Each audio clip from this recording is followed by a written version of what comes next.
Just All right, we're here with Gary, continuing on with the Black Orpheus scale studies that we began like maybe a couple months ago now. Now we're finally getting into the next position.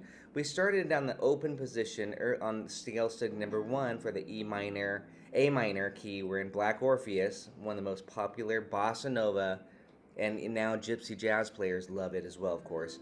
Beautiful song. Last time, this is scale study number two. We were on the fifth fret, which is probably the most important one. The fifth fret, right on the A, the root. You want the quick summary is you want to be able to start on A and go from A Dorian to A Aeolian, A harmonic minor, A melodic minor, A Phrygian even. These are so subtle, the shadings of the different minor modes, minor scales. I say modes. Modes technically would be Aeolian, Dorian, and Phrygian, not in that order, of course. And then harmonic minor and melodic minor are the two other scales. And then there's other scales. That was just taken off of A.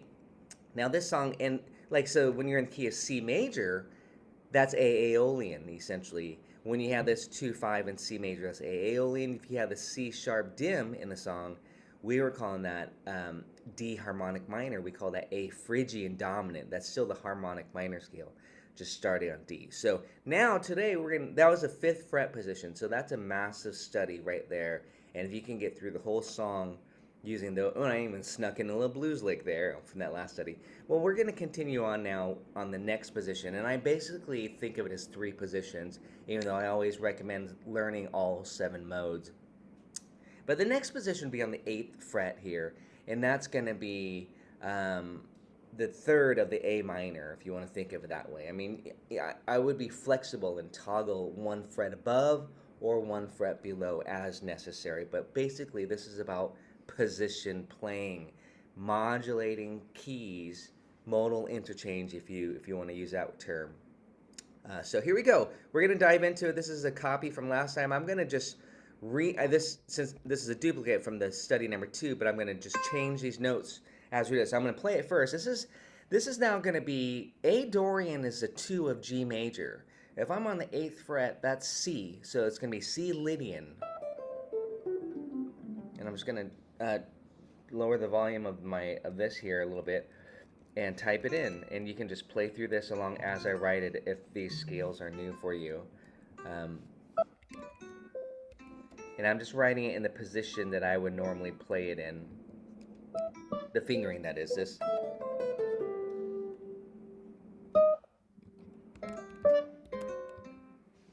And again, this is at this point I would love for you to already know your modes up and down for all seven modes. But if not, then you're going to be learning them in context, which is fine too.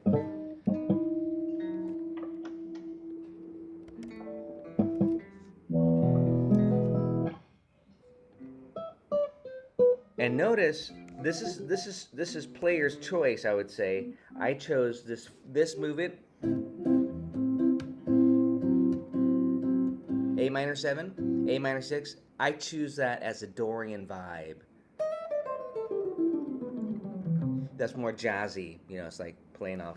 That's to me like a little common vamp. Other players might just choose Aeolian, but this is C Lydian is what I'm going to rename this to here. Okay, I'm going to keep going here.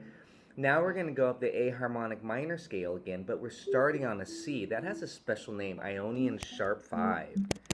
So it's just taking the major scale and sharpening the fifth.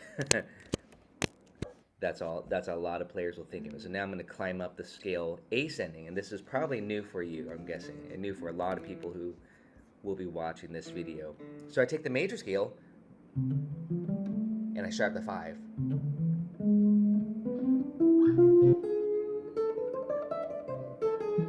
I'm leaning on that sharp 5.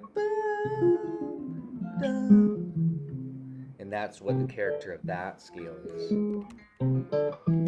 I'm going to cruise through this here, but you can get it as I write it.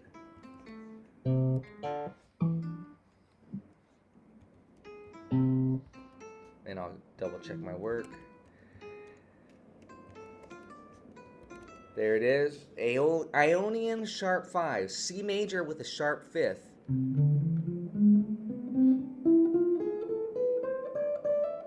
And that's over the 2, 5, and then back to the 1.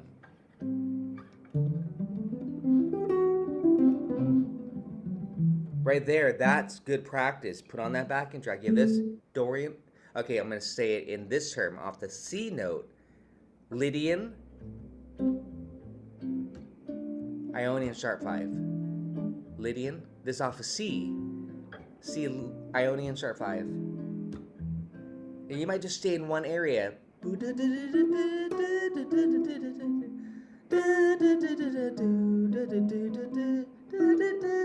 You know, like one region. You don't need to necessarily blaze through the fretboard, but that's and C Ionian sharp 5 yeah, is really just A your A harmonic harmonic. minor. Yeah, Yeah, and you just put it. You're making it C because you're up on the 8th fret. correct. Yeah, so again, I would start with C Ionian. You got to know the major scale. This. And then you literally sharp the 5th. Slow down. 1, 2, 3, 4, sharp 5. That's that leading tone note of the A harmonic minor, the G sharp. And then continue. Yeah, gotcha. Cool. Again, beautiful scale over that 2, 5. Okay, I'm gonna keep going here. I'm gonna continue. I'm gonna copy and paste because that's the quick thing to do. I could do this twice. Bam. And now we got the first 4 bars covered. What chords should we use there? Oh, I knew you were going to ask that. We're going to use C6. This is a great study. This is a good study on many levels. I forgot about that. So A minor 7, like this, which is C6. Okay. It's an inversion. Here's A minor 7 up here. That's how I think of it. A minor 7 here. A minor 6. C6. C6 with a flat 5. And basically that's like I'm just gonna call it A minor 6 / C. That's a better way to think of it. And remember, that's also F sharp half dim. That chord might be new for you. It might be new for a lot of folks who don't know that chord. You take the 6th chord and you lower this note, G to the G sharp. I love it. It's a beautiful chord. It's a standalone chord. This inversion. Oh, so you're grabbing the G sharp with your first finger on a bar. Is that what you're doing there? Yes, I'm barring exactly. There's the shape of it here. It's a funny looking shape, but basically you got to start with this C6, which is A minor 7 right here. I'm gonna put C6 in parentheses. Yes. Isn't that nice? Yeah, it's great. This is just C6. We if you saw that on the shape, you would say C6, but really it's A minor 7 inversion is how we're thinking of it for this study. Cool. And then A minor 6 / C. That, and again, that name of it, if you were to name it off of C, you would say C6 flat 5, because literally you're flatting the 5th. If you're thinking of it off that, but again, it's A minor 6. It's also F sharp half dim. Now for this one, we're going to go up to D minor 6, 10th fret position. You can't hang on a C note for this scale, so that's why, if you're wondering, we're going to go up to the 10th fret. We could just go to the 7, but I wanted to write an inversion for you. So you have B half dim, but you're going to think of that, most players, as D minor 6. This is why I always say convert the 2 as a 4. And then here I'm going to use the inversion E7 / D. Again, now this is a hefty study. This is a big study on chords too. So again, it's both scale with chords. It's really a massive study. You've got C6, C6 flat 5, D minor 6, E7 / D. Okay. Now we could also do.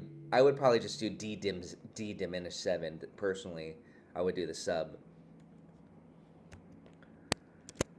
And for the first bar, you could quite easily just stay on that A minor 7th. You don't have to go to the A minor 6, do you? Absolutely. Yeah. Some players, like I mentioned, might choose Aeolian. Other players might choose melodic minor if they want it. You know, sometimes um, I like melodic minor as a flavor. Some Yeah. players might do harmonic minor, even against that minor 7 chord. The soloist, again, will kind of supersede, you know, the others, so you can pick and choose your flavor. I'm focusing on probably the most commonly used. So here's that. I'm going to go on here. Now we're up here on the 10th fret. I'm going to start with the chord shape, D minor 7 on the 10th fret. We could start on the 7th fret and do the shape here. Here's D minor 7 like this.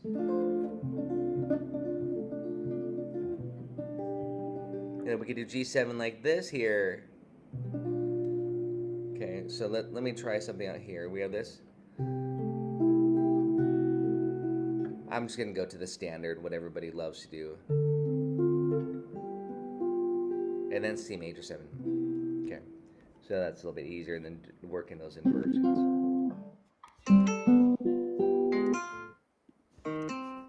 So check out the chord here, G7 or G9. I'll put G9 because I'm already showing some of the shapes that are common and popular and shapes that I would prefer versus just a plain 7th. I'm not altering it though, I'm just keeping it very vanilla, very inside. So again, this is going to be C. This is a 2-5 in the key of C, so I'm going to start here on the 8th fret and go C Ionian, just a major scale.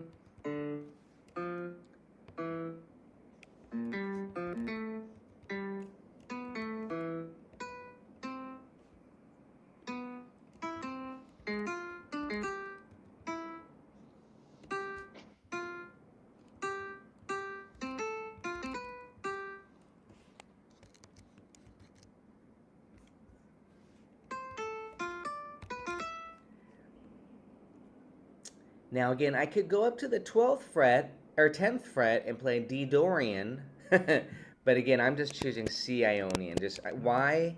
Because I'm just staying all off that one root note of C, if possible, so I don't have to shift around. It's all the same 7 notes. That's the thing, you know. It's all the same 7 notes. It's just your starting point. So yeah, so we have a pretty subtle shift here. C Lydian that has an F sharp to C Ionian. Again, some players might not want to do all that movement. They just want to play C pentatonic, A minor penta, if they want. That way you don't have to worry about the modal note. If you like that modal note, great. Then I often will just improvise in one little region of the scale. I don't worry about all 6 strings so much. It's written with all 6 strings just to show the whole fretboard. But again, that's not even a very musical thing to do, to run up and down the scales like that. It sounds like a computer. So let's continue here. I got C Ionian, C Lydian. I'm gonna do some copying and pasting here. I'm gonna copy this because now once I arrive at that C major, I'm gonna just go ahead and make this a C major scale. Let's take out that chord. This is C major 7, right on the root, so of course you know that chord. That's the 1 chord, that modulates to the key that we're in, C major. So I could play Lydian. A lot of jazzers would play Lydian, including like Pat Metheny. I'm going to play Ionian. I'm just going to bring it on home, nice and simple. When you just see a standalone major 7 chord, that you can treat it as the 1 chord, Ionian, or the 4 chord, Lydian. You can even take it out further, which I'm not going to talk about right now. So I got to change this fingering pattern here for this here. I just changed my fingerings a little bit here. Take out the sharp 11. There we go. We have this.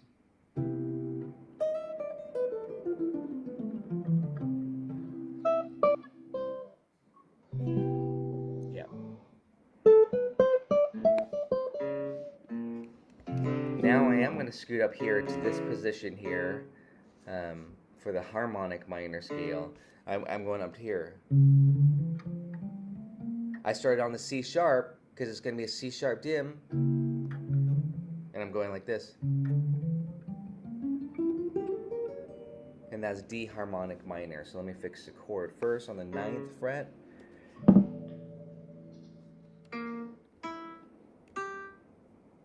And again, that could be an A7 flat 9. I'll leave that there because that's sometimes you'll see that in the fake book, but most players will put C sharp dim to pull us to the D minor 7. Let's get the harmonic minor scale here. Notice I'm starting on the C sharp, the leading tone. I'm going to take out the word Phrygian dominant because we don't need that word anymore. It's just D harmonic minor, but I'm just starting on the leading tone like this. So let me write that in here.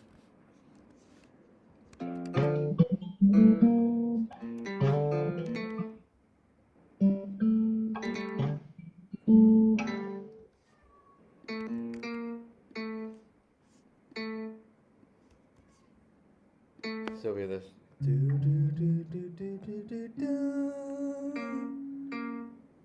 That should be B flat. Yeah. Tito.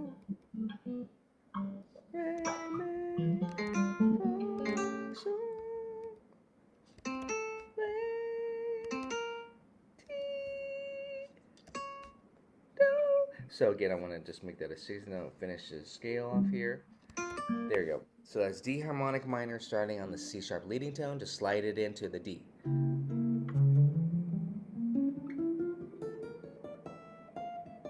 Of course, I stop right on D. And then when we arrive on the D minor 7, we're going to go Dorian. And I'm actually going to go, I'm going to change this here. I'm going to descend the Dorian mode. D Dorian, face value. You see D minor, that's the most common sound, right? We did that at the beginning of the song on A.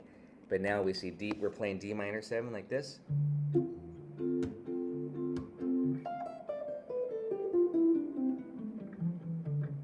We're playing D Dorian, right down the scale. Hopefully you know that already. Again, I could just take what I wrote here on A minor at the beginning. No, that was the previous key. Let me just write it here with you. So play it. Oops. D Dorian. D Dorian, descending from up high. Yeah, good. Beautiful. Good. I'm glad you can play it faster than I could write it. That's a good sign.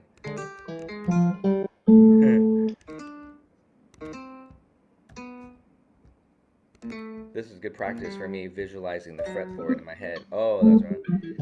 Yeah, there you go.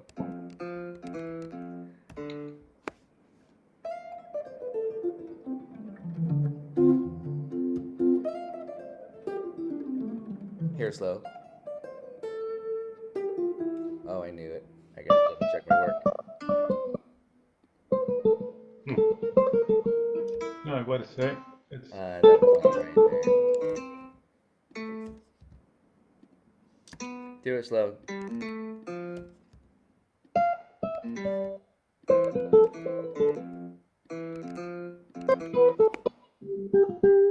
Yeah.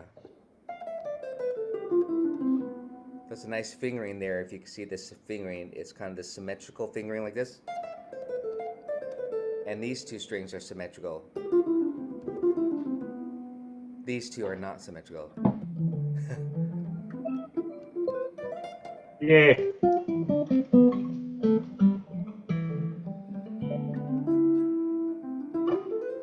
Lots of noodling. Fun noodling, yeah.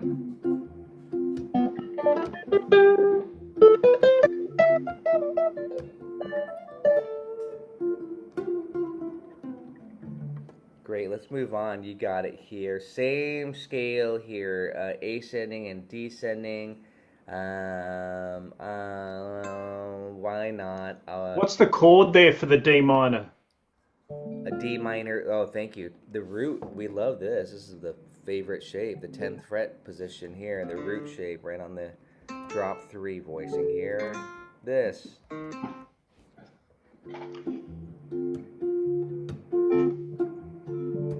I often add 9 on like this.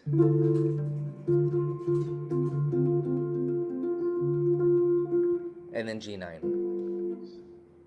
Same scale. I'm not going to change the scale. I'm just going to copy and paste it to save some time. G9. I just chose G9. Very inside here. I wrote G7. Let me change that name to G9. If you wanted G13, you would add your pinky on like this. But for comping, I don't really need that high note. Okay. We're going to copy and paste. We'll just go. Of course, you can ascend. You can change the direction. Doesn't matter to me. Yeah. But this is just to get through it. Oh, the chord changed. Let me change that back to G9. Copy and pasting, they paste the chord too, so I didn't think about that. There we go. Let's go on. C major to F major. Well, that's key of C. I gotta stop here. This is a 2. This is Autumn Leaves. I have to stop because I always say this when I teach Black Orpheus. He's using the Autumn Leaves chord progression. What's the Autumn Leaves chord progression? 2 5 1 4. Okay, in the major key. 2 5 1 4. We're in C major at this point. So 2 5 1 4.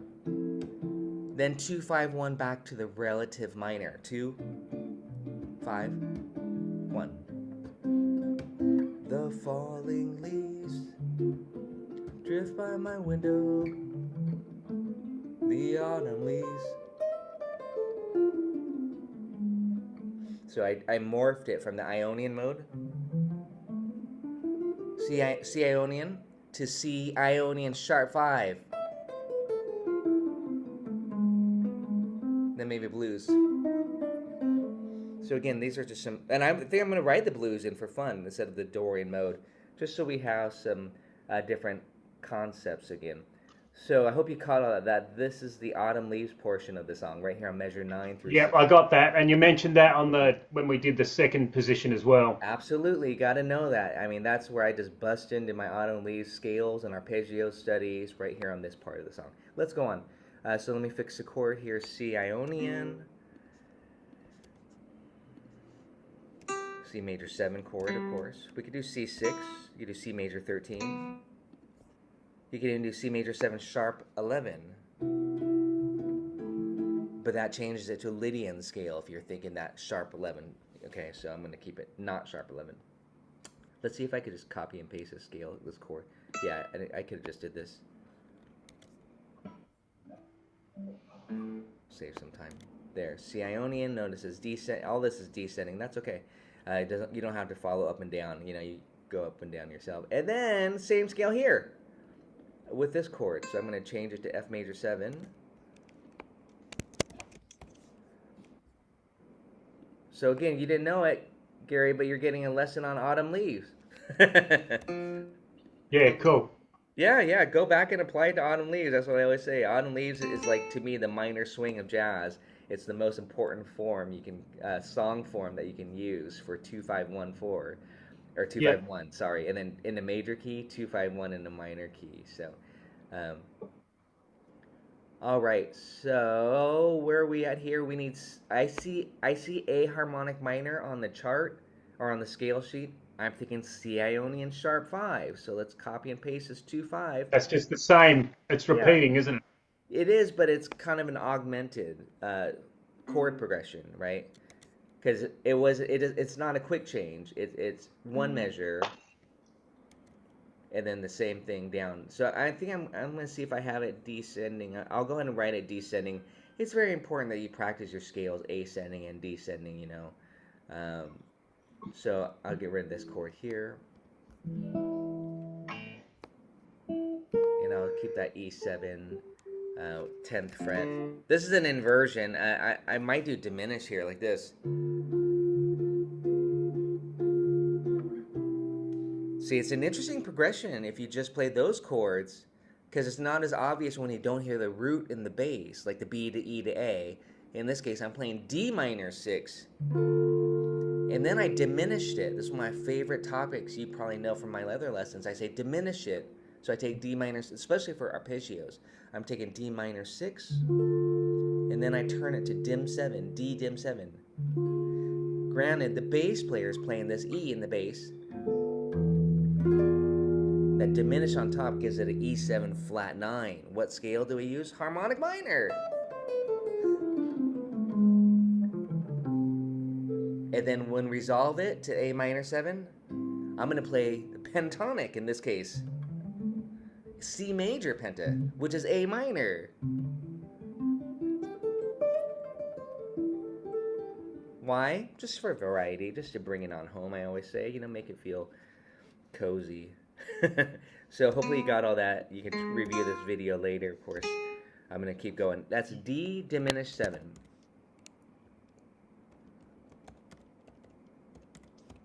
And that creates an E7 flat 9 vibe. I'll write that in. And what scale are we going to use? Same scale. Harmonic minor. I'm going to go ahead and write it descending once. Play it with me. This is Ionian sharp 5. So this will give you really good practice right now on just getting the scale going ascending and descending. Again, I got to write the name of it. It's AHM, but I'm calling it C Ionian sharp 5, which is just a mode of the harmonic minor. Just like Phrygian dominant mode is the mode we use on the 5th degree. This is off the 3rd degree. And HM, of course, is not the store, but the scale. So let's write it descending. Go ahead and play it with me. I want you to practice this. Get it under your fingers and get it in your ear. I love this fingering. I use it quite a bit. No.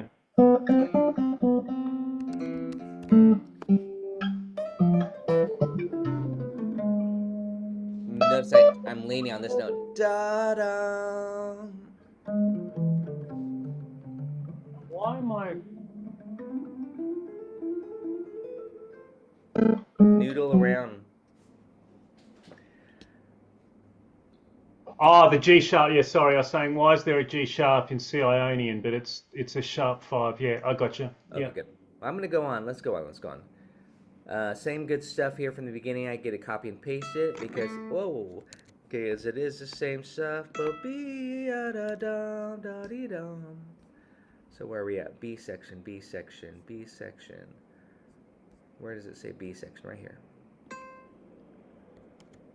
Yeah, so that whole section's the same, isn't it, until it goes to the E minor? Is that right? Absolutely. Yeah. Yeah. Now, yeah, that B flat note, exactly, in that half dim. So E minor 7 flat 5 is equivalent to what minor 6? This is always important. E minor 7 flat 5. I have no idea. G minor 6 is always 3 frets. You just got to know, you get a 50-50 chance of getting the right one. So if I say something is equal to it, the relative, then you got to go 3 frets. You just got to know which direction. E half dim is the same as G minor 6. Same 4 notes. Just like C6 is the same as A minor 7. In this case, we're going up 3 frets from the half dim, which is darker, to the minor 6. But what we're going to do is play G minor 6 like this, or E half dim, and put it in the bass. So Right, again, okay. you get a good dose of inversions here. So it's 10, 8, 9, 8. I don't know how you're doing on inversions, but that's the other study you got to do for this song. Is just do it up here like this.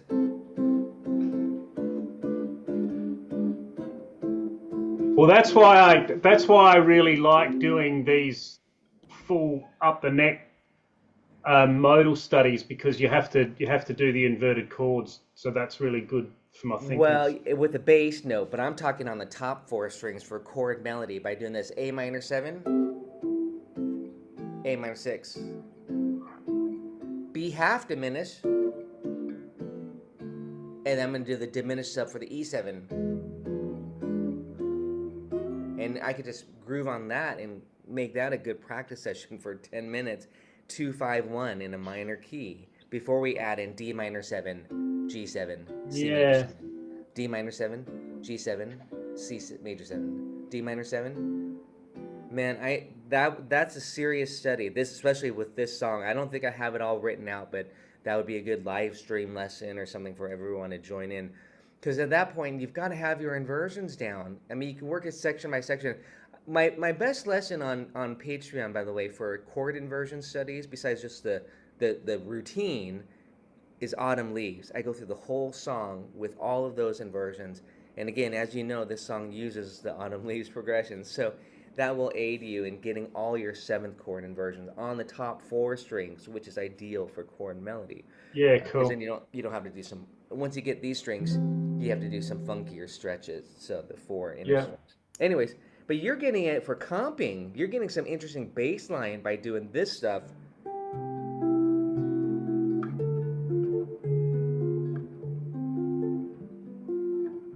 And then some root position chords here. But now we're going dee da da dum. Now I'm doing E minor 7 flat 5 with D in the bass, C sharp dim, D minor 7. So here I'm gonna do D harmonic. Let me go ahead and make sure these coordinate with the right scale here too. I wrote the shape out. Let me see if I can just copy this D harmonic minor since we already did it here a second ago. Right here.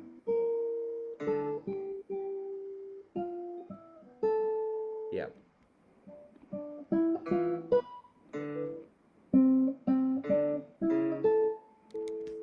Because now we're modulating to the 4 chord just by hitting that E half dim.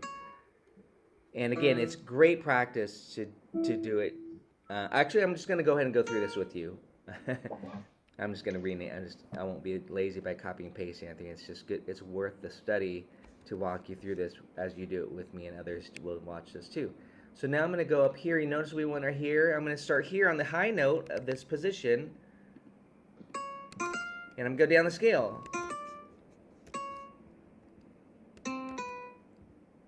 Oops. I got to work.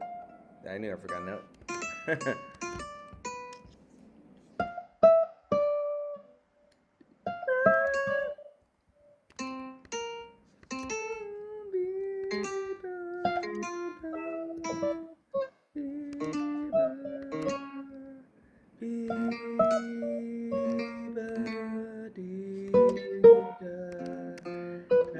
There it is. So you hit the chord.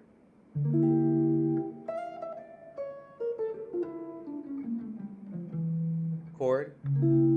Same scale. How are you fingering that? I'm getting confused. How are you fingering that chord? How are you doing that? Is that right? I'm going to come right back to that, Gary. So hold on a second.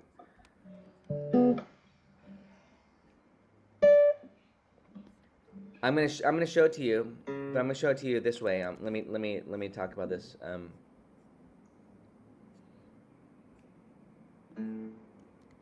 So your question is, how do I finger this E half diminished chord with a D in the bass?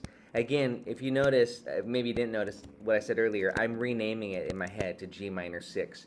That helps me out a lot because I know all my G. I think minor 6 more than minor 7 flat 5. So here's G minor 6, G minor 6, G minor 6, G minor 6.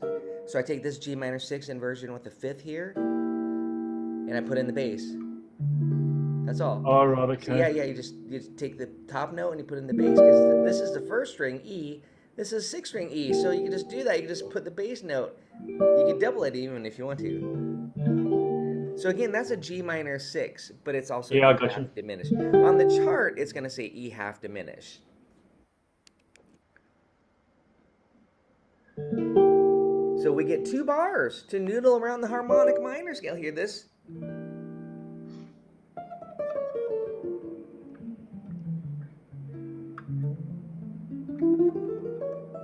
And then when we resolve it, Dorian. Or blues. I love the blues. You know, I would throw in D. I'm not going to write that, but I'm just saying I like to often resolve with the minor blues scale. Sometimes I'll even use what I call the hybrid blues scale, which is the Dorian. I call it Tracy's favorite blues hack. Not really that short of a nickname, but it was just kind of just a quick. That's a great way to get the blues scale and the Dorian mode. Get the best of both worlds. Yeah. There you go. Get bluesy. So I'm going to write D Dorian here. I already have this written, so let's just copy and paste it.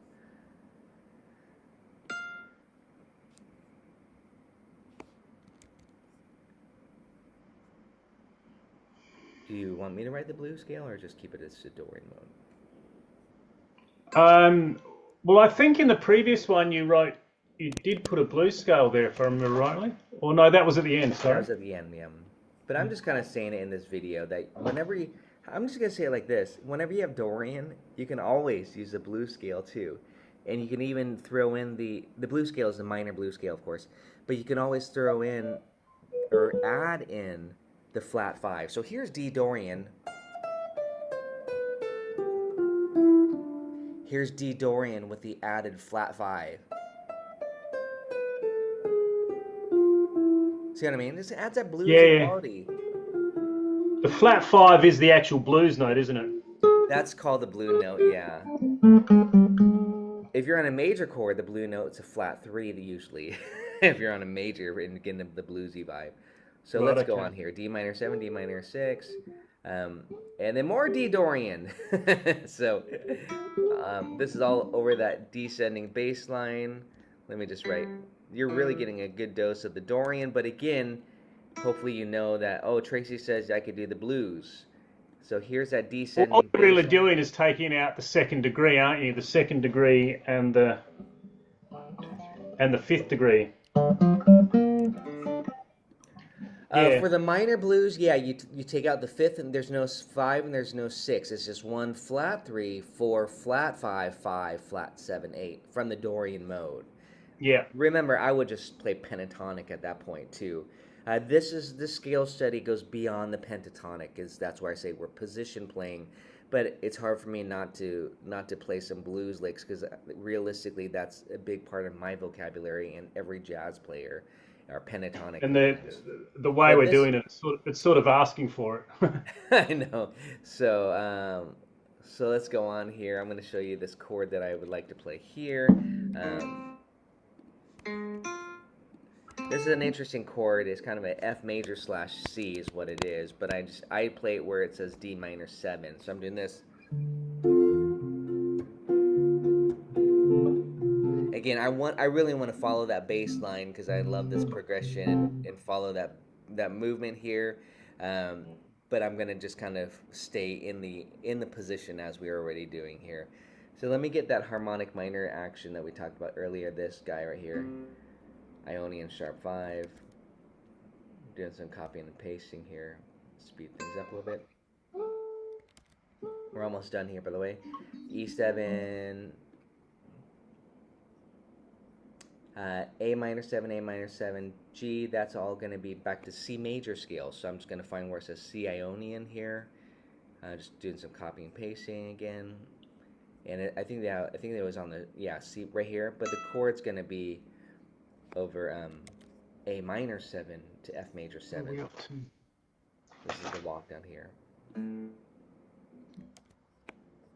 So A minor 7. And that's going to be the C6 chord. Shape. A minor slash G. I'm just going to, it's the same thing, so I'm not going to worry about it because we're not playing the bass line, so I'm just going to eliminate that. And then F major 7 will be on the 8th fret there for that shape. This is all C major stuff here. All C major stuff. If you wanted to take it to the next level, you'd play F Lydian, but F Lydian is C Ionian, so it's just a mode. We're almost done here. 2-5-1, back to the beginning. Look at that. Wow. We did it in record time. This is not an easy study. I'm cruising through it because you already have that experience now going through this with me. But I can just copy and paste this. You can also see how much the song recycles stuff too. And I think here's where I threw in the blues lick before. But yeah, I did A minor blues. I kind of want to do that here for fun. So the harmonic minor, which is C Ionian sharp 5. Blues. So again, that was maybe how I would resolve it there on the blues. I like the blues, but I'm not going to do that this time. There. So we got the E, D, and then A minor 7, da, da, da, da, da, da, da, da, top. And now we can put on the backing track. It's all synced up already. Oh, it's not synced up. I gotta sync it up.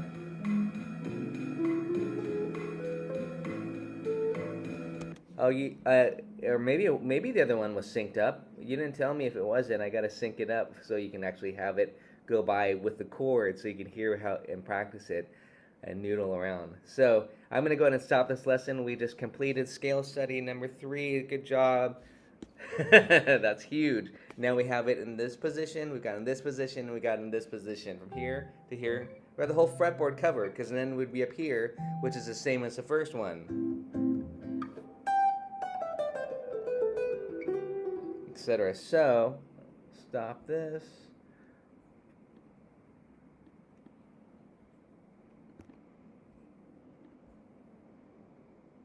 Seven. So yeah, we're continuing on here with Black Orpheus. This is scale strategies number 2. Where basically the first lesson we stayed down here in this open position in the first 4 frets of the fretboard, but now we're going to go to the 5th fret, the 5th position here, and I'm going to have to morph a few things here as I talk. This needs to be Dorian here. This is just, again, my kind of a default scale that I like to use. I like the Dorian mode for this. You know, when you have this vamp, A minor 7, A minor 6, I'm hearing this scale.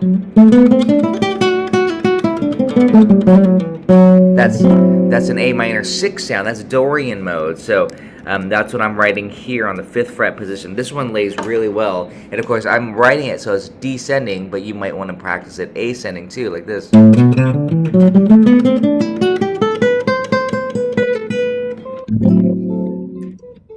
So, you know, practice it up and down, right? I'm not writing it up and down right now since it's actually kind of in time, but that's what you want to think. So here it is. Let's get this. This should be an F sharp. Da. Yeah, just noodle around the scale. And I'm just going to call it A Dorian. We don't need to think E Aeolian like we did before. And even this chord, notice I'm going to change the chord grid too. Because most people would play it up here. This is a stock position of A minor to A minor 6. So this is our basically this is our favorite position. Yeah, that chord. And then this B half dim, let me get the chords going here first. And then E7 here, we'll just do plain old E7. What I call the swing shape often as a little nickname. Yeah, this is a great pattern just to do this.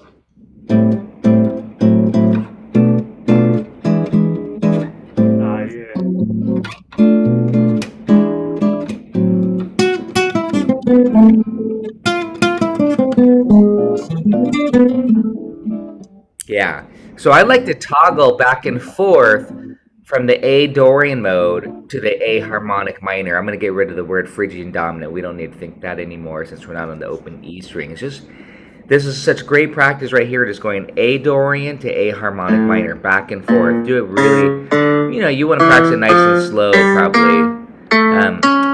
Again, I gotta fix it. I just transposed, so I gotta fix some of these tabs. But this is a process video. So, so we're here. We're gonna go do. Let's. Oops.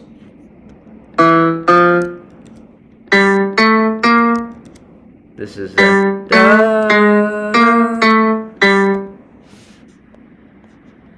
let's see.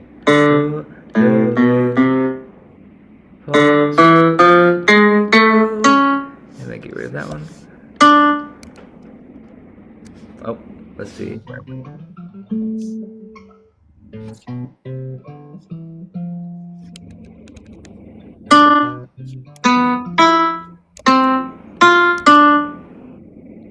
fix the notes here.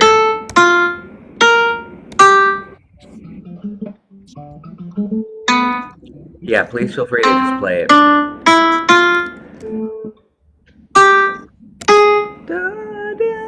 So just this much of it. I'm just gonna write this. I'm just gonna copy this here. This vamp.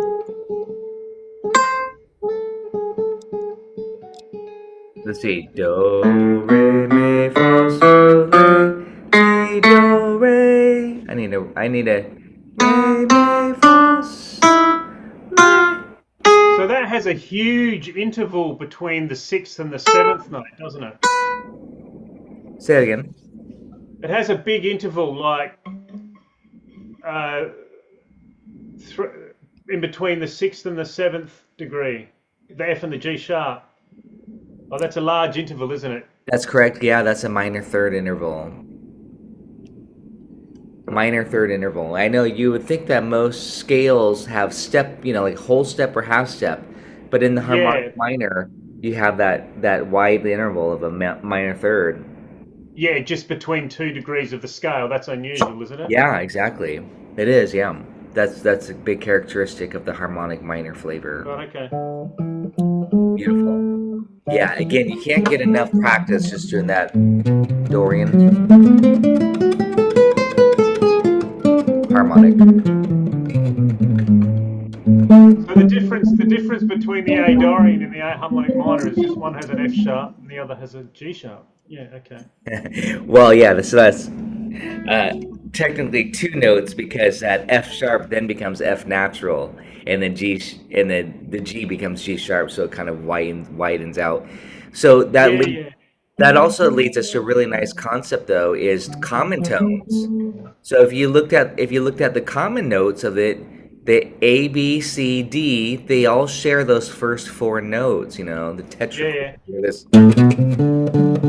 If you're like Tracy, I don't want to think about having. I'm not catching those modal notes, or the harmonic minor. I'm kind of calling it mode, but I'm not catching those notes. Then you could just stay in the first. I always kind of say this in my lessons of minor key soloing, especially like watch My Funny Valentine. I say you could stay on the first five notes of the minor scale and be really safe, like this, because there's no six. See, that's a flat six, but maybe I want the natural six. And then there's no flat seven or major seven in the harmonic. Yeah, So, yeah, yeah. so yeah, if you just stay in the first five notes, you're super safe.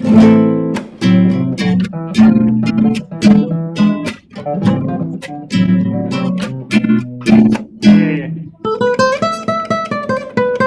So I'm just doing this. Do, re, mi, fa, sol. Yeah, those five notes. One, stay there. 2, 3, 4.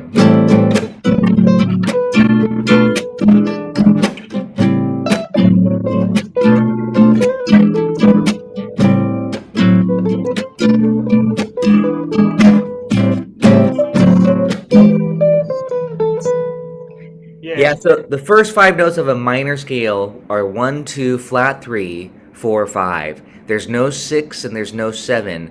So that means that you could be in Dorian, Aeolian, harmonic minor, or melodic minor. Not Phrygian. Why not Phrygian, though? Why wouldn't Phrygian work with that little... Because you've got a semitone between the first and second. Wait a sec. Yeah, semitone between the first and second degree. So Exactly, yeah, I call it a flat 2. Exactly, it has a flat 2, so that would not work. So, but that yeah, that little track there is very safe. That's my go-to thing, is just stay in the first five notes if I'm not sure about what minor mode I'm in, okay? yeah, So, yeah. Cool. yeah, good. Let Good, me go good, ahead and just good tip. That one. oh man, I love that. Yeah. So let me just copy and paste this. It's the same thing here. Yeah, this is my favorite position here too, so.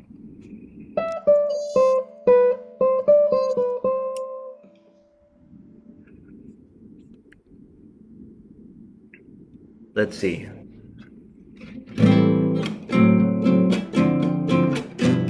So now we're actually shifting into the A Aeolian mode right here. So let me actually copy this one more time, just this measure. A lot of repetition in this song, as you already know. Yeah, yeah. So the melody is da dee da da da da dee da da dee da da da. Then right here da dee dum. Right here, this we want A Aeolian. So I'm just gonna let me do this here. You know what I should do? Let me get rid of this. There, that's actually better. This is A Aeolian. Can I hear you play that? This little quiz. Start down here on the low. I think I just heard Dorian, by the way. Yeah, I heard an F sharp. No, I said Aeolian, so play. Yeah, yeah, that's key of C. Beautiful. Yeah, that's what we just call the natural minor. That's a usual name for it. What has the F sharp? That's Dorian. Dorian has F sharp. I'm writing this here, so there's the. Go ahead and look at the Aeolian mode again, and as I write the chord shapes here.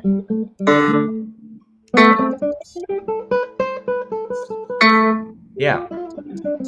So now again, this song is such great practice for us to stay on the minor scales and to toggle back and forth. Dorian, harmonic, Dorian, all off the A, harmonic, minor, Dorian, Aeolian. One note changes, but it's so beautiful and so subtle. That F sharp now becomes just F natural, and of course the G is natural too. There's no G sharp; it's not harmonic. So I'm gonna play G7 here. I like G13. I'll put G13 just because that's what I often will do.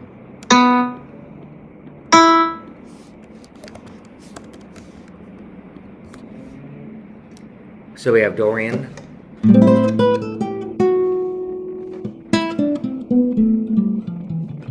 Then here.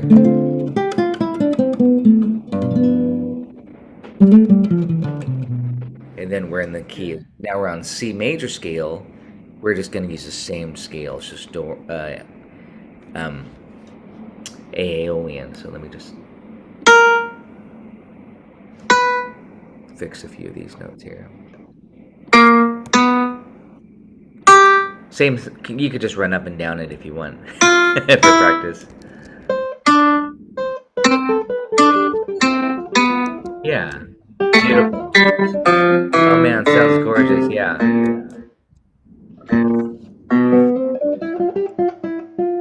Beautiful. Hold on. Let me go ahead. Then I'll keep the going again. Nice. 2, 3, 4.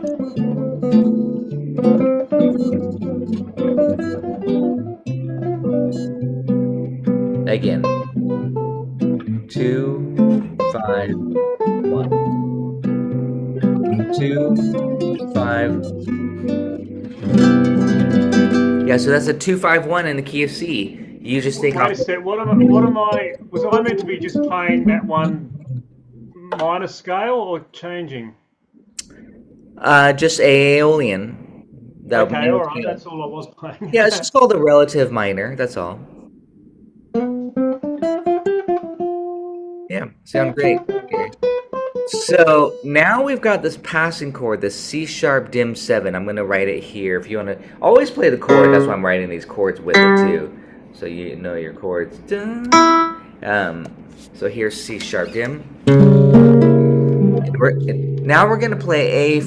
I wrote the wrong name here before. I didn't put the word dominant. It's Phrygian dominant. So not Phrygian. I got to fix that. Go back later. So that's D harmonic minor. That's a 5th mode. This.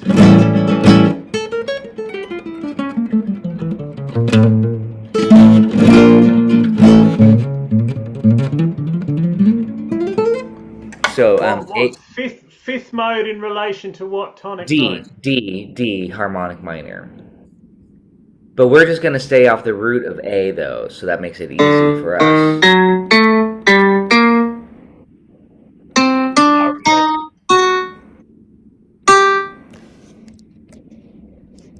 I see what you're doing. So I'm gonna write it here. I'm actually gonna get rid of all these notes here. Let's just play this together because you got to know the Phrygian dominant scale. Do do do do. There's your root. Do do do do. 5, 6, 9. Huh? Yeah. That's that big stretch there. That we talked about on the harmonic minor has that minor third interval. Can you do it on the 5th string? It's a C sharp, isn't it? Yeah, sure. You could do it on the 5th string. I'll put that there too for you. There you go. Totally. Yeah, yeah. Do what fingering works best for you. Again, here's how often how I think of it. Here's Phrygian like this. So Phrygian dominant is. I just raised that third. That's all the Phrygian dominant is, and Phrygian dominant scale is the fifth mode of the harmonic minor. So that's what a lot of people don't understand is that on the chart they see C sharp dim, but that's a sub for A7. That's why I said that. That's why you want that D harmonic minor. It's the parent scale, the A Phrygian dominant. I got to write that word dominant. It's important. Otherwise, it doesn't have that the major third on there. Well, can you just elaborate on why it's a dominant? Because you got 1 3 5 flat 7 on the A. If you started on A, the scale has 1 flat 3, 1 major 3, perfect fifth, and a flatted 7. That's a dominant chord, A Phrygian. So that's dominant. But it's got a flat 9, a flat 2 in there. Okay. So which is the flattened 7th? It's a G. G natural is a flat 7 of A. Oh, because it should be G sharp. Otherwise. If you're in A major or harmonic minor, but that's we're just if you're asking about there's a dominant chord in there. It's A, C sharp, E, G. That's the dominant part. But the scale aspect is that you take the Phrygian and you raise that third. You could say A Phrygian sharp 3 if you want to say it that way. I mean, that kind of is a little bit silly because a Phrygian mode is supposed to be minor, right? You know what I'm saying? But that's essentially what we're doing is we're taking that Phrygian mode like this and we're raising that third. So it's kind of almost like it's a big stretch.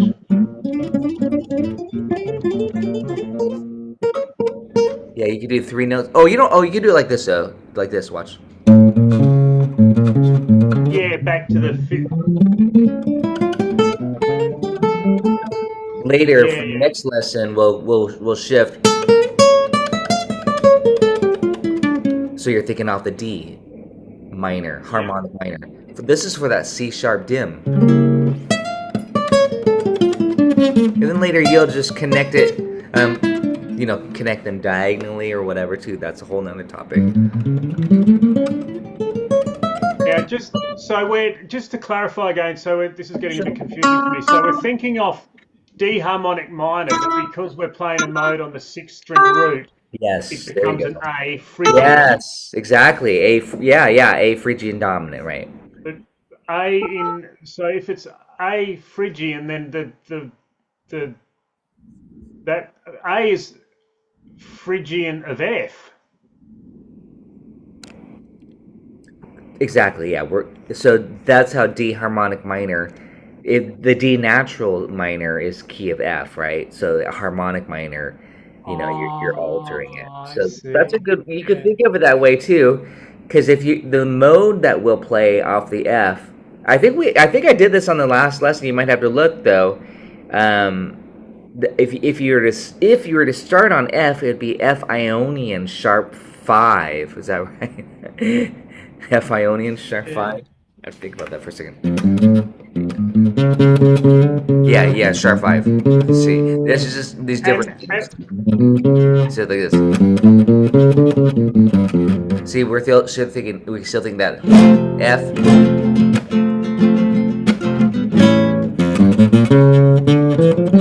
So again, I would be thinking F Ionian sharp 5. I take my Ionian mode, which is the major scale, and I sharp the 5th. That gives me D harmonic minor. D harmonic minor is the parent scale of this chord right here. At least this is just like level 1 before we start to use like the symmetrical diminished scale. Then that's its own scale, different scale. Yeah.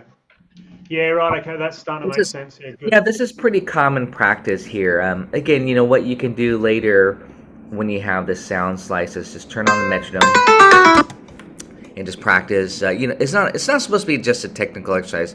This is supposed to give you the information here. But let me slow it way down just so you can kind of hear how beautiful this sounds.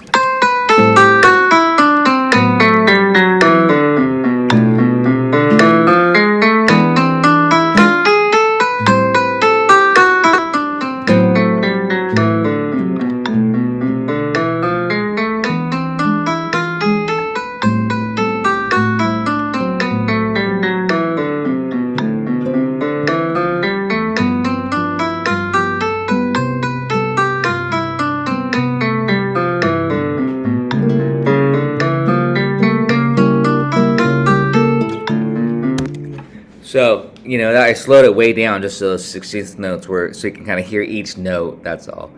Yeah, that Let me sounds make sure great. this is all good. Yeah, this is all good. And then now for this is just the same stuff as before. See, so I'm just going to take this scale here, just go copy, paste, and then we could go for this since it's still the same scale. I'm gonna put G13 here. I like a G13 chord.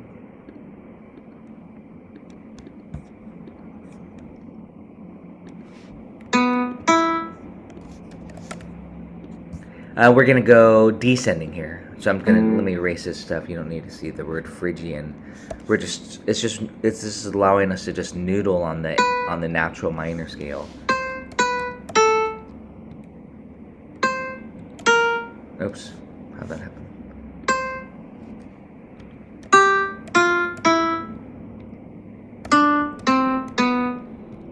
Feel free to play along as I'm writing this out. There you go.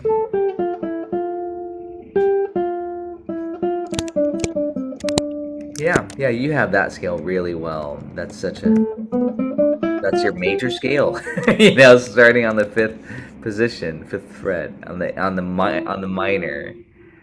And then guess what? 2 more bars of the same thing, just different chords. C major 7 to F major 7. So this is all in the key of C. By the way, I have to say this. I say this on every time I teach a song. This is the autumn leaves part of the song that he's using. The falling leaves drift by my window. The autumn leaves. So all that stuff was just diatonic to the key of C. So this is C major 7. Yeah. He's using autumn leaves in this portion. Oh, so that's C to F, B minor 7 flat 5 to E7. That's the same progression, is it, as autumn leaves? Yeah. Exactly. Right, okay. Yeah. Somehow my scales got written off. What?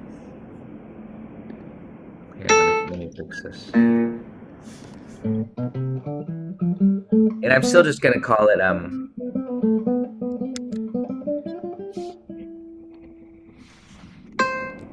again, just do this with me so you make sure you know these scales without looking. And we're talking about just the various minor scales. This is probably the most popular part right here because everybody stays off of A if you're on this section. This is like the go-to scale, position. There you go. So again, you'll see just Aeolian mode.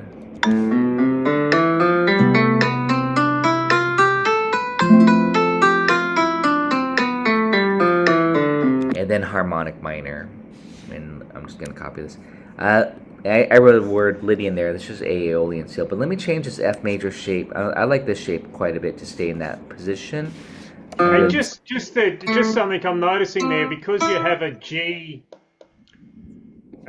C, F major progression, it's a bit like what you did with the girl from Ipanema when you used modes from C major.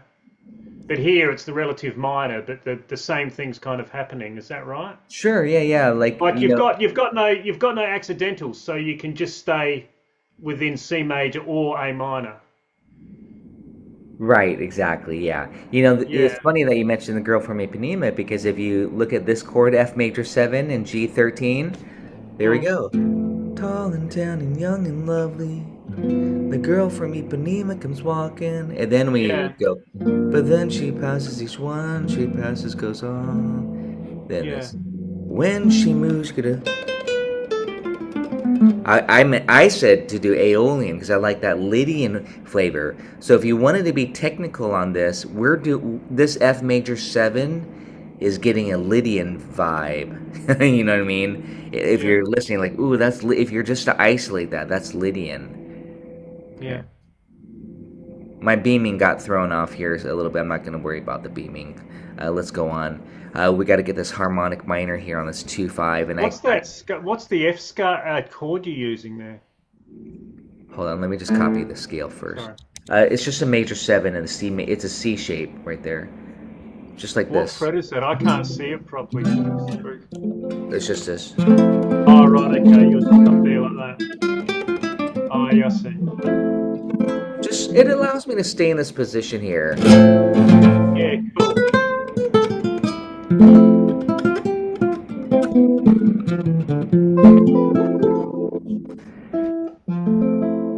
Exactly. Yeah, yeah. That's what I'm saying. Just noodle around. You'll piece this all together. I know, it's gonna be beautiful.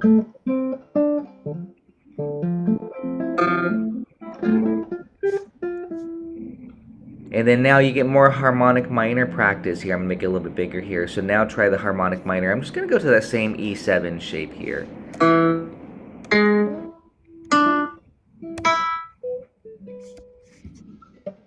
And so ready? Just I want to hear you play the harmonic minor descending from here. 8. Go ahead and think about this.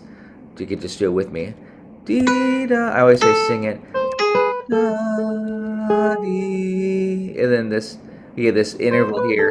Da, dee, da, da. No, careful. I'm hearing Dorian. We don't want that F sharp in there. This is a harmonic minor. You need to F Yeah, nap. I put in an F sharp, sorry. That's okay. But that's right, isn't it?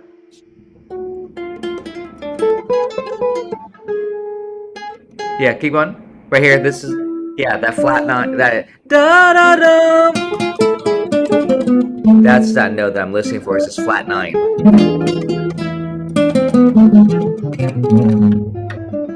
Beautiful. Yeah, yeah. This is the go-to gypsy jazz scale, harmonic minor. I mean, like for minor key songs. So, this is all. Seems to have an Iberian kind of flavor. Hmm. I'm sure there's a lot of different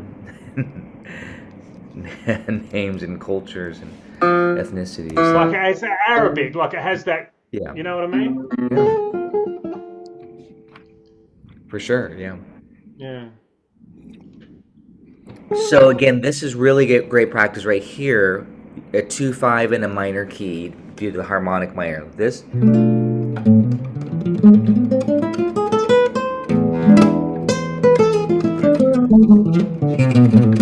And then when we actually resolve it, coming up here, this A minor 7, Dorian. I want to play some blues licks. I want to go. I always like I know this is my go-to thing is I like to create the tension using harmonic minor or some outside sound diminished scale, and then I resolve it to like a minor blues lick, just a feel good sound. I'm gonna get rid of the word Phrygian dominant. Again, we're not thinking off the root of an E note, so there's no point in seeing that. It's just all off the A. This is again the go-to position for most people. So again, right here, this is that turnaround, just like the beginning of the song. So this is where I can just copy and paste this. Yep. Cool. Are you okay to keep continuing? You have time? Yeah. I've got another lesson coming up here shortly, but let's just get through this a little bit more. Right here, I'm going to paste it in right here. So, and then here we go again, same stuff. So that's what I'm saying. Like we can kind of cruise through this. I'm just going to modify it. This is the B section now. Yeah. Dee da da da da da da. Dee da da da. And then this is where it's going to change. So same stuff. I don't need to talk about it. It's the same. It's the same thing. Dee da harmonic, Dorian, harmonic. Da da, dee. That's where the melody changes here. Yeah. And that's pulling us, this is a 2-5 to D minor. So we're going to think D harmonic minor, or as we talked about earlier, A Phrygian, what's it called?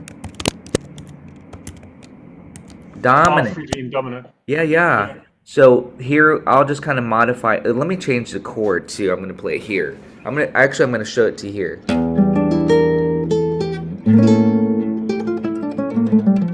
So this is E half diminished right here. A lot of people, you can play it here too, by the way. Most people would just default to this grip shape here. This is an inversion. It's G minor 6. It's the same thing, something like this. I'm hitting the low E, by the way. Then I do this. All right, okay. Yeah, so I'm going to write that in for fun. I love that chord. And why do I like it? Because it has a melody note in there. That's the top B note. flat. Yeah, the top B flat, that's the melody note. Yeah, so it really helps kind of the listener hear that better. Yeah. So here's the scale here. This is the Phrygian dominant. We need this note. D.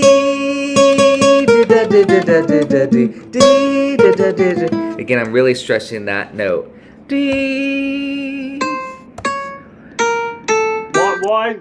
Oh, that's the C sharp. Why is there the stress on the C sharp? Because that's the. That brings out this quality, as we talked about, that really gives that characteristic of the harmonic minor, that minor third. This. That's that big interval. Yeah. So that brings out that really beautiful harmonic minor-esque quality, is that minor third. So I'll often kind of do these little licks. Yeah, So yeah, give that a try. I'm just gonna write out the finger and go through really slowly. This is D harmonic minor, starting on A, so it's called the Phrygian dominant. Yeah. Beautiful. Yeah. Don't be shy about sliding around too. And I always say sing it. That's why I'm kind of going through it slowly. Dee da dee da dee da da da. Then it's supposed to go dee dum dee da da da da. Here's that F sharp or C sharp. I'm gonna put here. Da. Yep. And we're just gonna continue down. D. Then let me get rid of all these notes here. Then we're gonna walk it back up. Let me just fix some of these accidentals. It's bothering me if I don't see a B flat there. Yeah. Just get that scale down, starting on that. Again, this just works for this.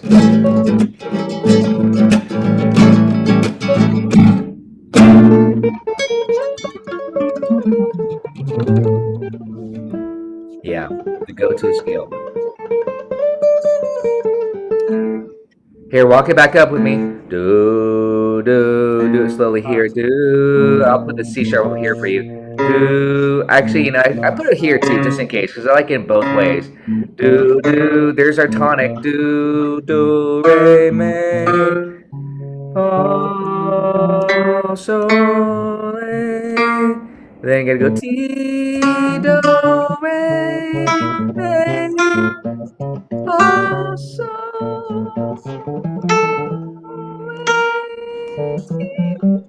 Nice. Sounds good. I think I heard a wrong note. Oh, so. Gotta have that.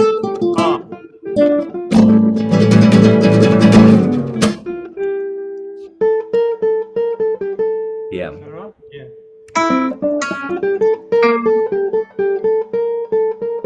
Check out these chords too. This is what I often play when I'm comping. I like this position here a lot, like this. I just do this. And I'm not gonna use it open here. I'm just gonna put this. So that's a added flat 9 like this.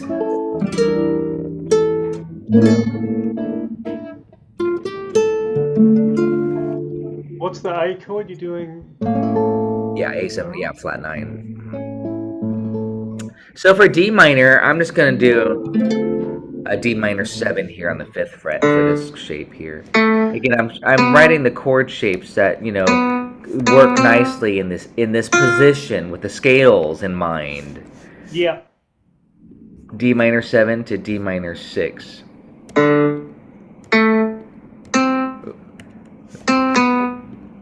It's always important to be able to do that. In the scale, this is D Dorian. This is back to the key of C.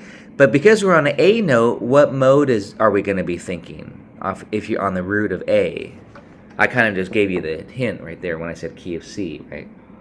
Well, you would be Aeolian, is that correct? Exactly. So, you typically would be doing this.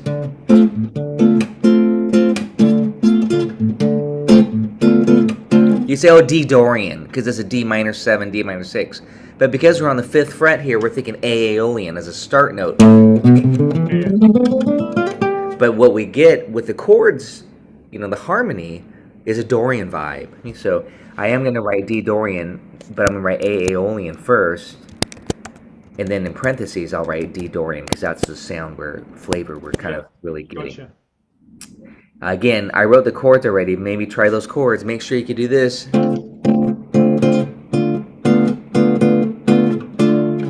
You know what I mean? So here's the scale descending. I'm just gonna let me clear all this out here. I like to start from scratch. It's easier. And we just so here it is. It's just Aeolian mode, but this is I suggest even though I'm going through this process for any student, I say you gotta write this out to yourself. This just helps reinforce it versus just reading it from a paper.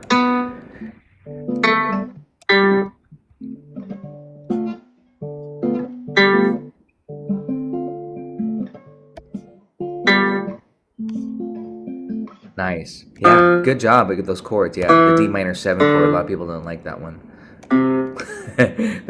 D minor 6. That's a hard voicing for a lot of people to get this. Nice chord. Yeah, I've not really played that one much. Make sure you practice your patterns like this. Da da da da da da. Thirds or this. How are you doing that? I'm doing this. It's like you're skipping. These are called thirds. You're skipping over one note. Oh. It's just really pretty to have go doody doody doody doody instead of just up and down a scale.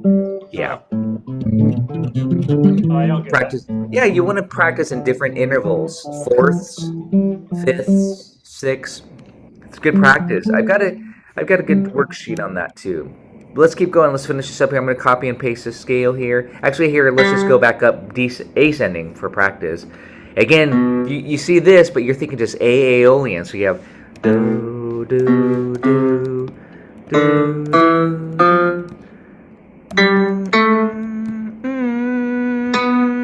That's a 6th degree. That's a character note. That's what I'm holding on that. Da, da, da, da. Oh, it's kind of getting.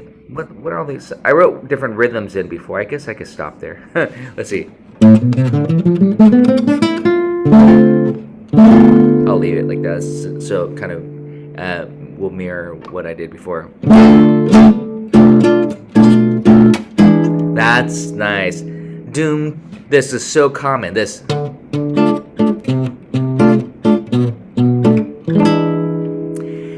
D, same thing, still D on the A minor to the A harmonic minor. It's very subtle, very important little shift here. So the scales are already notated for us. I'm just going to continue on with the scales here. Again, this is just, it's the same stuff. So let me just move this. I'm gonna pick up where I left off over here. Just continue on.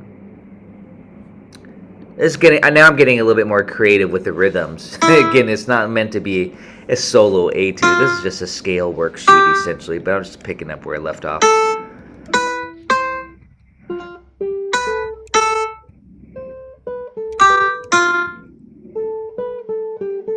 Yeah, this is a nice little musical phrase. Da, da, da, da, da. You know what I'm saying? Let me get that D minor. I'm doing just a D minor triad, by the way, for the chords.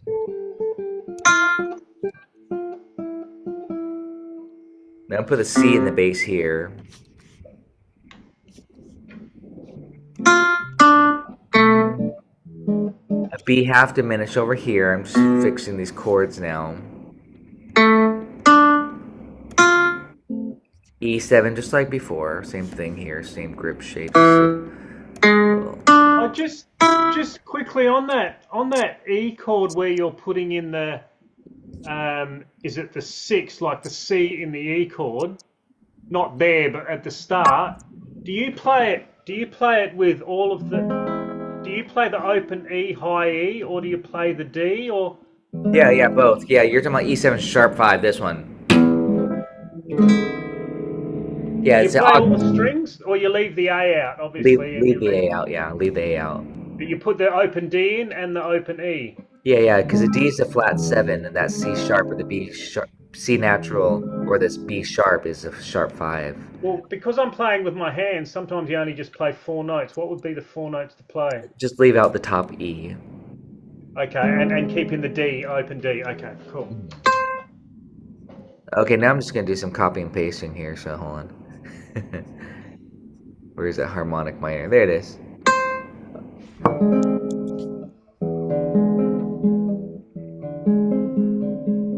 Oh, I already wrote in all this chord. So here, let's just go through the scale. You get good practice.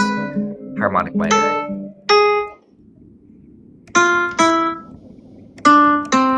These are the beautiful thing about minor key songs are those subtle shadings. That's why I love to pay so careful attention to these modes. You know, yeah.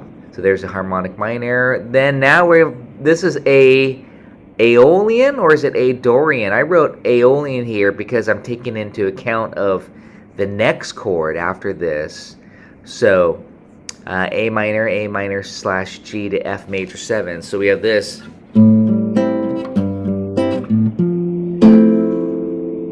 So I'm going to do A minor like this. I'm just going to do A minor 7, by the way. And yeah, that to me is almost like this progression.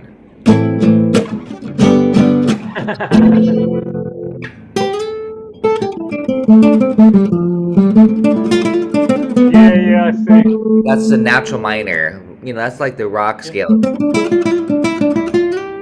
You don't want a harmonic minor. Well, you could if you wanted to, obviously, but we're gonna save that for the last 2 bars. This is just your.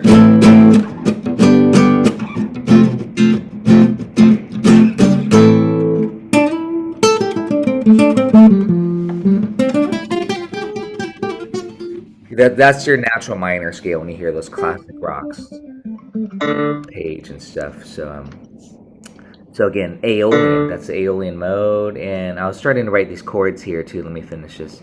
This is kind of an interesting chord that I'm sharing here. It's really just a C chord, but this is a common way a lot of people play A minor slash G like this. And then I'm going to that F major 7 here, as I demonstrated earlier.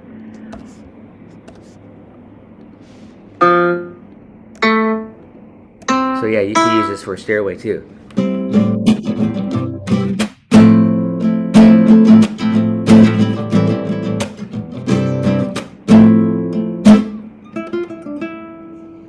Let's go ahead and write out the full scale here. It's good practice again on the Aeolian mode. And do I want to be creative with the rhythms here? I don't know, maybe. We'll go do. Where were we at? Yeah, we're just really mastering these modes, these scales on A. Such good practice. This is the best practice here, because this is the most common place to play these. Right on that. When you're in a key like A minor, you're gonna start on the root of A. Most people, so you just got to kind of really get those down. Oh, that was bad. That was Dorian. So you gotta hear the F sharp. Duh. We want that flat 6. Duh. And then flat 7. And then keep going up the scale. Do, do, do. Keep going up the scale.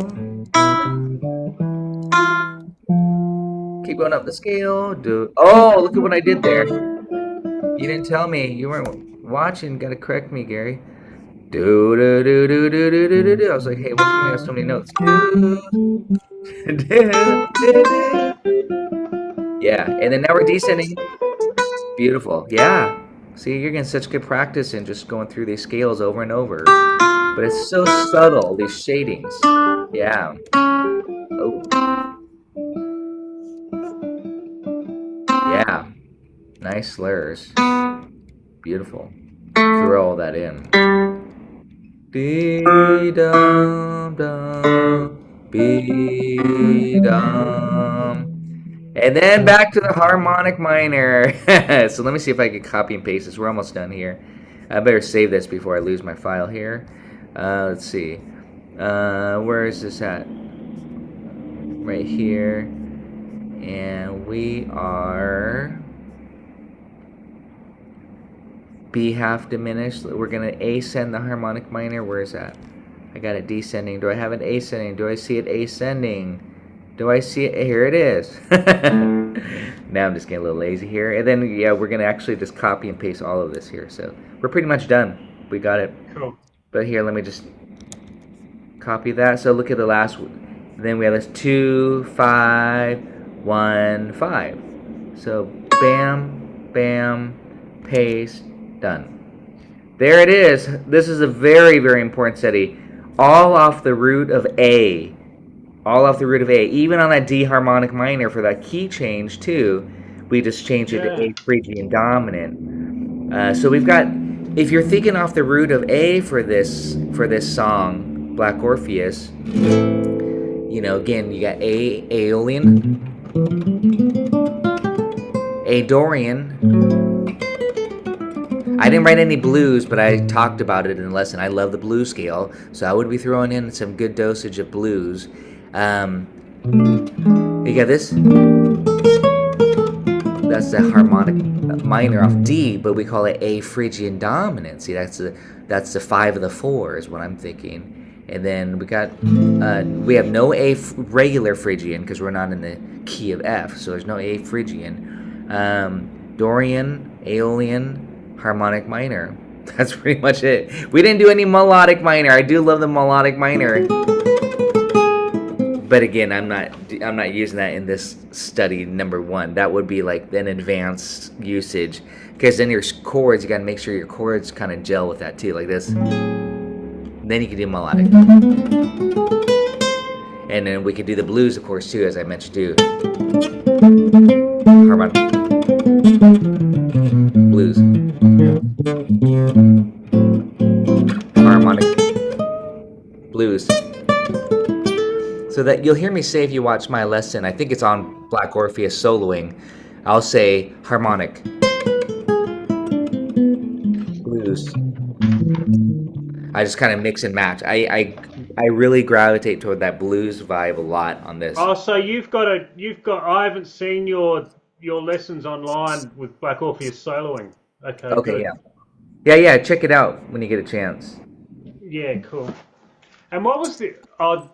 I'm sorry. I'm just gonna stop this recording right now since we're finished with this portion. Or this, Gary.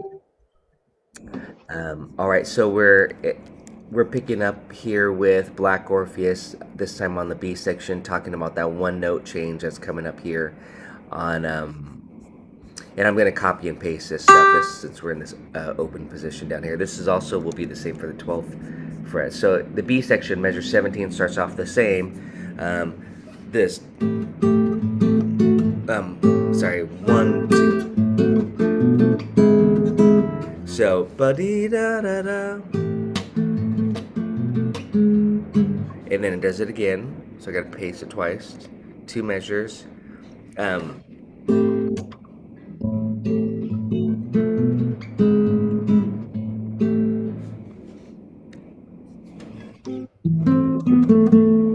No, I'm sorry, just one time through, and then it immediately changes to that da dee da da da da da da.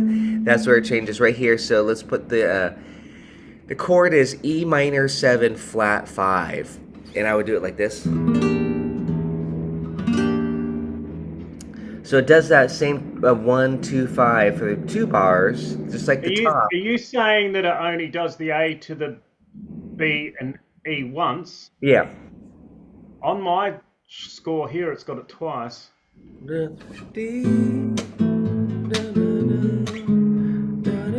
Oh yeah. Okay, good. Thanks. That's what I was wondering. And then it goes think two times through because there's that space there. It goes dee da da da da da da. Yeah, it does Right that. when I said da, then then here dee da da da. Yeah, good. Thank you. Perfect. Yeah, and I just taught the song yesterday in my workshop. So, uh, but yeah, I'm still half asleep, I think. So the chord is E half diminished here. And I'm going to draw the shape here. So E minor 7 flat 5 is going to go to A7. This is a 2-5 chord progression going to the 4 chord. And when I'm often teaching like jazz standards in general, I usually say it like this. When the one, because this is how I'm thinking of it, when the 1 chord, A minor, in general, it could be major for that matter, if we were in a major key, but when the 1 chord turns to dominant, that's going to pull you to the 4 chord. So that's where the modulation occurs right here. However, there's a prep chord in front of it, so it's E half diminished here. And then A7. You can put a little sharp 5 here to the D minor. Oh, so you're saying the A7 is the fourth of the E? Is that A7. correct? Well, A7 is a 5 of the D. That's how I'm thinking of it. But the little prep chord is E minor 7 flat 5. Okay, that's Okay. important because that's a flat that contains that B flat note, and that's where it differs here in the B section. So Oh, so that's a 2-5-1 in D minor. Is that correct? absolutely, yeah, absolutely, um, Okay. and that's that colorful note. So what I'm gonna say is like often you can simplify your thinking and just do. I'm gonna play it up here on the 5th fret, but you could just do this almost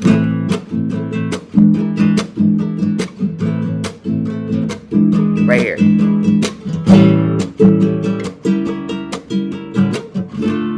I'm doing a kind of a gypsy bossa style there, but that was I just hit A7 for 2 bars. No, I didn't do the E half dim. The prep chord, I call it. The and then the A7 flat 9, then D. But I'm just saying, if you really wanted to simplify your thinking, you can eliminate the 2 5 and just go A minor, E7. This is the B section. A minor, B E7, and then A7 flat 9. D minor. We're taking out the subtleties, of course, of the bass movement and stuff, but for soloing, it just simplifies because you're thinking exact same scales. That's what I'm saying. So If that that makes means sense. that you don't have to change the mode when you're on the E minor. Is that correct? No, we do have to change it to the scale to the D harmonic minor. So that's what I'm going to write out here is D harmonic minor here, which is also A Phrygian dominant if you want to think of it that way. Okay, does that make sense? So let's just go ahead and write it out here. So we're starting off with the B section here. B section starts off 2 bars, the same stuff, 4 bars really, because it's D da da da. So I didn't change any of that. Remember, I like the Dorian mode for the A minor and then the harmonic minor. I like shifting back and forth. And again, if it like the simplification that I'm just showing you here, if I were to solo like this, you know, we're gonna get into this position next. That's my favorite 5th fret position there for A minor stuff. But just to have that variation, Dorian, harmonic minor. And I even like melodic minor, but I'm staying away from that scale for this particular lesson here, for the study rather, and just sticking to the Dorian. But I usually kind of say it like this. If I'm playing Dorian, I might even play melodic minor because of that 6th degree. But the natural 7 here, we really strongly suggest Dorian. And I like the blues scale too. But let's go on. We got to finish this. So here's that B section. I just wanted to share the simplification concept with you. So here we're going to go descending, 16th notes, just like before, picking it up right here. Oops, got to switch strings here.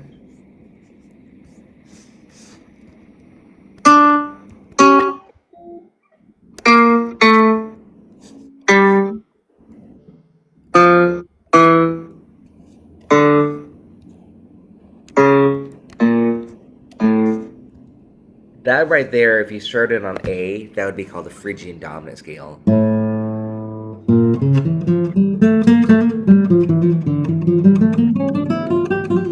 You know, but we're starting on G here in this case, so it doesn't matter. But I'm just going to use a full range of the guitar is what I'm doing. So the chord for this here is dee da da da da da da. So hey, we get a chance to run up and down it. So I'm going to put this A7 flat 9. It's important that I share the flat 9 concept again, you know. So let me put the chord here too. Oh, actually, you know what? I mean, let's see. I'm going to show you a different chord here. I'm going to show you this. Really cool chord. Try this A7 flat 9 for fun.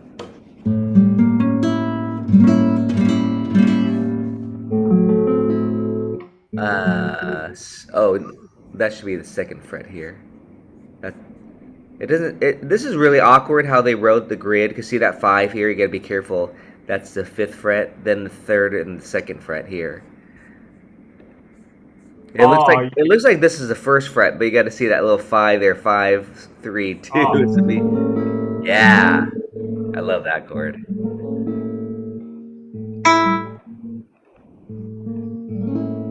And that's got your B flat there, which is in the melody. Yeah, it is. That's one reason why I'm playing that. Well, the melody's already gone at that point. Right, the melody right at that point on the A7 chord is on the G note. But I just wanted to share that brings out the flat 9 quality really nicely. This is a diminished triad. This, so you can just slide that around. Another chord I like, since this is a recorded video here, I'm going to play A7 like this. And I'm going to add the sharp 5. Or you call it flat 13, you know. But that's also in the harmonic minor scale. So I like both chords.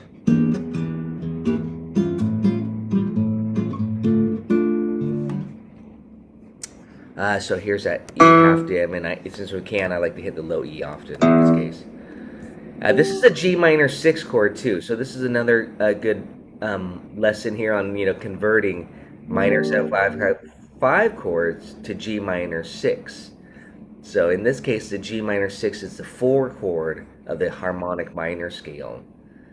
Okay, so a lot of people would call that like and I gotta rename that note. It's a Dorian sharp 4 scale, if you want to call it that. This is all the parent scale. I gotta write this. Excuse me. This is important here. D harmonic minor. That's the important thing to know. It's like, hey, the overall scale is D harmonic minor. Yeah. So run that scale in that open position. I'm gonna finish it here again. Going back up. Yeah.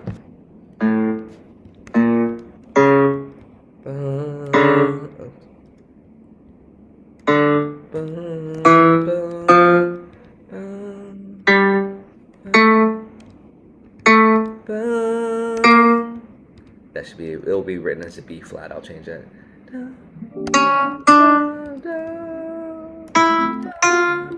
Oh, that's all it'll let me. So but let me rename the A sharp.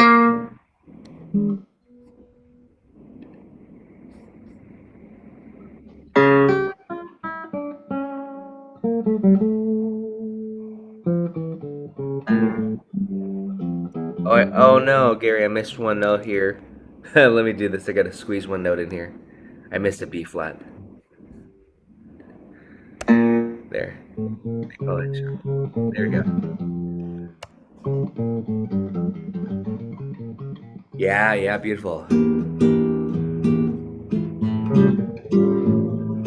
And you know, if you're really practicing it, I wouldn't resolve it because I'm going to change the scale on you to D Dorian here in a second. I would just loop the 2, 5, 1, Well, actually, I would practice it without the 1 at first. I just do this. Again. So you could really get that scale. And then the Dorian mode there. D minor. And we could do D minor 7, D minor 6. When I'm playing the song, I mess with it on purpose, of course, and do D minor sharp 5, the cliche, and then D minor 6. But don't worry about that. That's not written in the chart. Most people will just play D minor 7. Yeah, I just like that little spy theme cliche there. Yeah. So I would do stuff like this. Just I'm gonna play it here. Then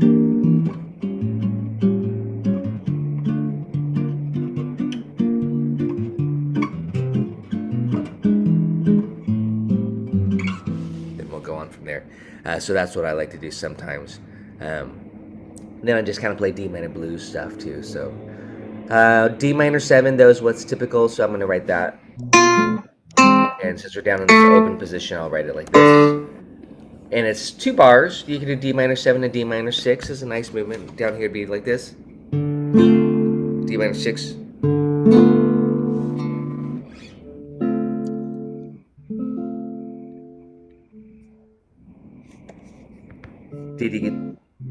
Then the D minor 6. So Dorian again, just like the top, just like the A section, the A minor. We're in the key of D minor, Dorian for this moment here. So again, I'm gonna do right here. Yeah, we can start on the 3rd fret if you want. D Dorian quiz. What if we were to start on G? What mode would that be called? It would be, if you're starting on G. Yeah. I'm confused. So you're it's all relative. What I should ask you first though is D Dorian. What key are we in? What's the parent key? That's the important thing. C.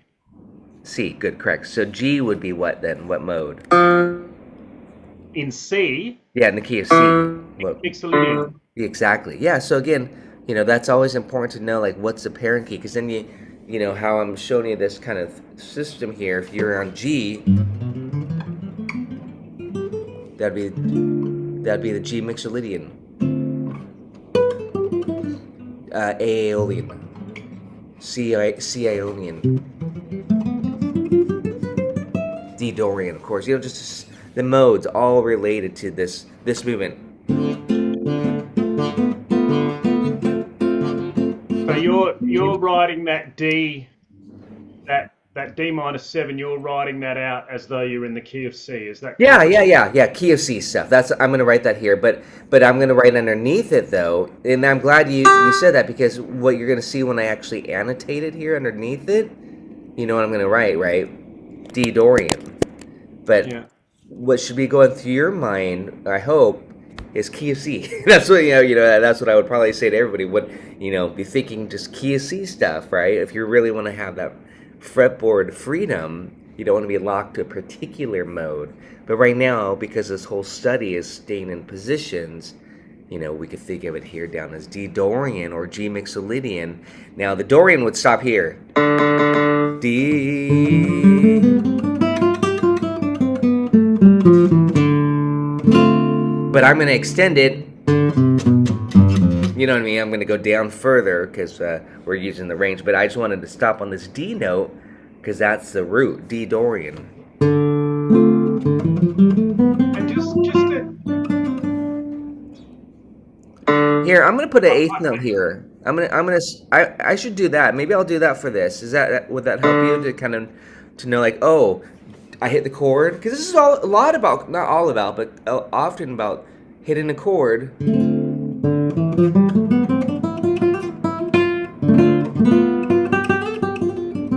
You're kind of down there hanging out on D Dorian. Does that make sense? That's why I kind of I wanted to stop here. And that little lick. And then maybe continue. you know, we don't have a low D down there, but And I presume the reason you're choosing the key of C is because it's the relative major of A minor, and therefore there's no sharps and flats, so it works. It works in that context. Am I thinking correctly there? Like, that's a good question. could you choose, for example, could you choose modes that are in A minor, which also have no sharps and flats? Yeah, you know, there's always room to be creative here on that, on this D, like a D, like any D minor chord. If you were to really isolate it, you know, and you just saw D minor seven, just D minor seven alone on the chart, it might say D minor seven. It might say just D minor triad. That, you know, Mm, again, that really makes it even more open. I'm taking into consideration what the rhythm guitar player is playing. You know what I yeah, mean? Or whatever, the band, if they're playing a D minor seven. Instantly, D minor seven, I'm saying, okay, D minor seven could be the two, that could be Dorian. yeah, D minor seven could be the three, that would be B flat major, so that'd be Phrygian. D minor seven could be the six, that would be Aeolian mode, and that would be the key of F major.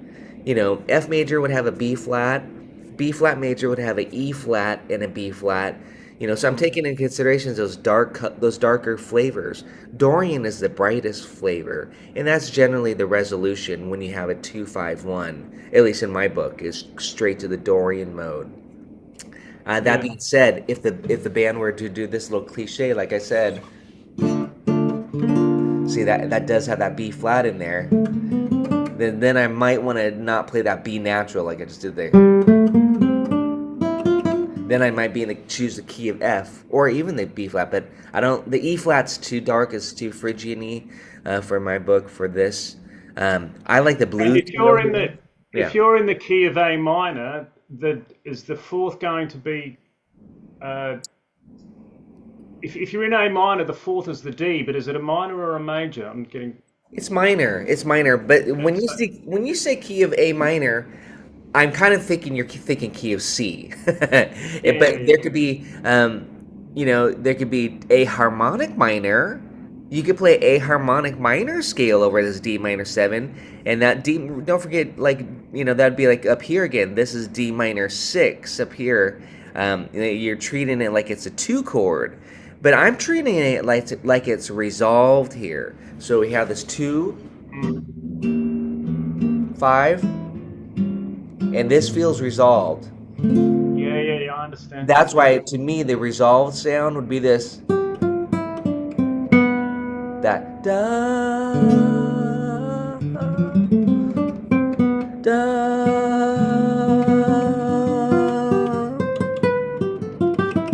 So I'm just noodling around in the key of C, D Dorian. So again, that has a more resolved feel versus I don't want the B flat in there. That doesn't sound as resolved. That builds more tension. yeah, And the E flat, it has a lot of tension too. So that's what's going on. Is to me is that the function.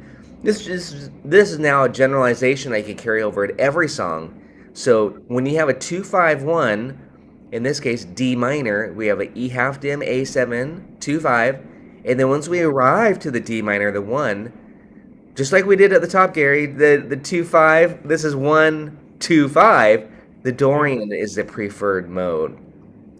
But if you want to think of it as A Aeolian or C Ionian, you're welcome to. I'm just relating it to the chord structure. So even on this little scale lick that I'm writing here, if you're playing it verbatim without any improv, you can just stop right there on the D. You know, I purposely stopped on the D. And then then I'm going to go on. Oh, see, I hit a B flat there. So,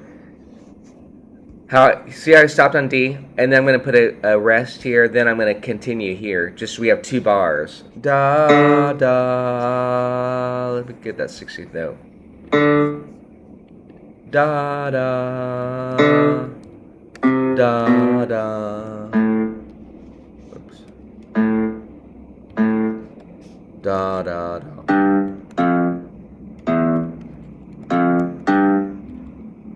I'm just kind of writing out a little sample scale passage. Yeah, play it, please. Go for it.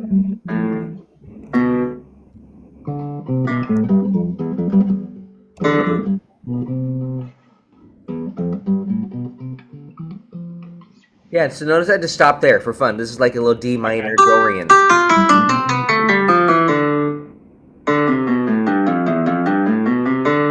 So I purposely wanted to hang out on the D minor here, you know what I'm saying?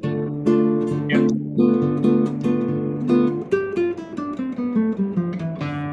D, and then. That's what I'm saying, is I'm just kind of hanging out there. Okay, so D minor 7, I'm going to write a D minor 6 here too for the flavor.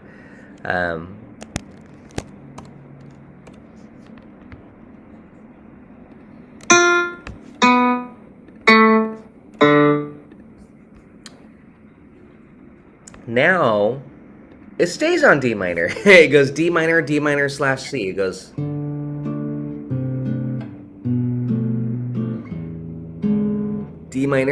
D minor slash C, which is still D minor 7. But, you know, what's interesting here is if you're to look at the sheet music, the melody goes... Do, da, do, dee. That's a B note. Do, da, da, dee.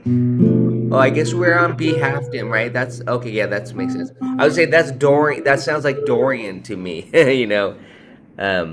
So let's go ahead and write the same stuff. I'm just going to start here, D Dorian. So I'm just going to continue here.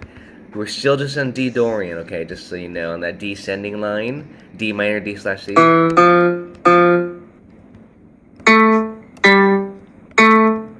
And you know, this is also good because like every song is kind of different. I'm even relating it to the melody when possible. I want to go higher, but I'll stop right there. So we got this.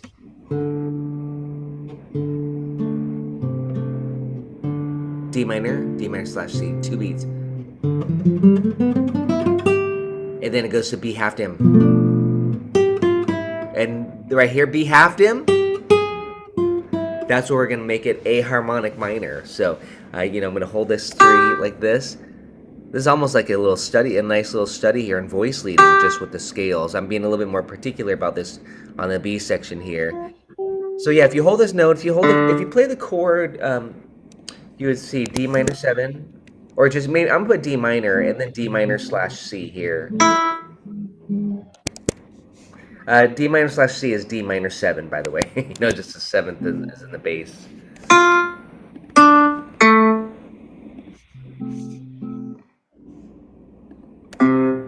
So hear this.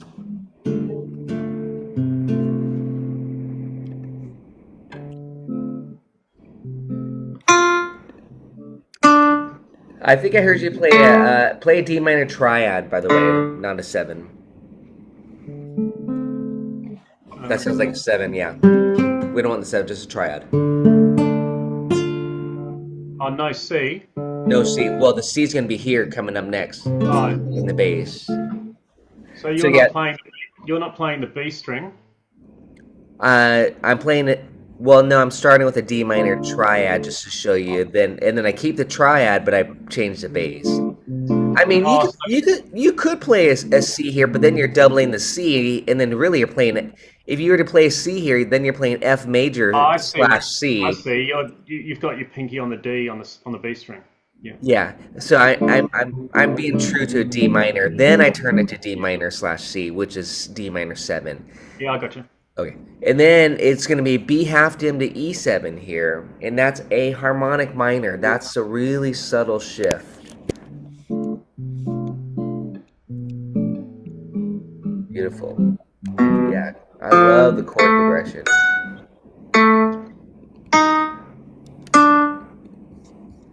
So here, check this out. This is going to be really fun with the voice leading. Check out what I'm going to do. We went like this. We're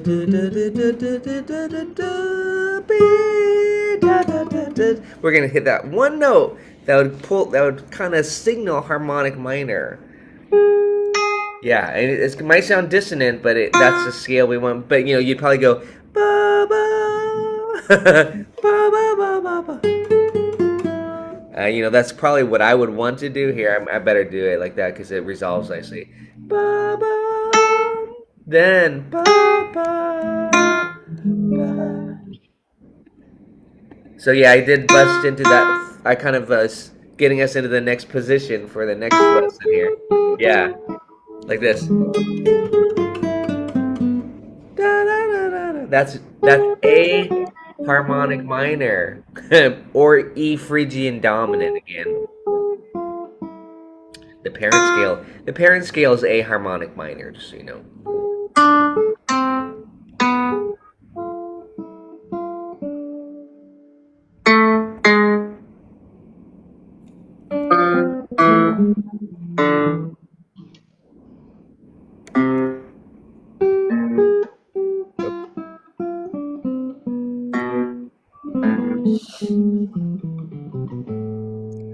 That's a nice little lick. So this is again very telling because this little lick, ba da da da. To me, this is B minor 7 flat 5 is what minor 6? B minus 7 flat 5 is what minus 6? I don't know. B minor 7 flat 5 is the same as D minor 6. So it's almost like this progression is going D minor 7, D minor 6 to E7. This is another way to think of it. So this is acting as like a pivot chord here. But most people would read the chart, and the chart says B minor 7 flat 5, so they're going to put the B in the bass, but it's really just D minor 6 too. So because you've got your D and a D inverted chord there, and you just got the B in the bass. Is that what you're saying? exactly. Yeah, exactly. You still have that minor triad. But that's where I'm pivoting the harmonic flavor by adding that G sharp. There's so many ways, Gary, that we could justify it. You can say, ooh, that's a bluesy note. Ba, ba, ba, ba. It is to go like this. So again, I'm thinking A harmonic minor, but we could justify this cool note here, that color. You're gonna embrace that color, so you're gonna love it. So. And you're also getting the G sharp when you hit the E, aren't you? Exactly, yeah. We're staying with that one scale throughout. Now it's exactly, and that's what I'm writing here is E7. I'll put that sharp 5 chord again. Nice. Yeah. So again, that's really subtle flavors.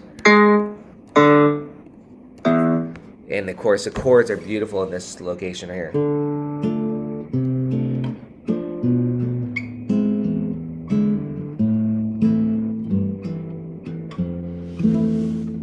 So I'm not going to let this note ring, but it is an A note, and it is an A minor. It's a nice little study here. It's almost like a nice solo etude now, because I added some phrasing to it, but it's still just up and down scales, right? So I'm going to put just an A minor triad.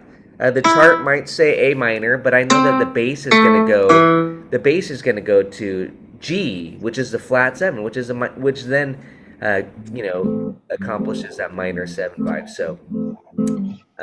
So here for this note, I'm going to start. We just had A. I'm going to go ahead and put a little weight on that. Put a quarter note. Do do do do do, and I kind of want to just go ascending from here. This is Dorian mode. I just made it Aeolian, but I want Dorian. So that's that F sharp.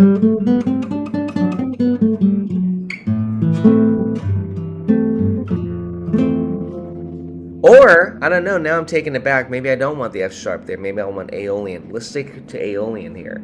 This is the first time we're going to use Aeolian. So let me write down the scales here. And I'm saying it right now in the morning, but by nighttime I might want to do the Dorian there, or get bluesy for that matter, or melodic minor. But so that there's always options. That's why I'm making this video, so that we can discuss and think about those options. And then we want to kind of look to see what the melody is. But let me write this in here. This is D Dorian still, all D Dorian.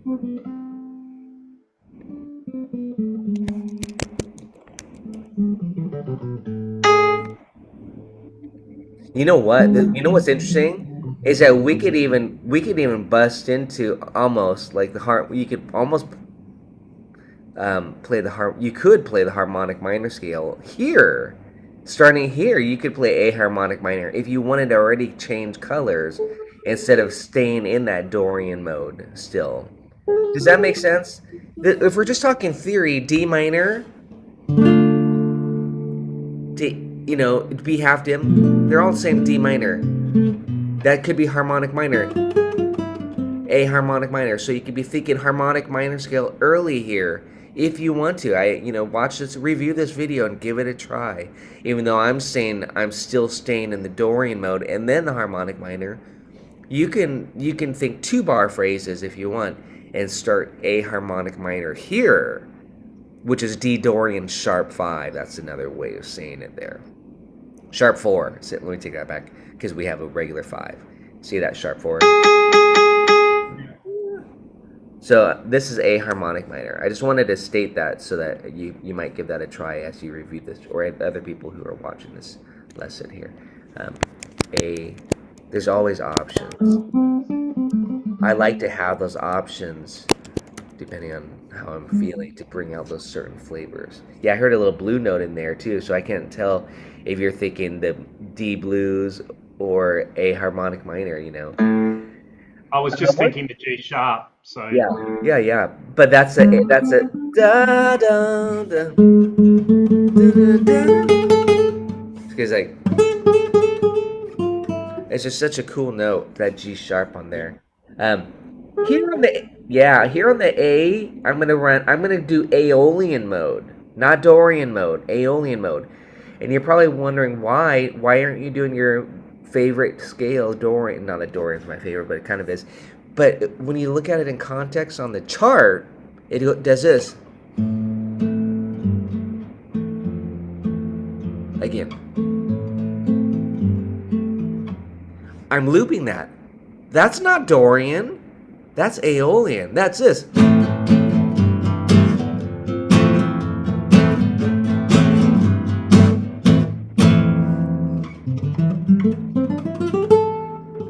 That's Aeolian mode, not Dorian. That would sound out of context. So you could, for one measure, play A Dorian by default, like a lot of jazzers would. But if you're really wanting to capture the bigger picture, the mood, I would just say stay with Aeolian mode on that. So again, the chord is A minor slash G, which is A minor 7, and then F major 7. And that's the important chord. It's not Aeolian. What Aeolian? A. Aeolian. Yeah, I'm going to start right here. Do. Sound like this. And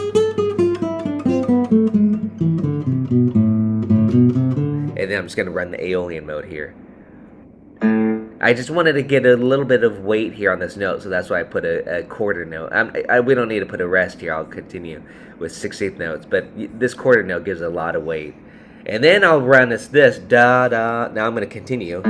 Da da da. There's our F scale. So I'm just using the full range of the guitar. That's all. And that's now. So does that means that you're thinking, if you're going to Aeolian, you're thinking key of C again? Yeah. Exactly. Yeah, key of C. Thanks. Isn't it convoluted, the way of thinking about this? But jazzers like to think to the chord. You know what I mean? If you're saying, hey Tracy, what scale do I play on A minor 7? I say A Dorian. I'm not saying G major. I relate it to the chord. Yeah.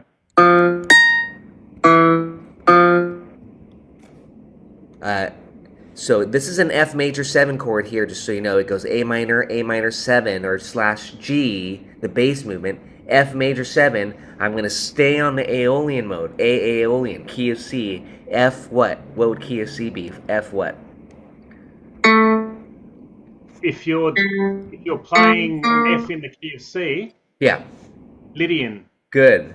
Just like we did a lot on The Girl from Ipanema, right? That Lydian vibe on the F major 7. Yeah, exactly. So let's write F major 7 here. Oh, let me write A minor 7 slash G here first.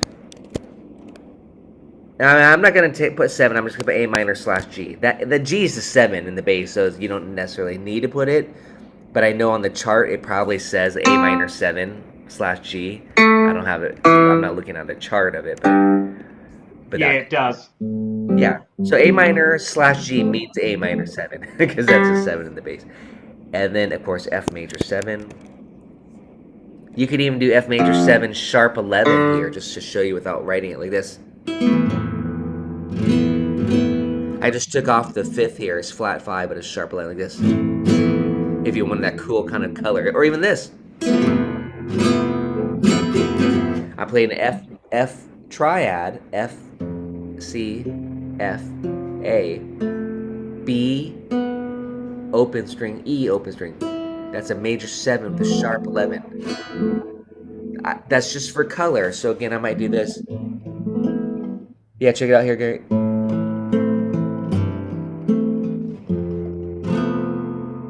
Right? You like that? That gives it that Al Di Meola, John McLaughlin vibe. You know what I mean? Yeah, That cool. color. They use that quite a. They use that quite a bit. That flavor. Yeah, it's kind of like flamenco style, like Yeah. So again, that's F Lydian.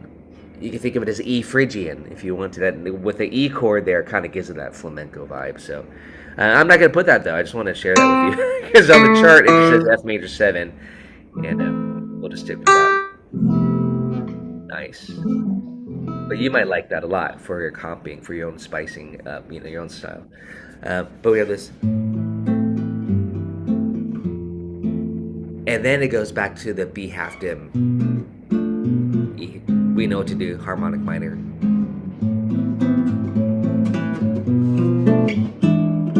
Now we're up here.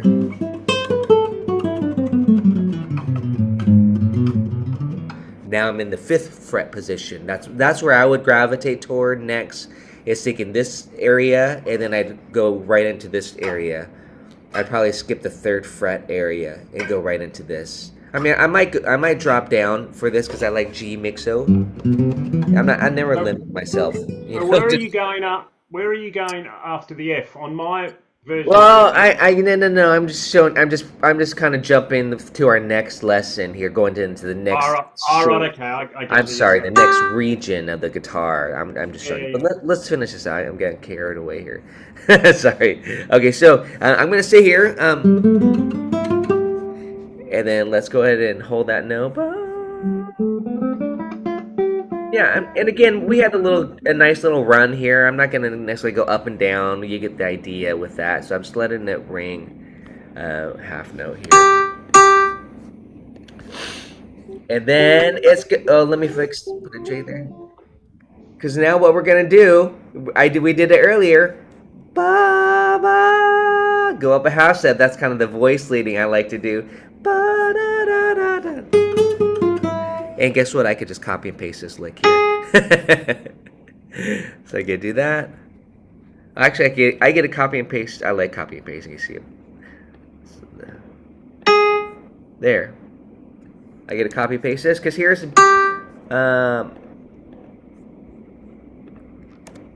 this is now B minor 7 flat 5, E7, A minor. This chord is early here. Let me delete that. It'd be here. You can make it a flat 9, by the way, too. I favor that sharp 5 like this. But here's a flat 9. So E7, flat 9. You'll see it makes a diminished 7 chord if we were down here.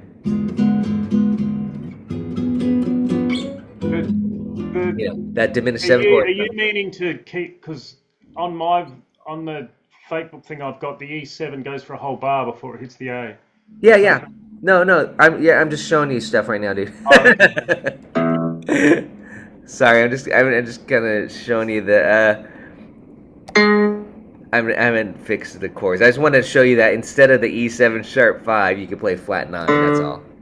All right. Okay. Yeah. No worries. But if you're talking about this chord, no, this chord is I just copied it. That's all it's gone. Is that what you're talking about, Gary? Yeah, and then it has the A minor in the next bar. Right. That's a resolution. We should be almost done here. 31.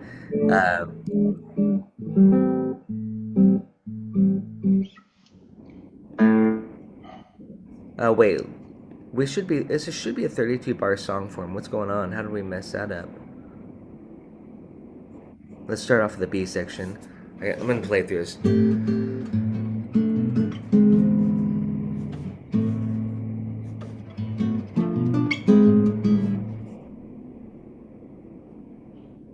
Oh, yeah, right here. This got copy and pasted in somehow.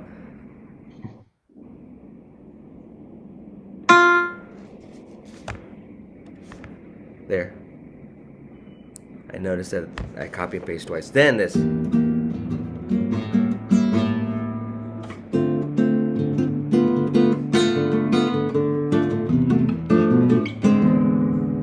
again, E7 sharp 5, I'm showing you can do the flat 9. You know what I mean?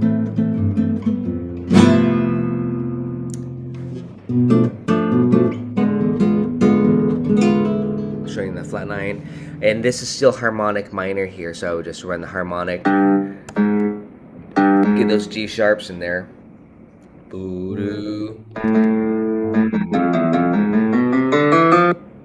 And then, da, oh, nice voice lead. I hear it in my head. Da, da. We're gonna go up a half step. That's Dorian. So, right here, da. I'm gonna put some stress on that note, da, by making it long, and then continuing up the scale. Da, da, da, da, da, da, da, da.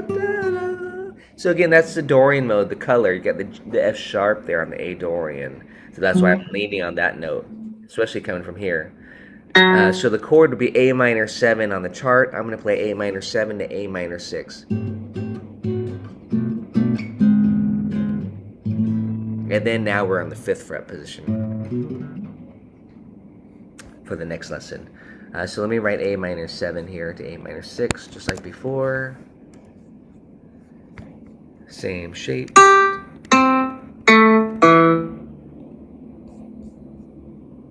Da. Now I'm going to go resolve it up a half step, da, to the G natural. If I were to really tweak with it, I would do melodic minor and put a G sharp there. That would be my preferred scale often. Let's run the scale here.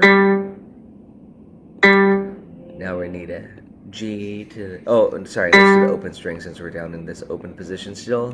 This might be a good way to transition to the next position, however.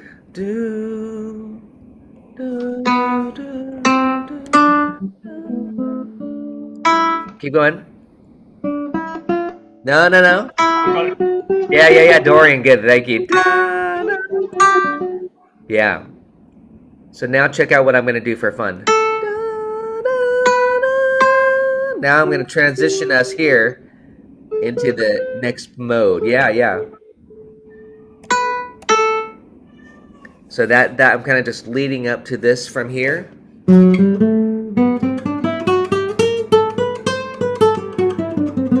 Now we could be in this position. So we just really, for the whole this first scale study, we exclusively stayed in this open position in this area, which could also be in the 12th fret too, of course. And then we'll go here. Dorian, harmonic minor. A lot of practice doing that for the next round.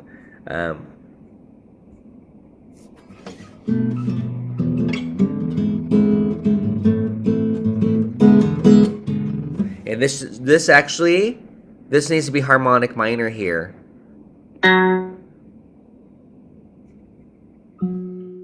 Right, sorry, not there. Right here. This scale. Let's do the transition here. So this is the transition part here. Da, so we're gonna go da da da. Yeah. So we got this.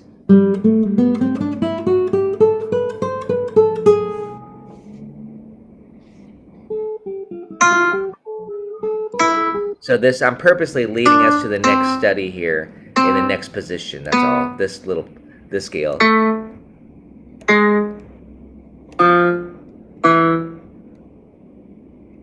I want to go back to, well, let's just keep it consistent. You know what I'm doing, right?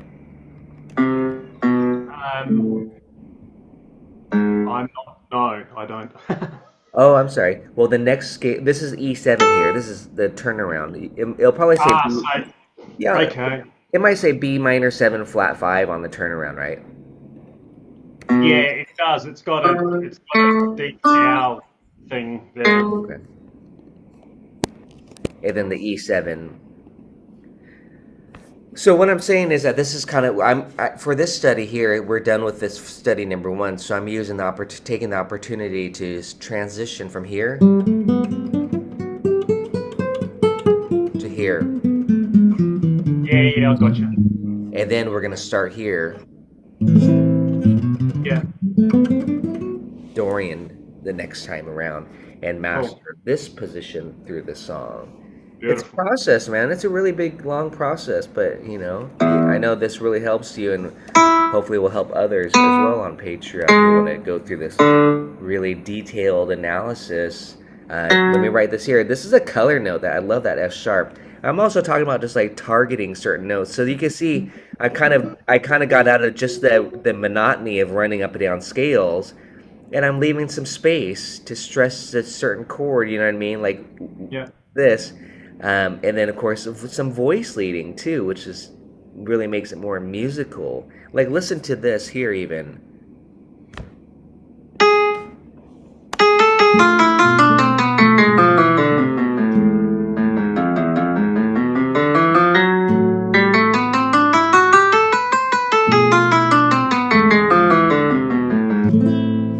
Again, it's a lot of scales, but that we're talking about, that's the vocabulary. You don't have to necessarily run up and down the scale. So that whole last 4 bars, is that still on the no, what mode is it on the A-7 you do? Oh, Dorian, okay. yeah, I'm writing it right now, so then we're complete. Then this is a harmonic minor, 1 bar. It's 1 bar each though, so that's where it gets. You have to really kind of navigate that. Let me just make sure I annotated the scales above it as well. Yeah, harmonic minor. Good. This is A harmonic minor. It could also be called E Phrygian dominant, right? We've been kind of mixing and matching the names a little bit, the mode names. Like before, I called it E Phrygian dominant. Oh, here I put it in parentheses. Let me just copy that then. There. Because some players like to think this E7 chord and do this start on E.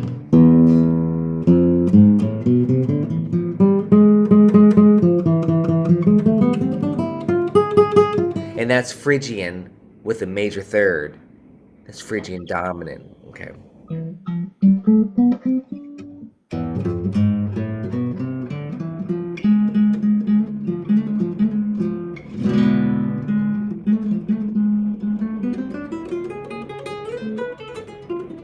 Which is harmonic minor scale. It's fun. It's fun to mess around with that Phrygian.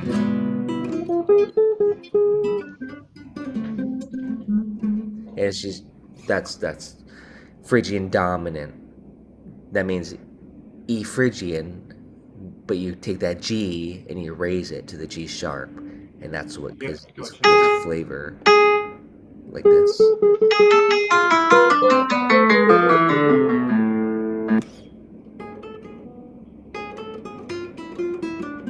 Yeah, I'm just kind of messing around. It's just you don't have to play this like verbatim, but you just get the essence of that scale quality. I wouldn't. So yeah, we just completed this.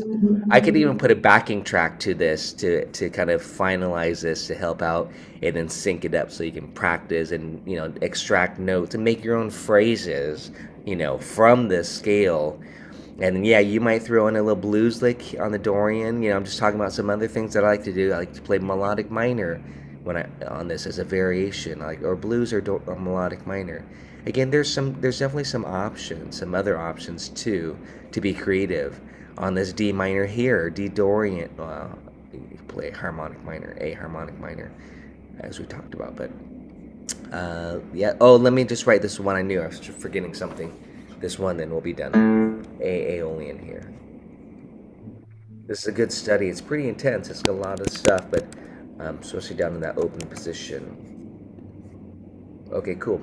This is And done. it's really helping because I'm conceptualizing things Good, on yeah. the same concepts as Girl from Ipanema, but on this tune, so it's helping Oh man, yeah. facilitate It's a a lot of different knowledge. song. It's a minor key song, so we're getting a lot of good choices for minor scale choices. So, Yeah. yeah, I'm gonna stop this recording. That was awesome. Good job. Harmonic minor. Blues. Harmonic.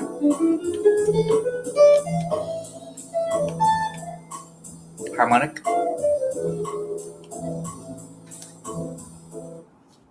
Having fun with Manha. This is the song that has the most different titles in the world. Manha de Carnaval, Black Orpheus, also known as A Day in the Life of a Fool. What other name is it? Just the theme to Black Orpheus. Hey, Bob, check out the comment, you guys. Bob says he was recently encouraged by me to study Chet Baker's scat solo to do it the hard way, because that's a good one. Very good ideas in there. Absolutely. I'll repost that on Patreon. Thanks, Bob, for mentioning that. I appreciate it. I think I was going to share that on Patreon. I'll put that at all tiers. That's a classic solo, just to connect to phrasing, for working on phrasing, and that's what I'm going to talk about today. A little bit on scales. I mean, this is a recurring topic always. How do you practice with scales? What do I target? Stuff like this. How do you make music out of scales? Scales. I mean, I encourage you to learn all of your scales. I have that scale syllabus for those who it's at all tiers. It's just called the scale syllabus, or like scales complete. It just has all the scales that are important, not anything that are too random or too exotic. Just the important scales, which are the modes, the pentatonic, the blues, and then the harmonic minor and the melodic minor, and then the whole tone scale and the symmetrical diminished scale. Absolutely, Bob. Thanks for listening to Bob's comment, you guys. Robert in there. Take your hand off the instrument for phrasing. When you're soloing. So, like right now, again, I'm using iReal Pro just for. I'm actually just gonna loop it. It's easier sometimes. Actually, this song iReal Manha de Carnaval, Black Orpheus. You could just play the A minor blues pentatonic through the whole thing, not have to think about different scales. I mean, you're kind of safe with that. Here, I'll show you. I'm just going to play A minor penta. But I'm going to kind of take on that approach that Bob's talking about, just like phrasing, working on some simple phrases.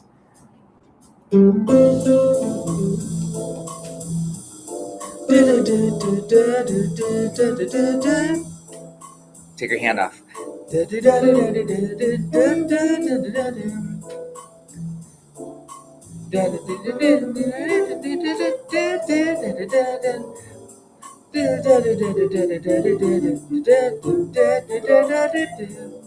Now I'm targeting here thirds. So I know I'm on the B half dim, G sharp, C, lead tone.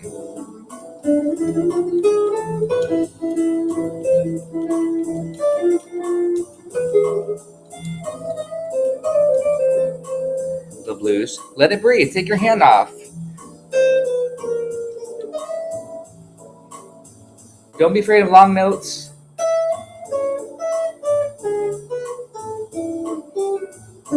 Dorian. Little scale sequence. Let it breathe. Melodic minor, maybe. Blues.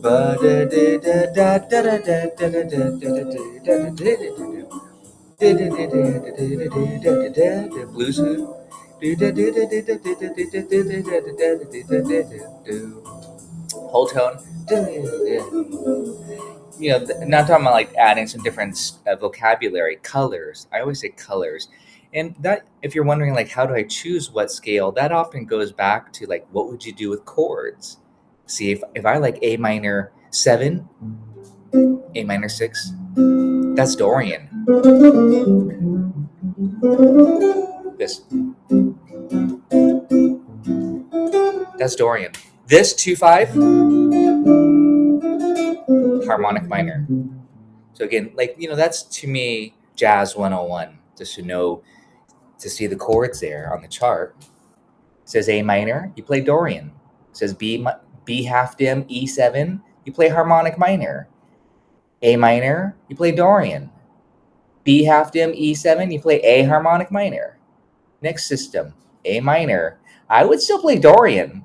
And then D minor to G7, that's A Aeolian. That's C major, key of C there, because it's a 2-5-1. Once it arrives to the 1, the C, you can play Lydian. But then it goes to F2. Then you want to hit that. So again, I'm just having like different colors, chord scale relationship. Play your chords. I think that's important. I like the melodic minor a lot. So I'm just talking about like choosing your scales. That's one aspect of it. Making music with it is a whole nother story. Like how do I make music with scales?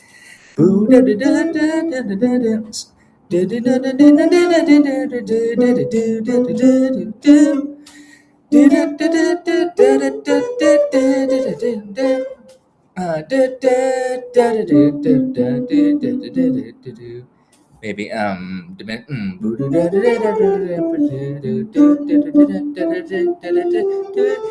on a D minor G7 if you can't hear the changes.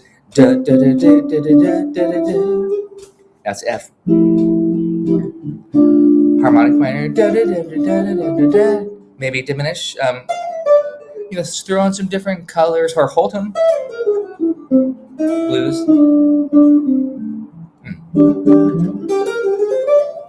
I hit E7 sharp 9. These are just some scale soloing hacks. F melodic minor. So, I talk about these type of different little tricks and hacks. You go up a half step from the dominant chord that you're on, E7. We all love this sharp 9. You can play F melodic minor. Anyways, check out know your scales is what I'm saying. Be able to start on A. I'm just talking random scale stuff today. Start on A, go A Dorian. A harmonic minor. A Aeolian. That's key of C. I'm not leaving my position here, just starting on A. A Phrygian dominant, that's D harmonic minor.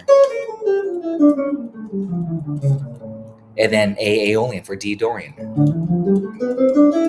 That's all key of C. And you can just noodle around key of C. If you don't know this already, the measures in this song, measures 9 through 16, that's Autumn Leaves. That's just in the key of C. If you guys didn't know that, Black Orpheus is such a great study, you guys. If you're not working on Black Orpheus, it's classic. It's got minor 2. It's got Autumn Leaves built in. You get the 2-5-1 practice. You get 1 to the 4. It's kind of like minor swing. It's such a good study. Who else is here checking out the live stream today, direct to Patreon? Let me know in the comments. Good to see you, Bob. Thanks for commenting. I'm going to talk a little bit more about just practicing. I think that's important. Like, how do I practice your scales? Make sure you know your formulas, but then use your iReal Pro. And so the first thing I'm going to do is I'm going to loop these 2 bars right here. That much. That's a 2-5-1 in a minor key.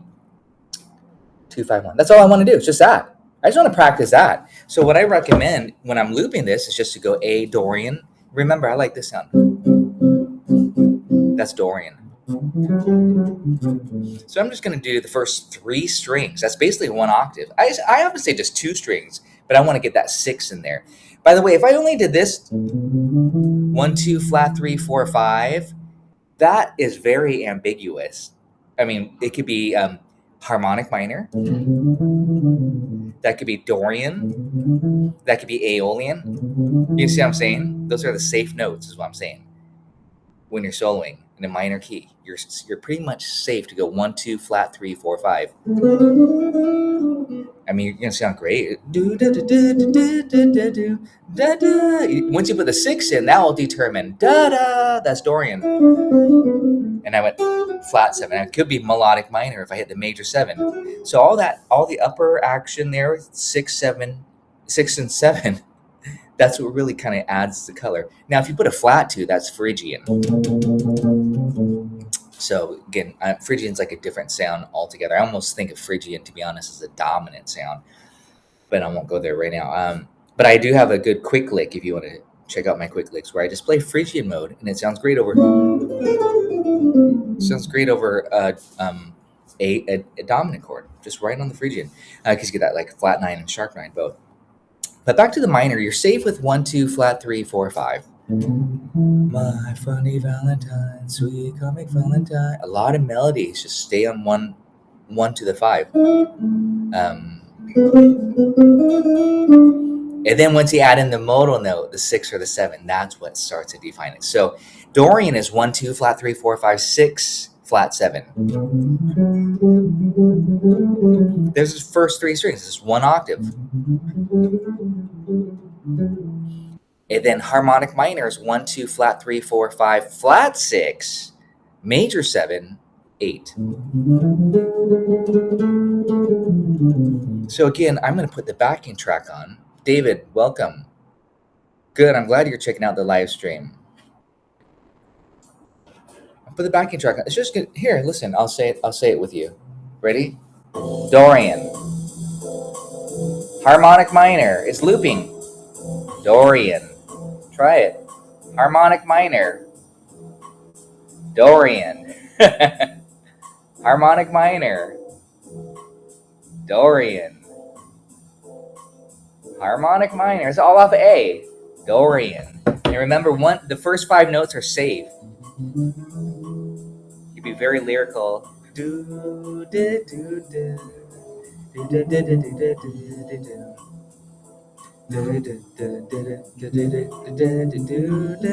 Now I'm up an octave.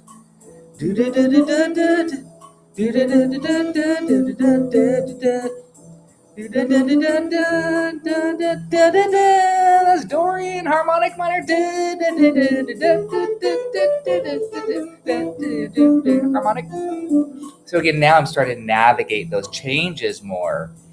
And I hope that you know that when you do the harmonic minor scale, A harmonic minor against a B half dim and the E7, you get an E7. I'm focusing on the 5, as Joe Pass says, get rid of the 2, right? You get E7 flat 9, E7 flat 9, sharp 5 or 13 if you want to call it that. And then I'm going to resolve it to A minor 6. Dorian. So again, back to just practicing. This is crucial for minor scales, especially 1, 2, flat 3, 4, 5. You're safe. You can be very, very lyrical.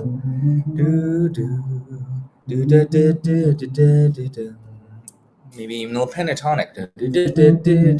Then you add the 9. I really want to go to the 6 and the 7, but I'm resisting that temptation. Now I'm going to go up an octave because I'm going to go up higher. 1, 2, flat 3, 4, 5. And this is where you get rhythmic. We'll put on something swingy too, or we could even swing this song. But now check it out. This is bossa nova. Same thing again. So again, this is kind of just some practicing tips. First 5 notes of A minor.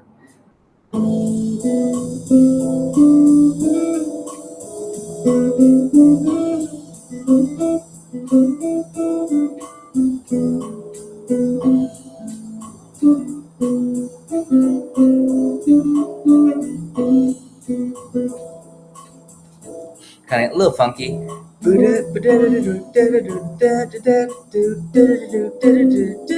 sing what you play. When you don't play, take your hand off. Off.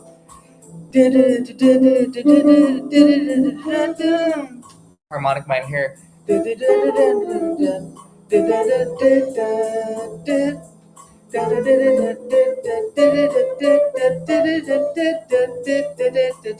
Harmonic.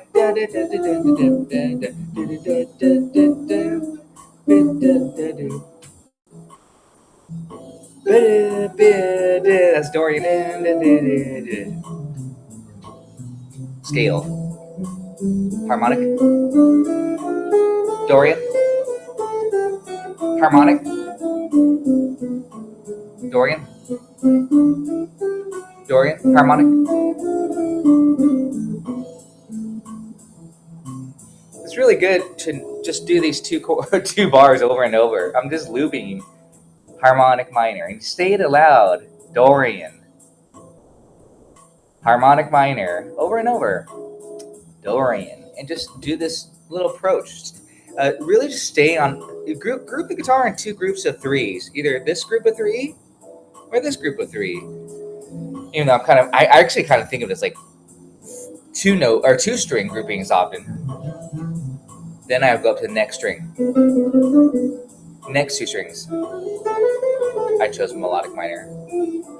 But taking the little chunks. I think guitar players in general try to do this.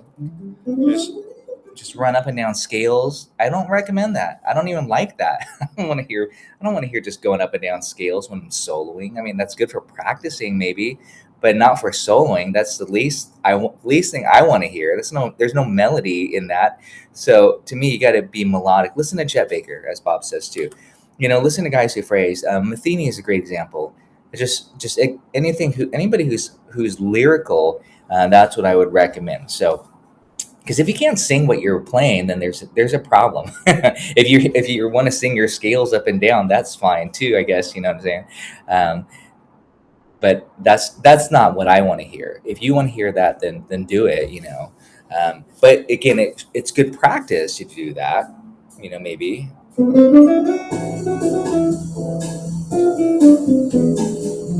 Here it is, Dorian, harmonic, Dorian.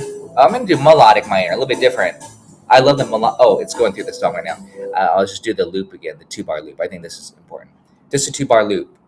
I'm going to do melodic minor and harmonic minor. Harmonic, melodic, harmonic. No, now I'm just running up down the scales.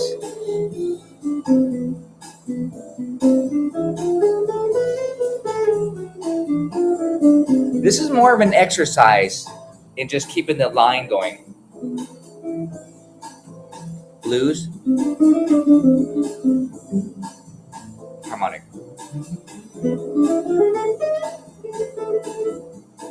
And then some arpeggios and stuff too. So, here's another thing that's kind of just another scale aspect. A Dorian is equivalent to is G major. Check out my lesson on blue boss. I really kind of just beat that concept in. A lot of people say, I don't know A Dorian. I'm like, do you know G major? Yeah, I know G major. That's A Dorian. You're starting on A. So it's just like, where you're starting in. And kind of is a root note of there too. So if you're just jamming on A Dorian, here I'm going to give you an example of, I'm going to play these 4 bars. This is kind of the autumn leaves portion. Measures 9 through 12. I'll even play autumn leaves here. Check it out. Check it out. 1.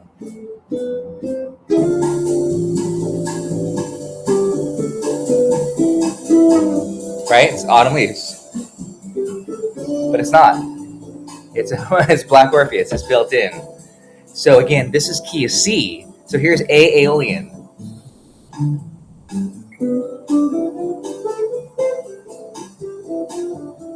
It's on loop.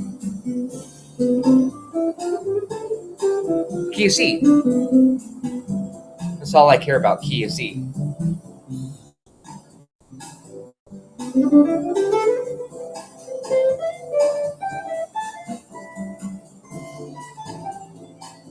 You can be really free.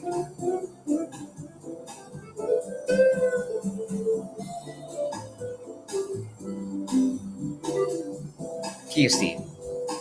Key of C. 2, 5, 1, 4. But if I go on and loop that whole autumn leaves portion right there and do the 2, 5, 1 to the minor, then I get to do the harmonic minor. I'll yell it out if you guys want to try it. Aeolian. Just think Aeolian, Aeolian. That's C major. And then right here, harmonic minor. And then here, a little strategy, blues. Keep it on the blues. Ready again. Key of C, 2, 5. Key of C. That's all I'm thinking. A, Aeolian, key of C. And then right here, A harmonic minor. And then let's resolve it to just the blues scale there. Ready? Here we go. Key of C.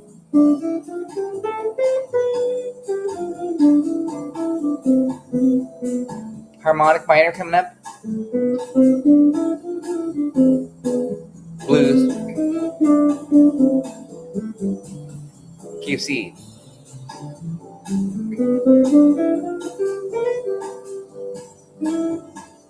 Harmonic minor. Blues.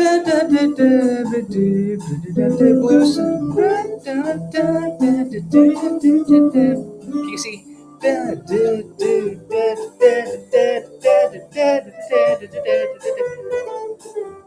Harmonic. Blues. Key C.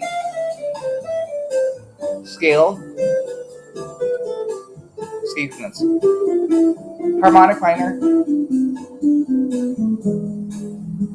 Blues.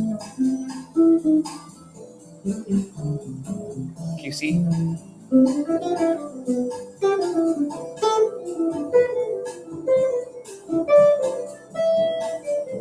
Harmonic. Blues.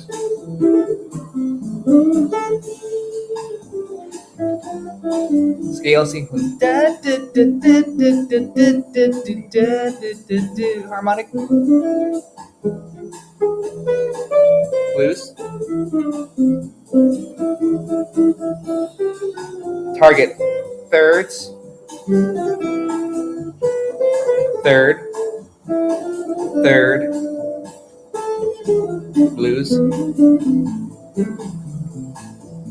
Again, target. Thirds. This is why you got to know your arpeggios. Because when you're targeting those thirds, I'm just thinking the arpeggio basically. Third, third, you know what I'm saying?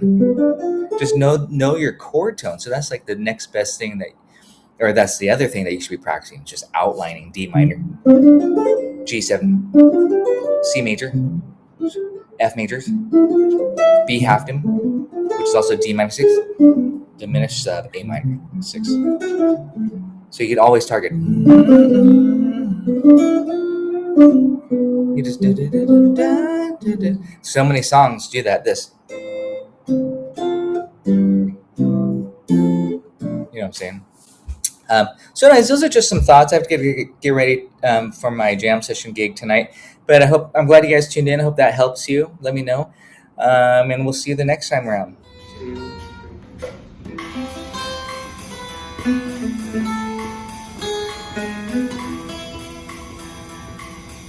Take your hand off if you don't play.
That was really good.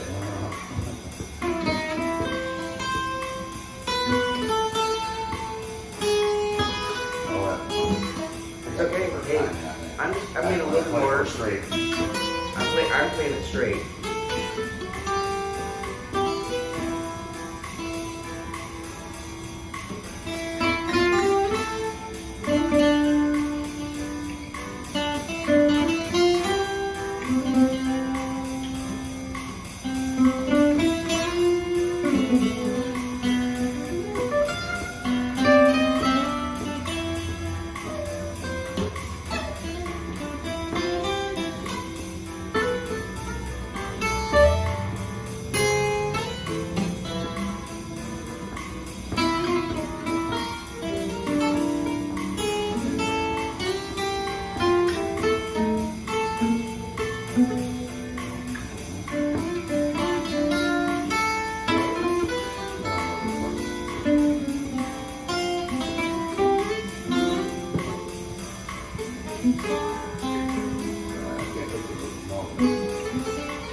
go by feel. You gotta go by feel. Let's do it again.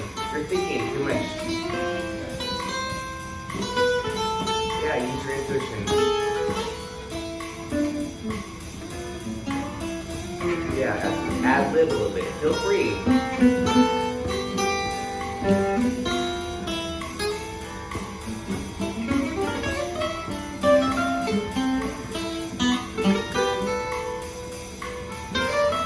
This is the autumn leaves part. That's what I'm always thinking.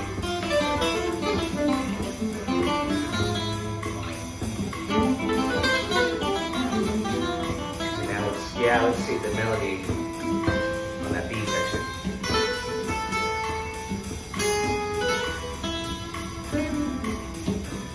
And here's where it changes.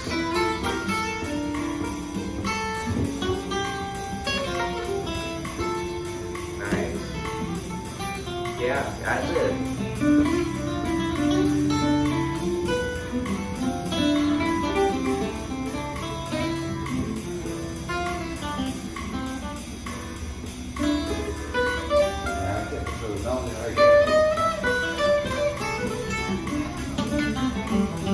Go for it, Dave.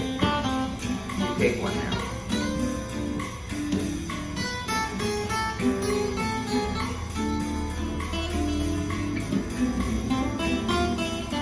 Yeah.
One, two, three, just you and me. We don't need the backing track anymore. But that was a good way to get you started. That was a good way to get, yeah, just go deep. We're at the beginning. We're down to the E section. You went to the B section. There you go.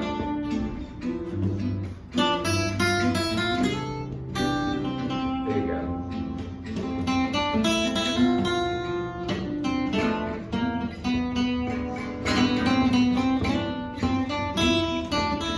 Nice sequence.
This song has got a lot of chords, Put that back on. right? It's got a lot of chords. Yeah.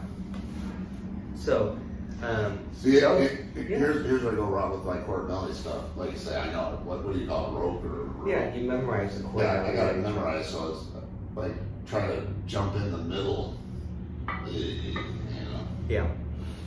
This song is super complex. I mean, I'm realizing as I'm playing it with you, like, there's a lot. It's not that easy to just kind of stop you and say, okay, let's take it from here, because it's not your. It's an A B form versus an A B A. It's a longer section.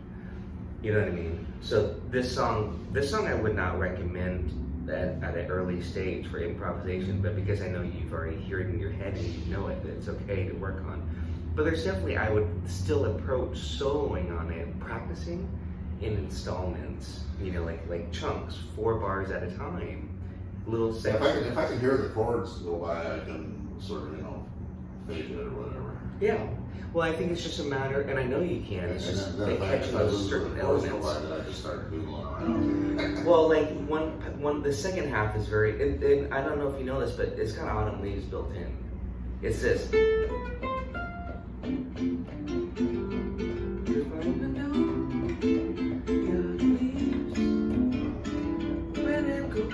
He throws in autumn leaves in there. It measures 9 through 16. Yeah, it's autumn leaves. Yeah. It's that 8 bars is autumn leaves, believe it or not. And then the second part,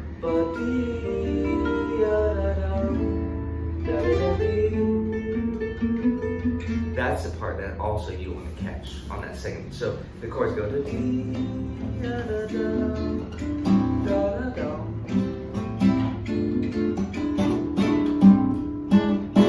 So again, this is very important here that you just get those two. We got to break it down into the song. I mean, going back to the beginning, not even the second half. What is the song about? It's about the 1 chord, A minor, 2/5. Yeah, that's one little route. I like to play down here too. I'm gonna show you this A minor add. It's a really beautiful chord. A minor, add 9. Take your A minor and raise that octave. Beautiful. Now play it. Now get that A minor back on there. It's a big stretch. Get this. Yeah, I just like how moving it is. Here, do your A minor. Now imagine we're just raising that octave to the 9. I love the fact that this slide for anything that's A minor, I default to this. So yeah, it's just haunting. So now we can do B half dim. And then E7 sharp 5. Yeah, that's you gotta be careful. There you go. So I'm doing this quite a bit. And I'm using my fingers, by the way. I'm gonna do this. Watch my copy here.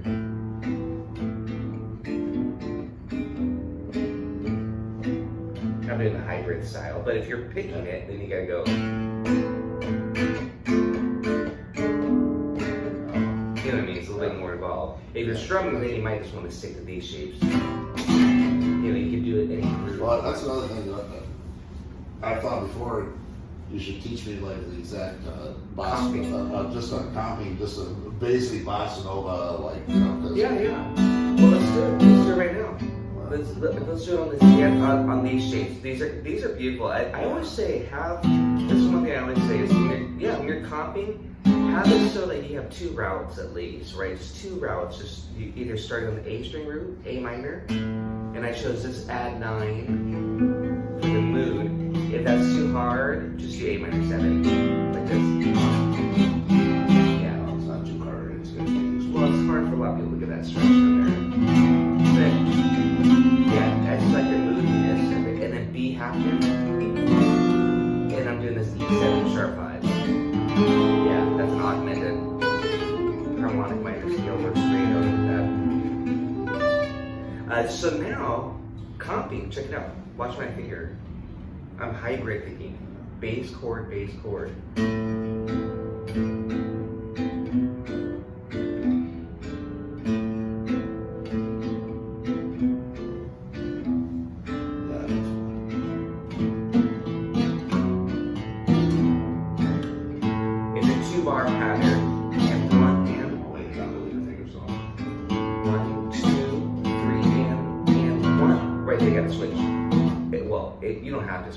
Let's do it without switching chords.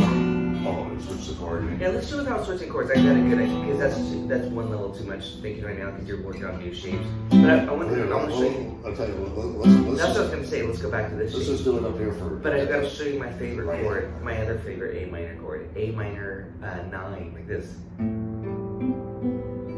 Just do that for a second. It's really another one. Yeah, I love these movies. That's what I'm saying. These really beautiful chords. And all we're gonna do is we're gonna vamp. You know what vamp means, right? One sound, a vamp. So now I'm gonna go to this 6. I change it to 7 to 6. Yeah, just like we're doing like this, you know.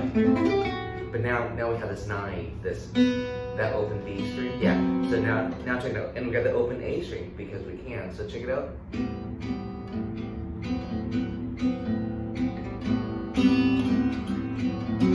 But here's the pattern. So bass, chord, 1, 2, 3, and 1, 2, 3, and stop that much. 1, 2, 3, and good. And then chord, bass, and 1 and. So it's gonna be 1, 2, 3, and 1 and 3, 4. Don't worry about the timing. I'm just gonna play it so you copy me.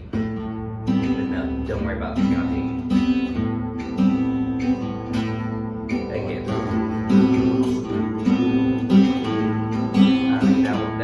I'm close. Watch. 1. It's hard for me not to want to count it for you, but I'll just play it.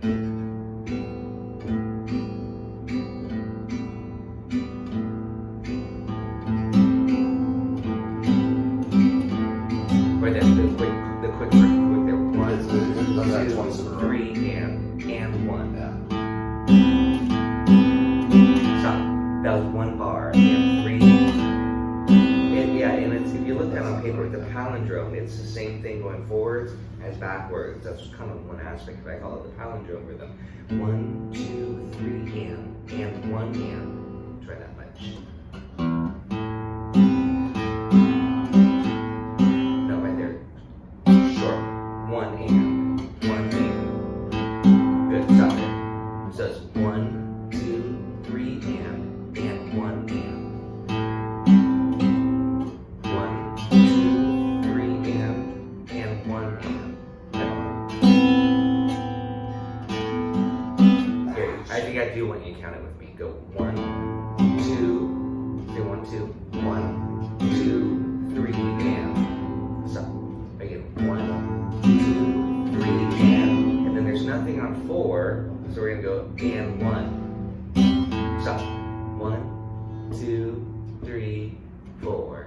1, 2, 3, and 4. And 1. Stop. Good. Again, 2, 3, 4. 1, 2, 3, and 4. And 1. Good. And then now, right when you stop on that 1, we're gonna go 1 and. So let's get that much. 3, 4. 1, 2, no, and, not just 1, 2, 3, and 1 and. Here we go. 1, 2, 3, and 1 and. Yeah, try to make that 1 and. Bass chord, good.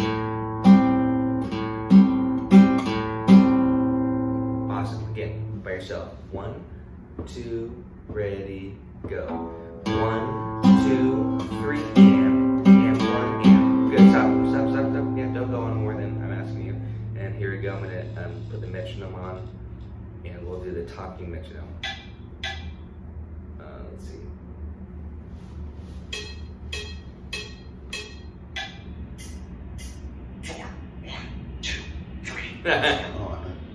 I know.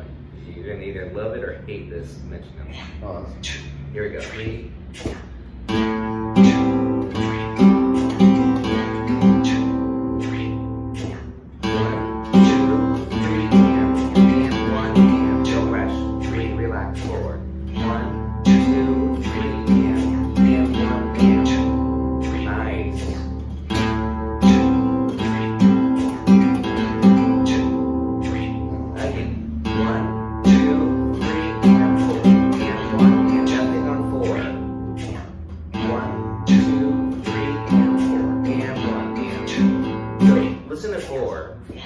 Listen to me do it. 3, 4, and 1, and. I want you to hit just that part.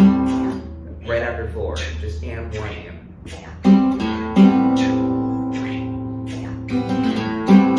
Focus on that. Good.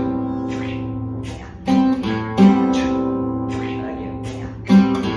Whole pattern. Here we go so far. 1, 2, 3, and 4. And 1, and. Just kind of rushing that 3, 4. 1, 2, 3, and 4. And 1, and. That was good. Again.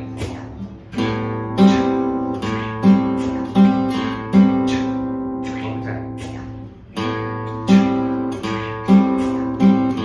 And then go and 3, 4. Now to finish it, we're gonna go and after 2 and 3, 4. So go 1, 2, and 3, 4. 1, 2, and 3, 4. Good. Those are right on the beat. So here's the whole pattern. Or let's practice that. 1, just the last part. 3. So listen. 1, 2, and 3, 4. Just that part. Wait for it after 2. Right in the middle. 1, 2, and 3. Don't rush those quarter notes. 3, 4, 1, 2, and 3, 4. And 3, 4. Good, right on the beat there, good. 1, 2, and 3, 4. So you should be, stop right here. You should be feeling this 1 and 2 and 3 and 4 and 1 and 2 and 3 and go. Listen to me do it. And 3, 4. 1, 2, 3 and 1 and 3, 4.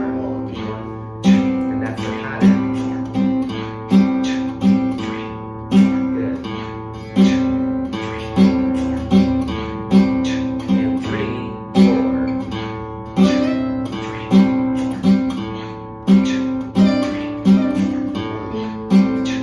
You're rushing. You gotta relax. 1, 2, ready, go. 1, 2, 3, and 1 and 3, 4.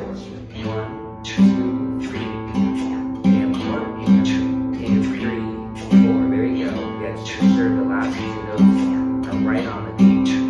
3, 4. Good.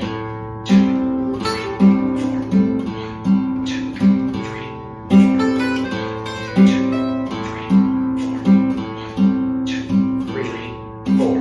1. Good. 3, 4. 3, 4. Don't rush. 3, 4.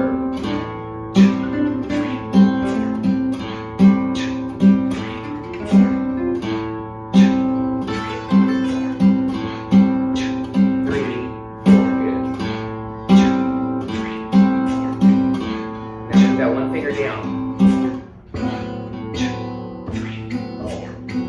Just for down and back. There you go. Relax. 1 and 3, 4. That's all that changes for this. Again. 1, 2. And switch. Yes.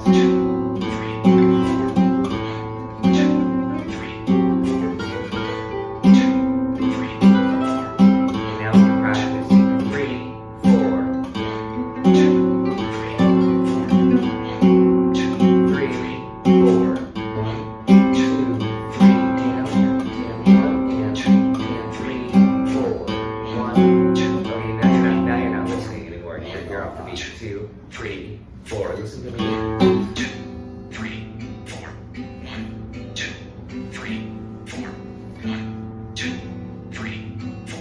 And 1, 2, 3, 4. 2, 3. And 1, 2, 3, 4.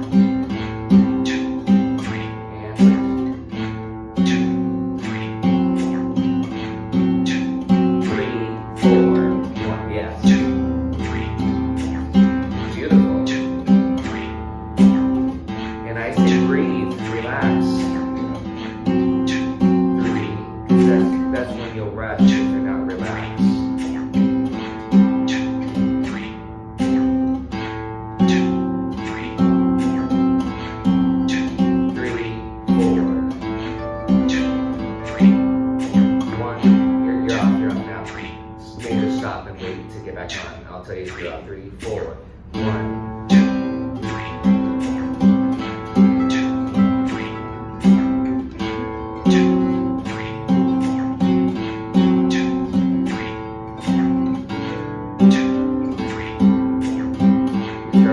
relax. 3, 4.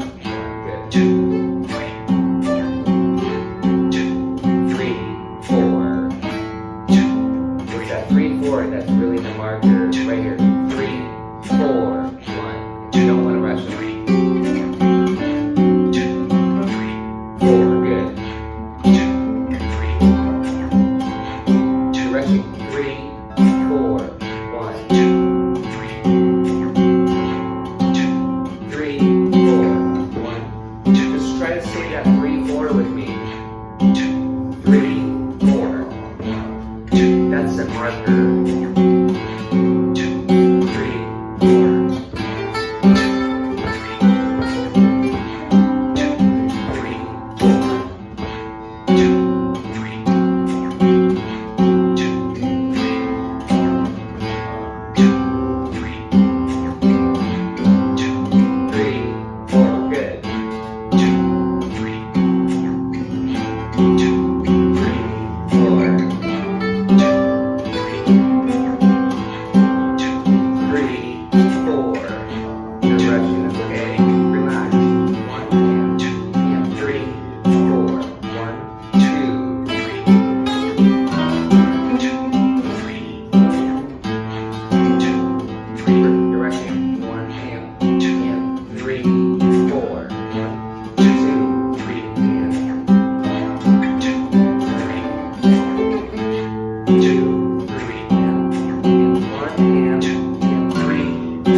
Relax. I'm going to play the A section. I want you to listen to me with the metronome. This is just super important practicing, and I'll use that shape. 1, 2, 3, 4. 1, 2, 3. We're doing the same pattern, but 2, 3. Through the song. 2, 3, 4. 1, 2, 3,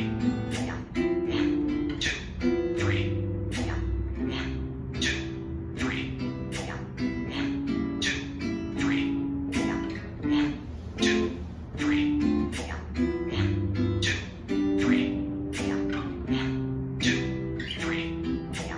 1, 2, 3, 4. Try to take note of the 3, 4. 1, 2, 3, 4. 1, 2, 3, 4. 1, 2, 3, 4. 1, 2, 3, 4. 1, 2, 3, 4. I love that chord. I just get that chord. Here comes the change. Right here. 1, 2, 3, 4. 1, 2, 3, 4. 1, 2, 3, 4. 1, 2, 3, 4. 1, 2, 3, 4. 1, 2, 3, 4. 1, 2, 3, 4. 1, 2, 3, 4. 1, 2, 3, 4. 1, 2, 3, 4. And there I change the pattern at the very end. 1, 2, 3. yeah. 1, 2, 3. And then 1, 2, 3, 4. 1, 2, 3, 4. I'm just showing you the different route. 1, 2, 3, 4. 1, 2, 3, 4. 1, 2. Yeah, I want to get that. Yeah, okay. I definitely want to get that right. Yeah, well, so it's yeah, just, and that's just so I totally don't have to think mechanical. about it. But check this out. Now I'm going to show it to you without the chord.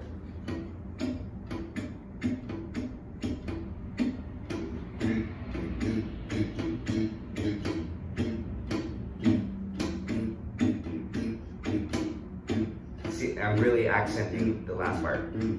3, 4, 1, 2, 3, and 1, 2, and 3, 4. A little bit faster. Now check out.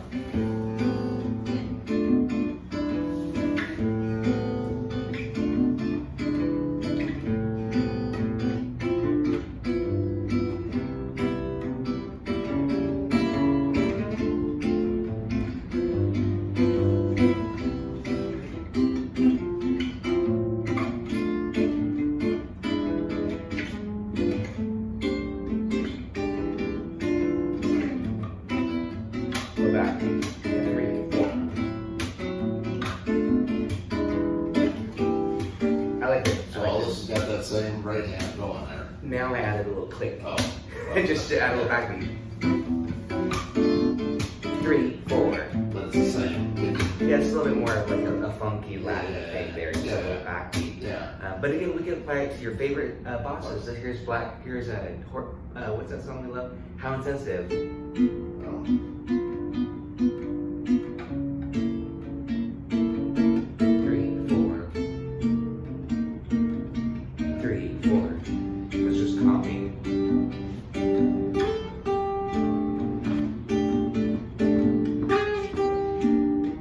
And 1 and 3, 4.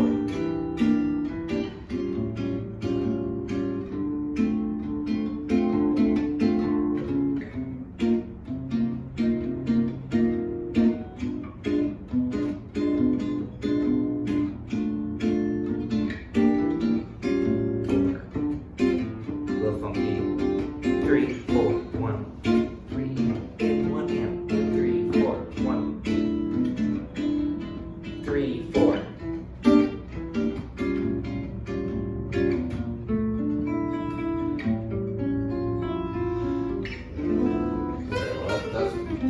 That's my goal this week. I'm gonna Boom, get that. I gotta get that right hand. Here's another bossa pattern. This is just a 1-bar pattern. 1, 2, 3 in. 1, 2, 3 in. I know it seems so easy, and I'm just on an F6/9 chord, a la Girl from Ipanema. 1. But watch my picking, the hybrid picking. Yeah.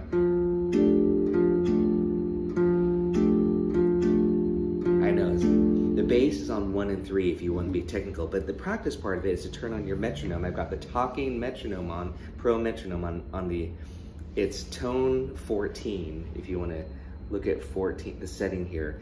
And how do you do that? You just go to that little toolkit here. Dave, I'll record this here. So you got the toolkit and you make sure it says tone 14 and then you're good. Then you just go back to the dial. This is a free app, by the way, pro metronome. It's so useful. Now listen. 1, 2, This is 3, this. You have to be 4, really relaxed when you're doing 2, this, so you don't rush. 3, 4, 1, 2, 3, 4, 1, 2, 3, 4, 1, 2, 3, 4, 1, 2, 3, 4, 1. Here it's faster. 2, 3, Now I'm gonna do 1, 2. 1, But no, 2, do it at all 3, tempos. 4, 1, 2, 3, 4, 1, 2, 3, 4, 1, 2, 3, 4, 1, 2, 3, 4, 1, 2, 3, 4, 1, 2, 3, 4, 1, 2, 3, 4, 1, 2, 3, 4, 1, 2, 3, 4, 1, Making it 2, low, articulation 3, 4, short. 1, 2, 3, 4, 1, 2, Okay, 3. so that's like the first thing I usually try to show and teach is just that really basic 1, 2, 3 and because you're gonna mix and match these, right? Yeah. You know, but then we're gonna get to that 2-bar, that palindrome pattern. But now I'm gonna add a little bit more syncopation. I'm gonna do this 1, 2, 3 and 1, 2, 3 and 1, 2, 3 and 1, 2. So I did what we just did with number 1, but I added an and right on the and of 4, Yeah. leading to the next chord. Now the trick is it's called anticipation. When you're going to that next chord, you're going to actually switch early. That's the anticipation part. So check it out. 1, 2, 3 and 1, 2, 3 and 1, 2. So I went and 1. I was already on the next chord before 1. I went 4 and 1, 2. Yeah. I'll continue.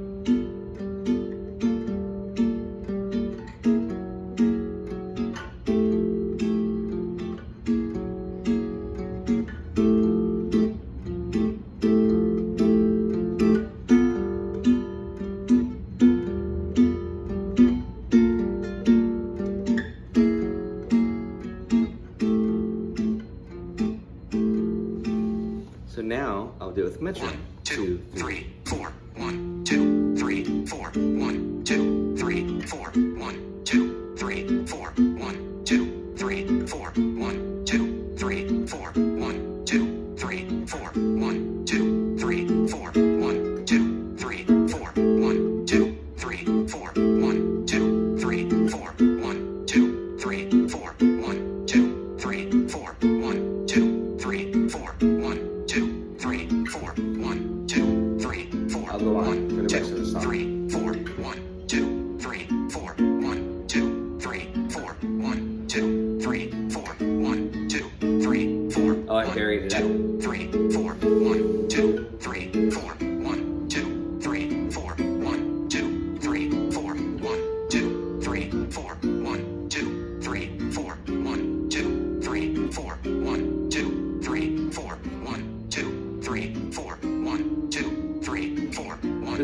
bar pattern. 4, 1, 2, 3, 4, 1, 2, 3, 4, 1, 2, 3, 4, 1, 2, 3, 4, 1, 2, 3, 4, 1, 2, 3, 4, 1, 2, 3, 4, 1, 2, 3, 4, 1, 2, 3, 4, 1, 2, 3, 4, 1.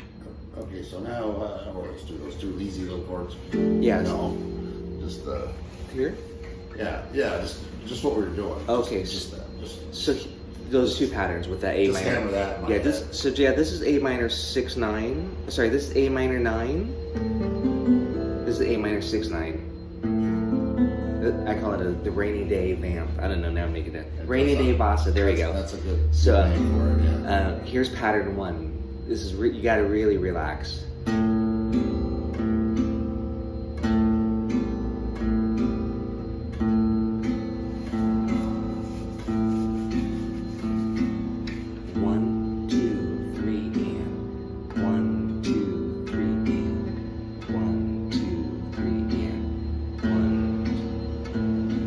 Here's pattern 2. 1, 2, 3, and 1, 2, 3, and 1, 2, 3, and 1, 2, 3, and 1, 2, 3, and 1. That little bit, that and of 4, really gives it that push. Yeah.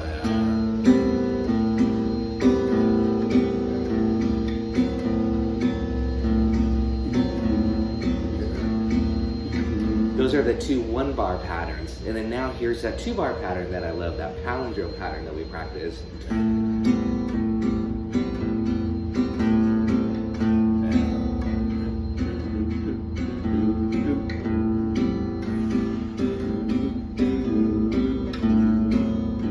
Here it is on Girl from Ipanema.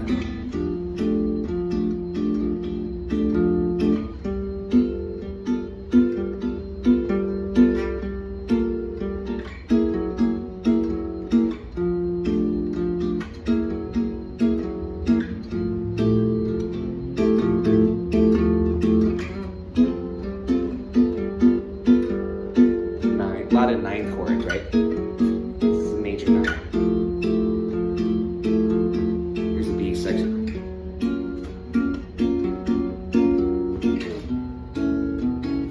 Little sus. There's my thumb.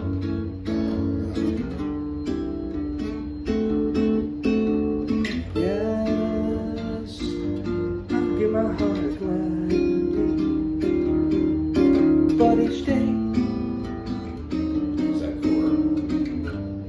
Flat 9.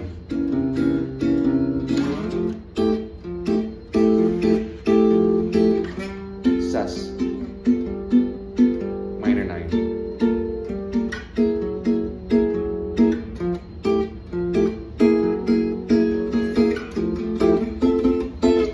Inversions.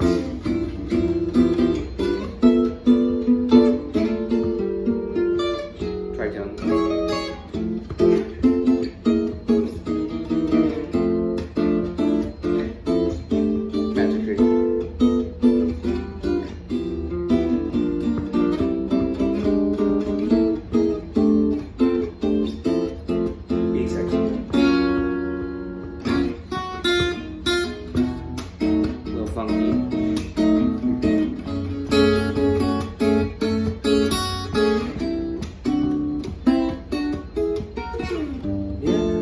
Have the melody. Hold it.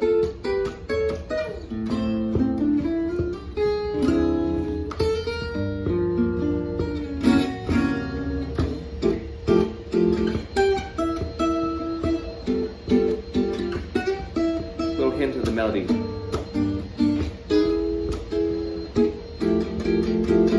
Little variation.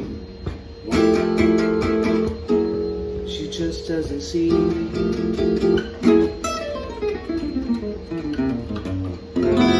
Yeah, you really got it down where you can play those licks in between the chords and not get lost in the song. That's pretty hard.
things to do on a 2-5-1. And then C major 13. Be careful, not C dominant. We don't want C dominant 13. Well, I don't want it. You may want it. But we have this.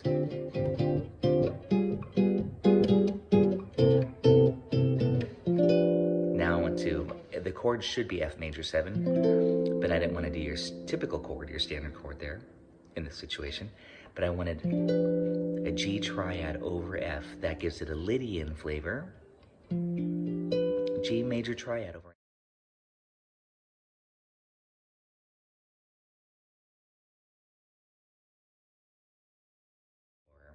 chord exploring. So I thought it'd be nice to pick up the guitar this morning and play through some Black Orpheus and explore some chords with you all.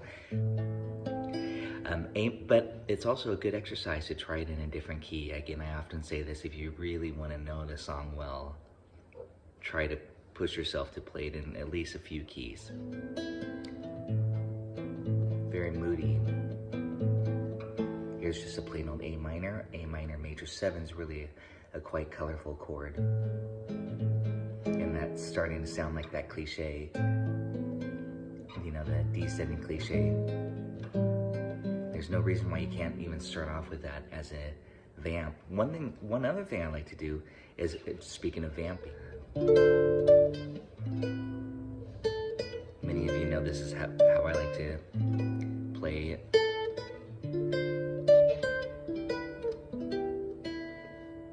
And then I might go into this.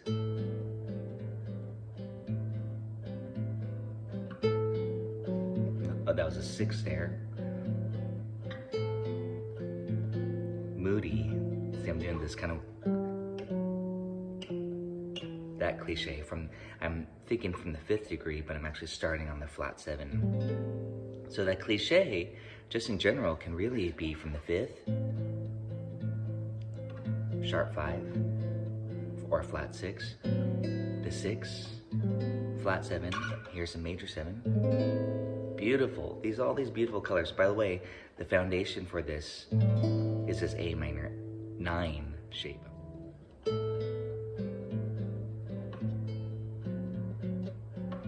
The little vamp. If I was looping, if I had my loop pedal, which I don't right now, I can vamp over that and solo on that for 10 minutes. So you can vamp on a progression. So here's the first 2 bars of the song if you wanted to do this.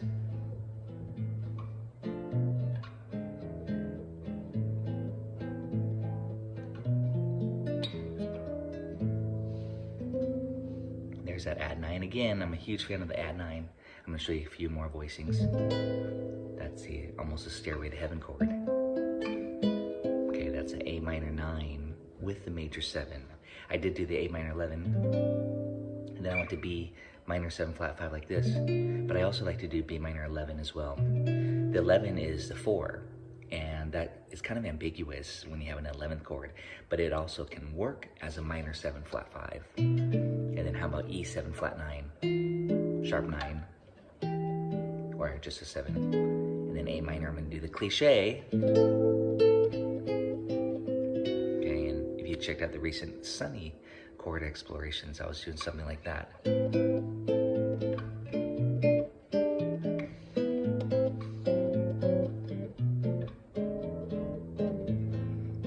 Sometimes it's nice to keep a line.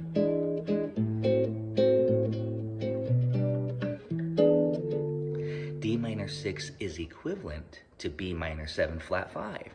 So it's nice to think these inversions. B half dim, D minor 6, E7, G sharp, dim.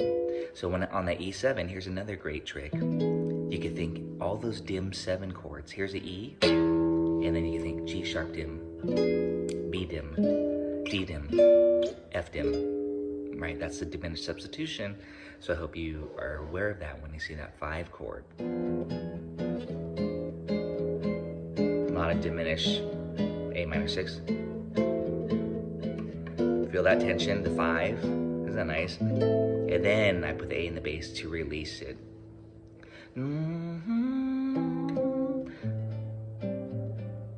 let's explore a little bit more. I'll go on a little bit more. I'm in the 11th mode, minor 7, D minor.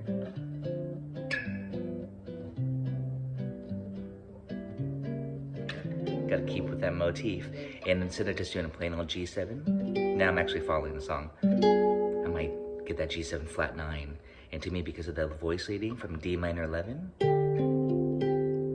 this is one of my favorite tricks or hacks.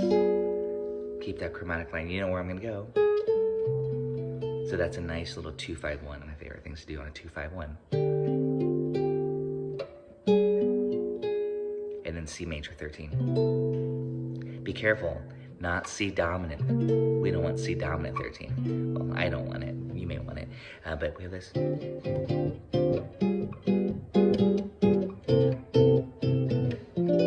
Now I want to, the chord should be F major 7, but I didn't want to do your typical chord, your standard chord there in this situation.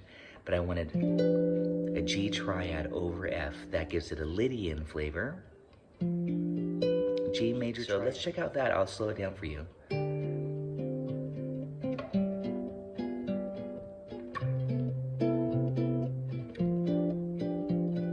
D minor 6 instead of B half dim. Or I could do both.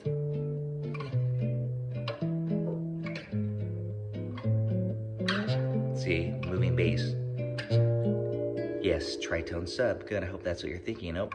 Tracy pulled out tritone sub. Instead of going B half dim to E7, I went tritone. You can always do that on a 2-5-1. Go chromatic. And then resolve. That's the beauty of the tritone. Just remember, oh, it's just a chromatic bass line. But remember, E half dim, well, I hope you know this. E minor 7 flat 5 is equivalent to what?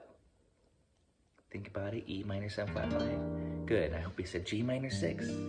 So you could go G minor 6, or you put the E in the bass like this if you want to create some bass line movement. Check this out. This is actually easy. This is G minor 6 here, but I put the E in the bass.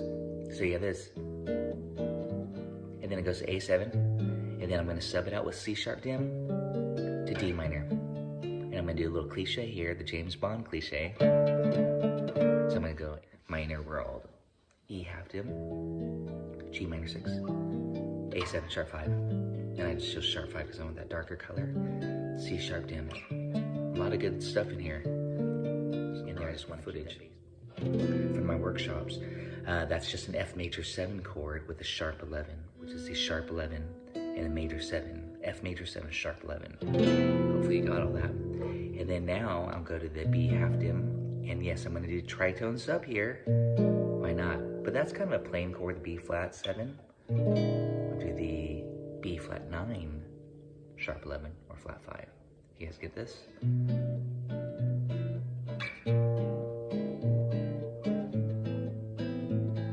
And then for the turnaround,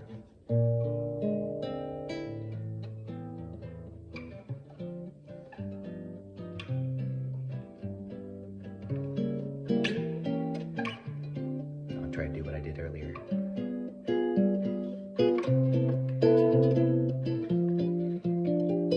F Lydian.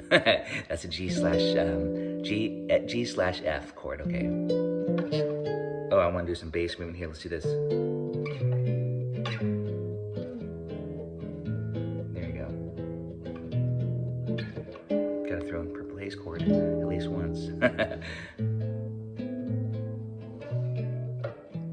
And then I'm doing a common tone approach. I'm trying to keep that E constant. And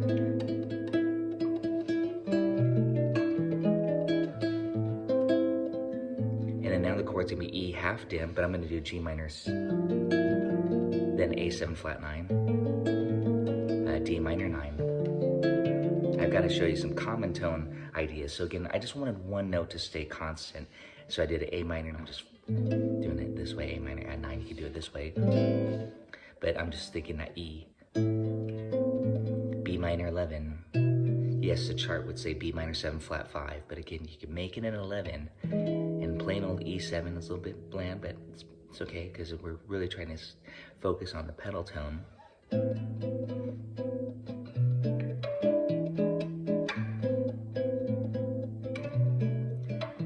E half dim, I did the G minor, because E half dim, E minor 7 flat 5, when I see that, I think G minor 6. But I know that I can also do something with G minor, so I'm choosing G minor 7 with the 6. Okay, is that cool? And then A, so that's just G minor 7 with the added 6 note. And that's to keep that E constant.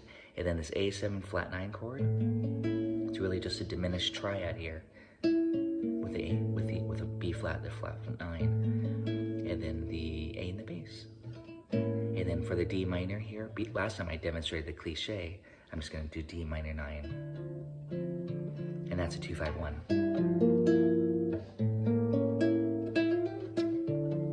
Add some leads in there, so be.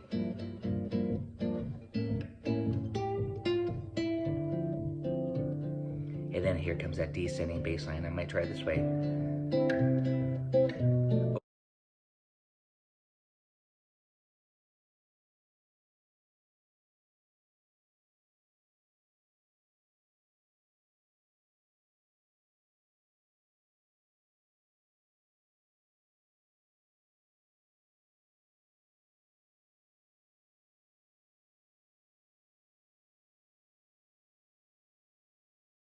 Is half diminished, E minor 7 flat 5, that's the same as G minor 6, just an inversion. That helps me out quite a bit for soloing and for doing stuff like this.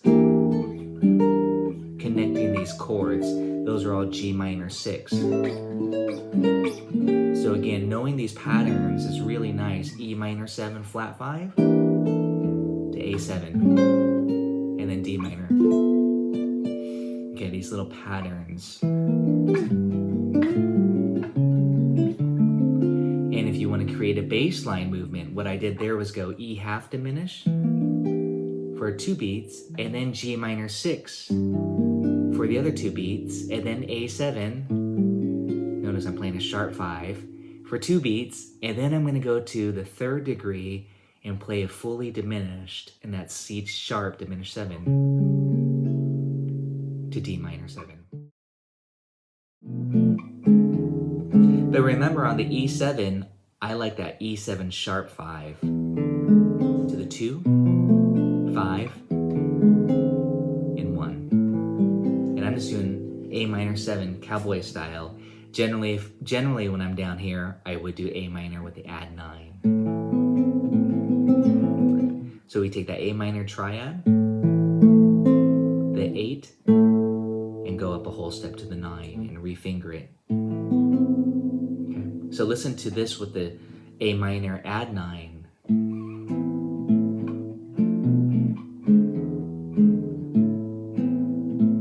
It's a little bit moody. I want to D minor 11. I want a G7 flat 5. I want C major 9.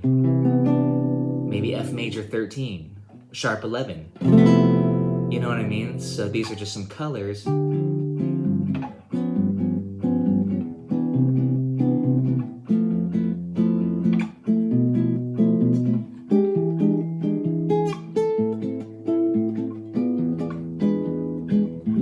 again, that wasn't planned out. I'm just kind of experimenting in my head. D minor 11, G7 flat 5, C major 9, F major 7 sharp 11, blaze chord, E7 sharp 9, and then I raised it to an A minor triad. Anyways, and then I put a diminished turnaround, substitution. And then A minor 6. Again, that's one of the things I enjoy the most, is just improvising with chords. Just sitting there looking at the lead sheet, or, knowing the progression, and just messing around trying to connect the chords smoothly, and experimenting with different colors. The chart will say G7, but I might want to try G7 flat 5, maybe G13, maybe G7 sharp 5, maybe get a little bit more colorful, G7 sharp 5, sharp 9. Again, that's how you discover some really beautiful colors, going beyond what's written on the lead sheet.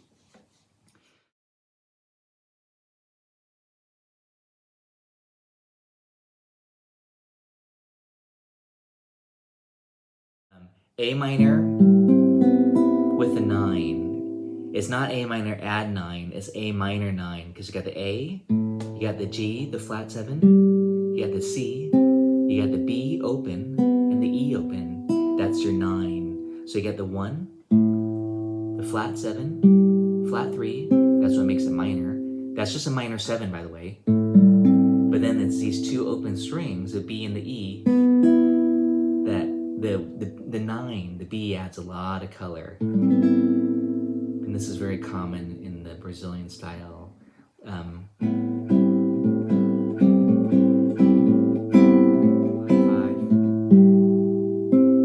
Open, open. So it's 0, 5, 5, 0, 0.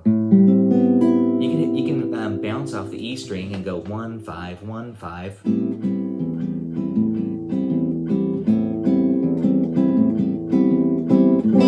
And in that case, I'm using all 5 fingers. In classical guitar, you're not really supposed to use your pinky, but in this case, I'm going, and then I bounce to the low E.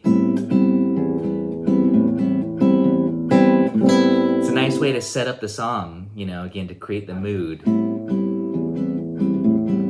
3, 4, 1, 2, 3, and 1, and 3, 4. And I'm just taking bossa nova pattern number 2 there. You don't have to alternate the bass. I like to hear the bass move. And then one thing that I always like to share is take that 7 and go to the 6. So you get this.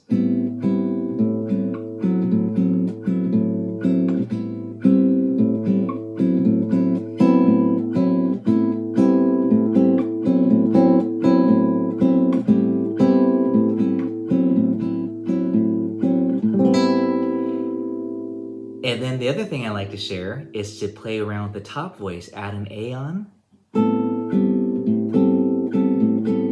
or a B on.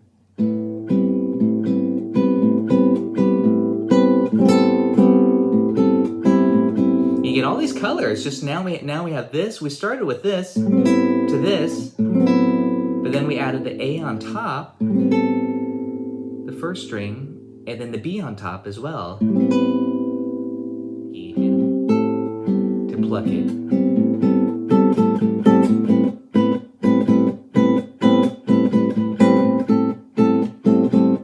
And that's 6 degree.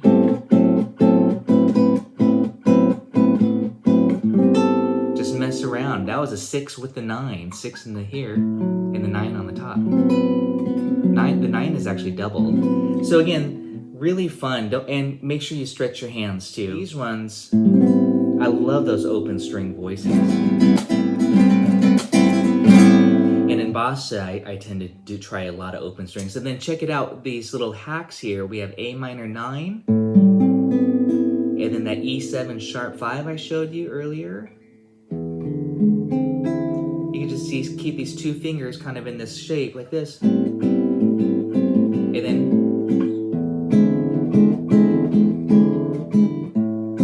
with the tune Autumn Leaves, but the composer, I'm going to do the screen share here. I always like to talk about this. Consciously was using this, but D minor 7, G7, C major 7, F major 7, B minor 7, flat 5, E7, A minor. That is the A section to Autumn Leaves. So what I often do is play the melody there to Autumn Leaves and see if my musical buddies recognize that it's, you know, the same progression there when I'm playing.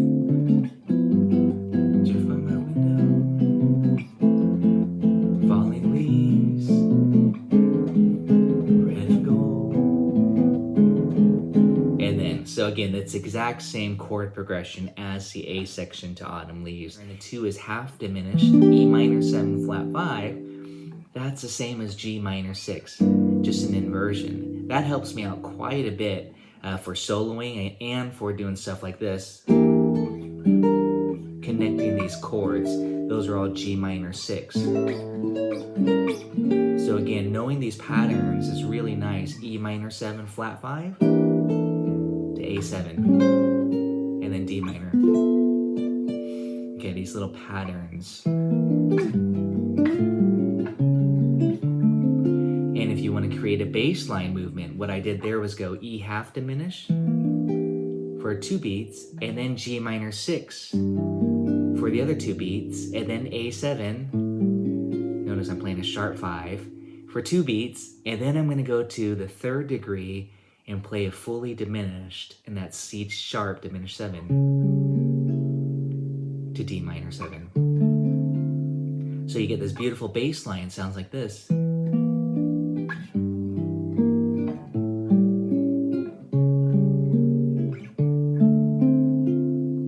Or this.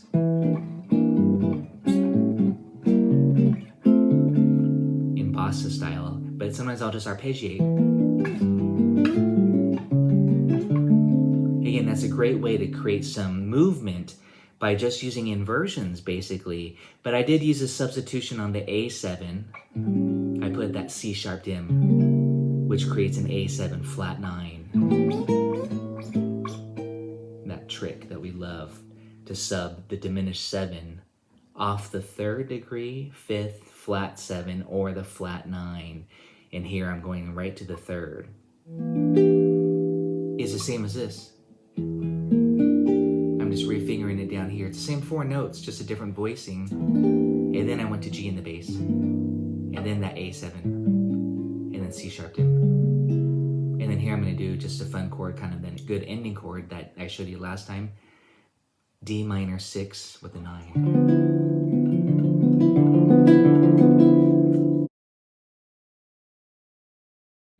But the first one would be this.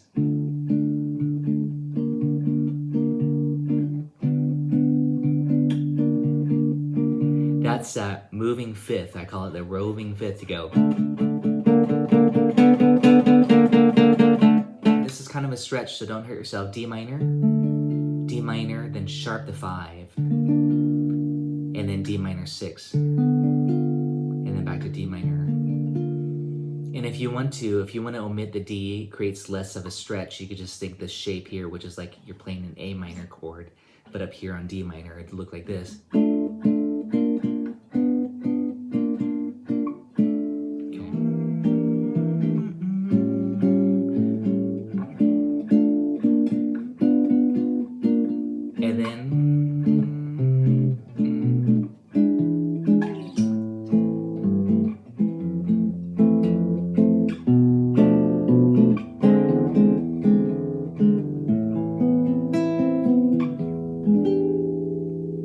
Here's D minor,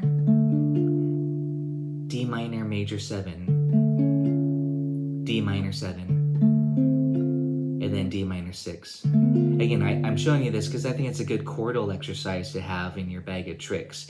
The chart will just say D minor for 2 measures. Of course, it might say D minor 7, but you could be inserting these cliches, again, be like this.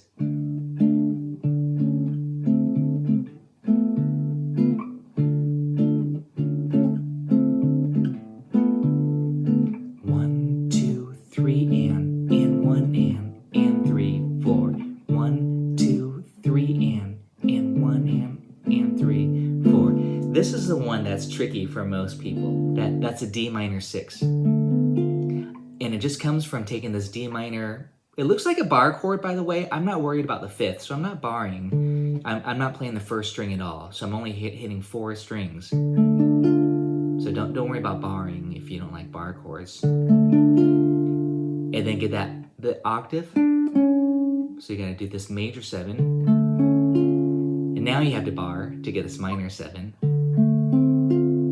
And then the 6th one here, D minor 6. And if you really don't like that, then just go over to the 6th string root and do this.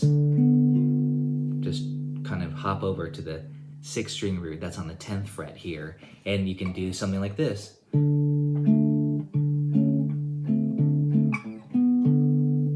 I have to look, usually I don't like to look at the guitar when I play, but I have to look to make sure I'm on the 10th fret there. That's why I prefer not to move if I don't have to. So again, now it's 1, 2, 3, and 1, and 3, 4. I want to show you a really cool chord, kind of epic sounding. Instead of just this F major 7, I do this quite a bit, and it's using F major 7, sharp 11.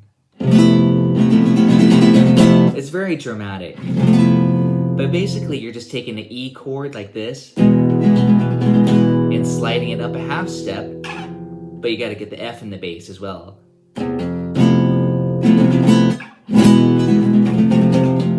now you have, let's put it back into context. But here's that A minor 7 / G, and then F major 7, sharp 11.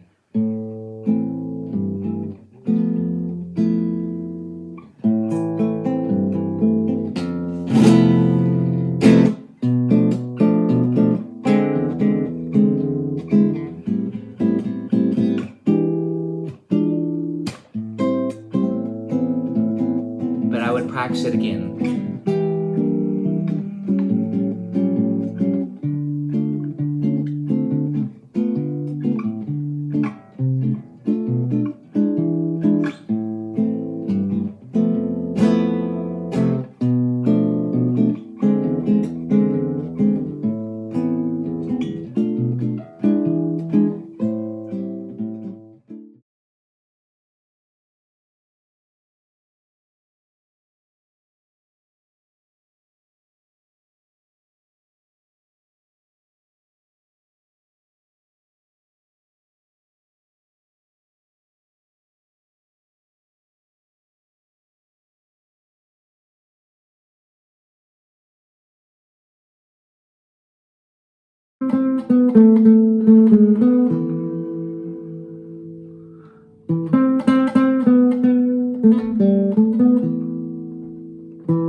G7, B minor 7 flat 5, C major 7, E minor 7, F major 7, A minor 7, B minor 7 flat 5, D minor 6, E7, and then G sharp dim to that A minor.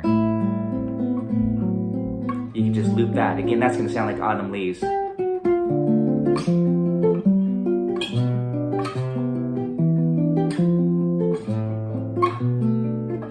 Okay, so that 2/5.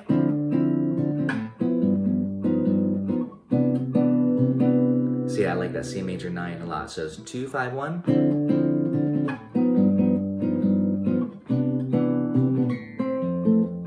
And I just went to a plain old F major 7 down here. But notice this little voice leading on the second string.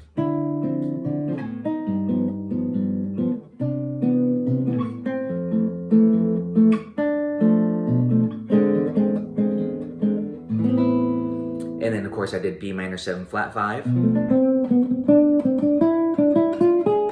Why? Has that G sharp, that leading tone. But I love the blues too, especially if you. And then mix it up.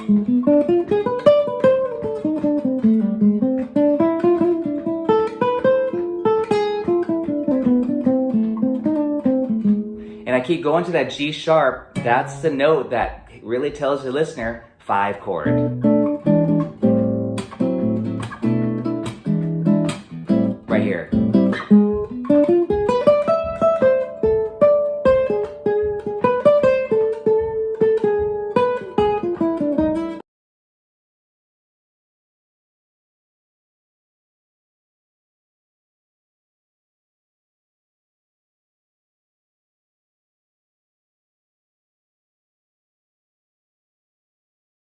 It's a very beautiful theme.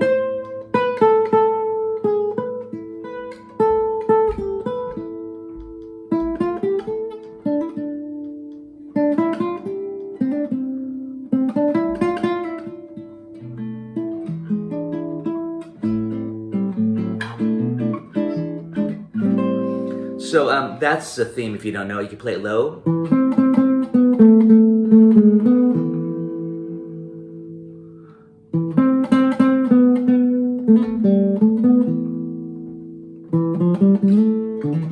I suggest learning it everywhere, not just where the tab is written.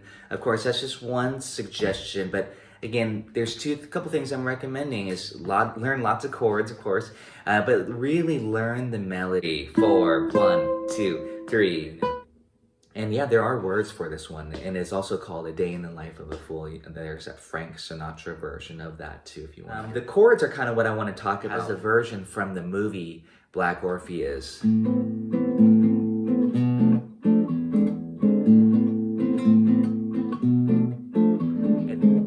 1 and 1 and 1 and.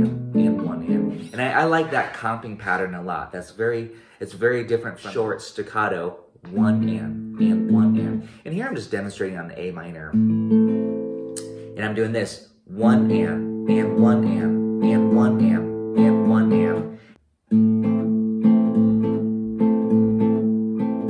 To give it that staccato.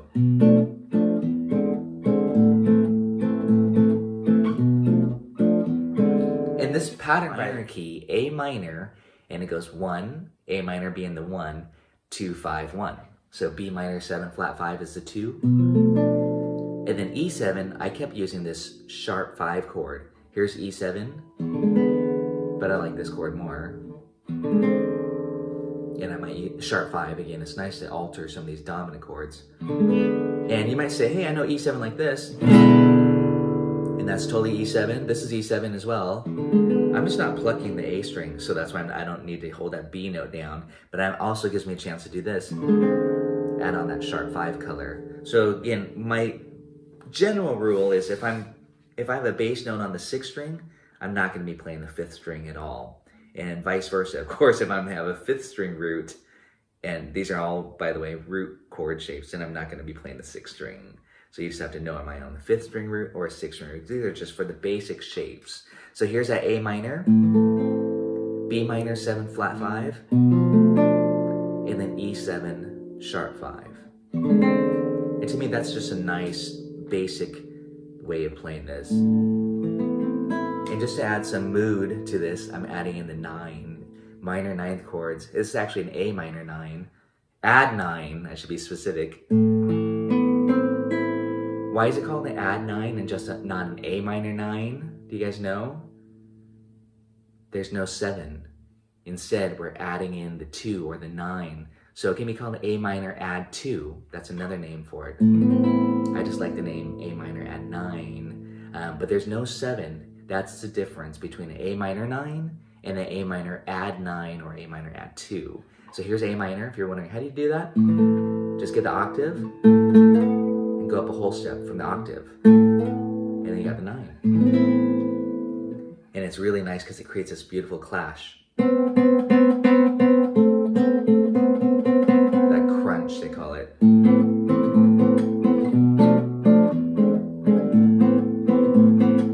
If that's too much of a stretch, don't do it. And here's that E7 sharp 9. So again, so much fun with chords. A minor 7, A minor 6. This is what I'm often doing and what you hear a lot of people do to get this little, I think I talked a little bit about this before.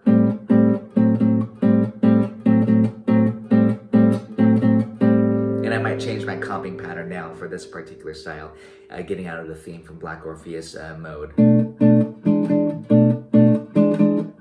So I'm showing you this nice voice leading, this.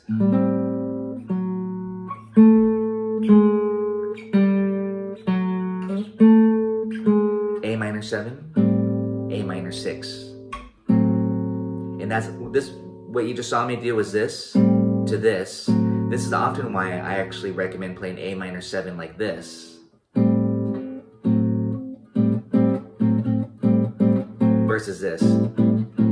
It's kind of up to you. I prefer this for that little movement. And again, why is that important? It just creates a little voice leading. It's really nice to catch a little voice leading. And then when you go to B minor 7 flat 5 to E7, this. You get that nice voice leading.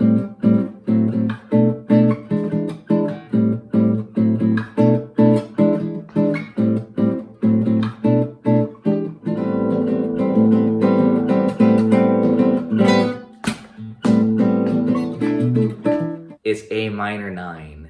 Why is it A minor 9 and not A minor add 9? Now we do have a 7, the flat 7, which is a G note in here. So here it is. This is a sweet chord, very, very bossa nova. When I think of A minor, I'm always playing this shape. And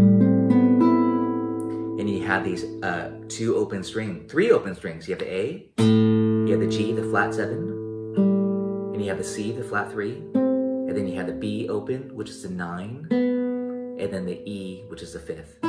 So it sounds like this. So if you're not used to that chord, you're going to want to learn it and incorporate it into your vocabulary. Those open strings just sound so nice. I'm actually using all 5 fingers here, by the way, for this chord because I want to hear all 5 notes. I'm doing this.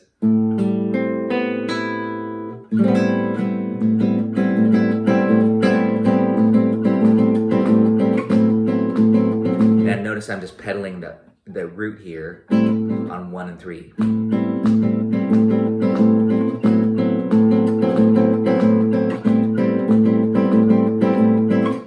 And notice also I'm going flat 7, 6, flat 7, 6, same color. So this chord would technically be called an A minor 6 add 9. Or A minor 6, 9 if you just wanted to call it that. That's the sound.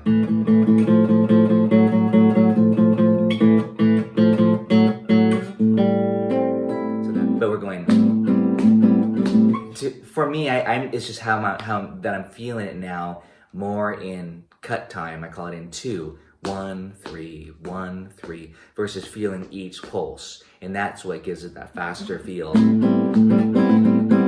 And then so the other thing that you can do is alternate the bass. Listen to that Toots Steelsman version, and then the root, 5th, root, 5th, if you want to. This is important stuff, kind of more dealing with rhythm and comping.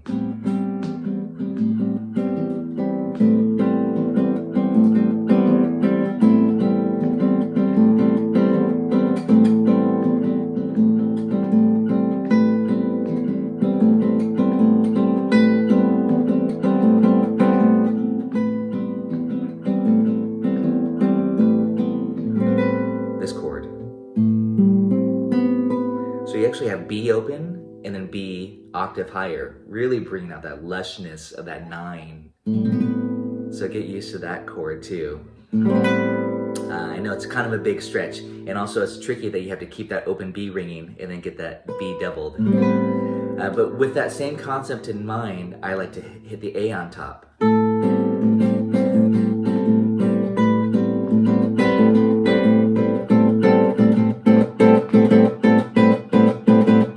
And there I'm going, I'm playing everything almost more like I feel like a piano style with both hands. Da, da, da, da, da. I'm not worried about keeping the bass on 1, 3, 1. Really moody, but hey, you can, when I play this song, I always do like a super long intro. If you listen to the Bola Sette intro, you know, people love just to kind of draw this beautiful A minor quality out.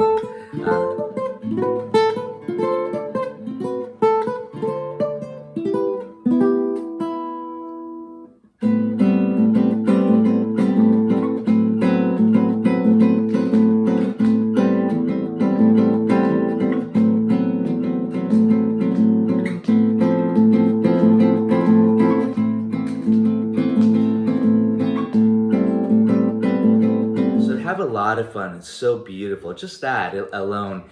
And again, that feeling it in 1, 3, 1, 3, dot, 1, 1, 2, 3, and 1 and 3, 4. It's the same pattern.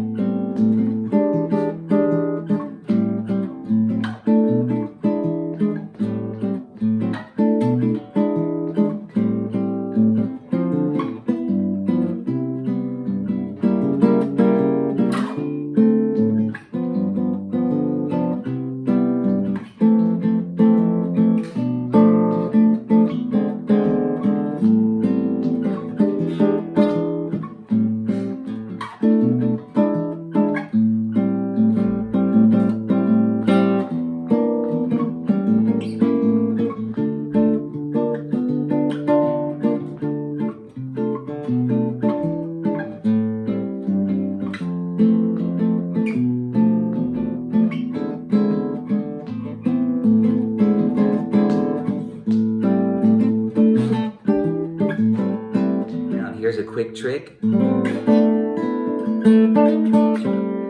Take this almost like a power chord, Smoke on the Water, right?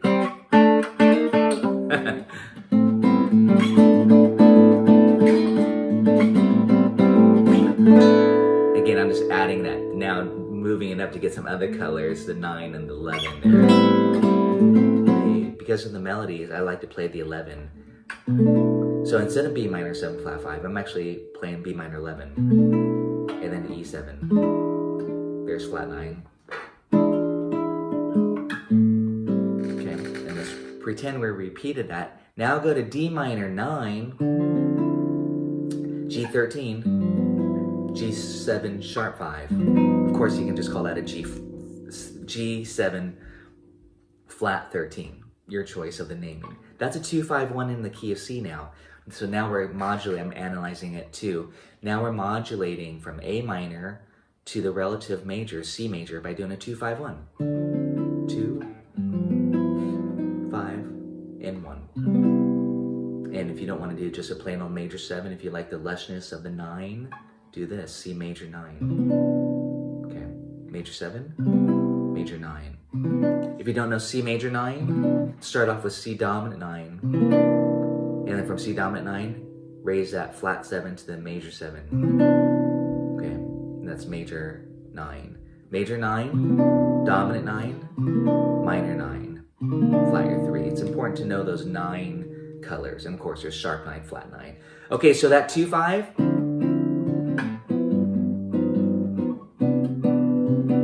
See, I like that C major 9 a lot. So it's 2-5-1.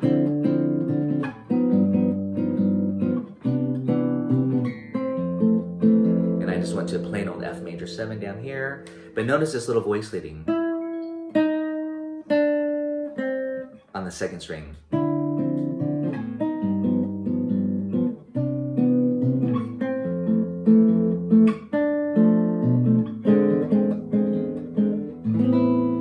And then, of course, I did B minor 7 flat 5, E7 sharp 5 like I demonstrated at the intro, and then A minor with the add 9 for color. And then maybe for the turnaround, either 2-5 or just a plain old purple haze chord, sharp 9. So I'm going to try it with me. 1, 2, 3, 4. Even if you're just getting the shapes without the rhythm. And then this time, right here. That was a 2-5 to C. You go to C sharp diminished 7. And then now we're on D minor 7. Now we get to do the 2-5 all over again. But notice I'm using D minor 7 instead of D minor 9. Not a big deal, it's up to you. And now the progression, I always say to my students, now you get to play this song. So this is where the composer is using Autumn Leaves. G7, drift by my window. F major 7. These autumn leaves. E7 of red and gold. So there, if you know Autumn Leaves, now you know that whole 8 bars of the song, because that's the A section of Autumn Leaves. It's nice to, you know, piece these things together. So again, that was Autumn Leaves basically in the key of A minor instead of the fake book key that everybody learns it in E minor, for example. But I'll walk you through that again. D minor 7, G7, C major 7, F major 7, B minor 7 flat 5, E7 with that sharp 5 because I really want you to get used to that chord, A minor add 9, and then the quick 2-5, and then back to the, now we're at measure 17. But I want to walk you through that Autumn Leaves part again, but I'm going to fancy up the chords just a little bit more now. Minor 9, G7 sharp 5, C major 9, F major 7, B minor 7 flat 5, E7 sharp 5, A minor add 9, 2-5. Back to the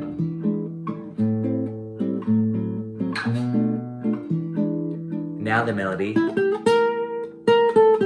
Now the melody in the song actually goes to the 4 chord. The 4 chord of A minor is D minor. So now it's kind of, I would say, modulating to D minor. And how to set that up? 2-5-1. So we got E minor 7 flat 5. Again, there's some theory involved. The theory really helps you memorize it, especially again if you need to play it in other keys. You learn like, oh, now it goes 2-5-1 to the 4. You learn that stuff. Don't, instead of memorizing just letter names, learn the numbers, because then that applies to any key. So now we're modulating in 2-5-1 to the 4, E minor 7 flat 5, A7 sharp 5. Again, some altered dominant chords here. And then D minor. I'm going to show you this nice cliche. You'll hear this on some of those recordings.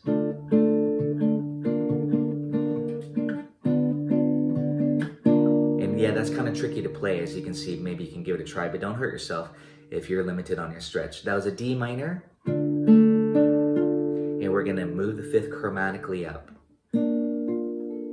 So that A sharp or B flat, if you want to call it that. And then the one that hurts here, that's a D minor with the 6th degree here, and then back. And then now we're on the walk down part. So I'm going to play that in context. Let's see if I can throw that in. D, da, da, da, da, D. Okay, so.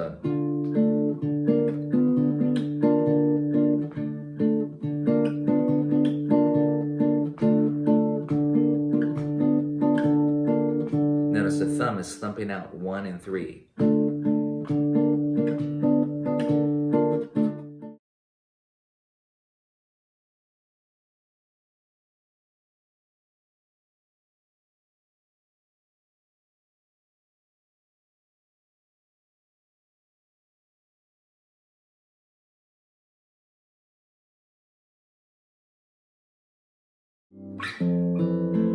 And then, of course, you don't have to go to B minor 7 flat 5 here. You might go here. And then we could do the Girl from Ipanema tritone sub trick. And that's B flat 7 flat 5, and then A minor 6.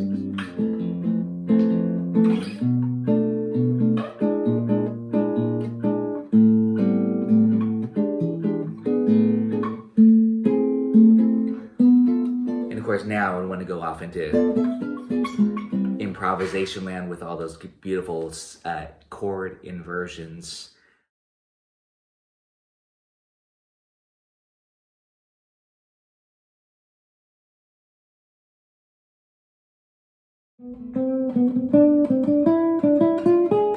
Y has that G sharp, that leading tone. But I love the blues too, especially if you. And then mix it up.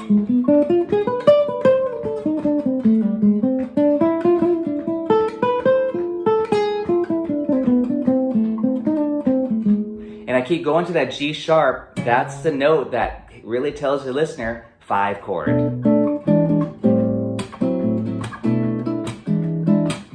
Right here.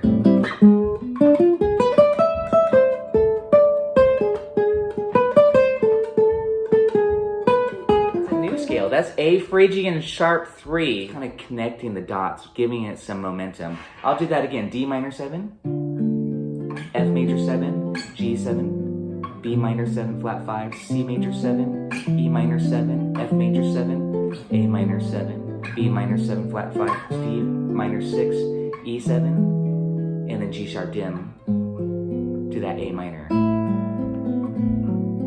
You can just loop that. Again, that's going to sound like Autumn Leaves.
Hey guys, welcome to this episode. This is actually the first episode of my new series called Just the Chords, to complement my Just the Melody series, where I'm just playing the melody with the metronome. In this case, I'm not going to use the metronome, but I'm just going to demonstrate the chord structures that I'm using for this song. Today is Black Orpheus. Let's get started here. The first chord is A minor 6. Okay, and these are all on my PDF worksheet. And then the next chord is B minor 7 flat 5 to E7. Okay, that's a 2-5 back to the 1. And the chart might say A minor 7, but you know, I prefer A minor 6. Okay, repeat that.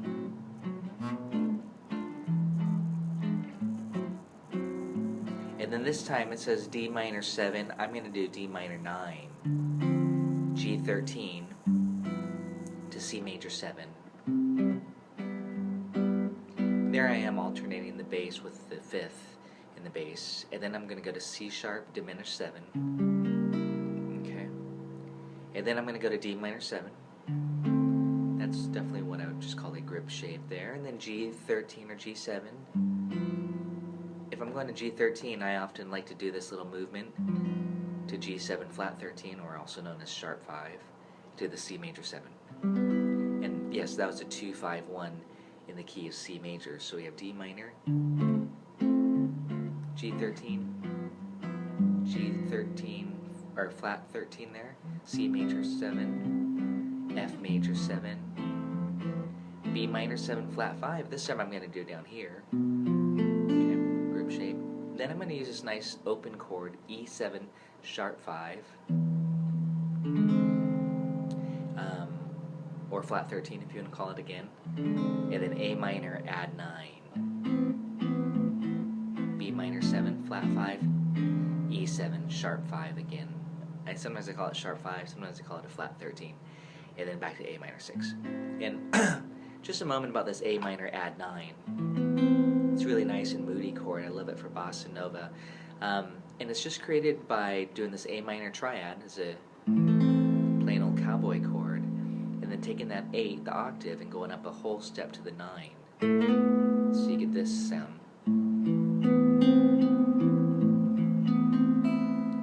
Nice and moody, of course, for the bossa style. So that's the A section, the first half of the song.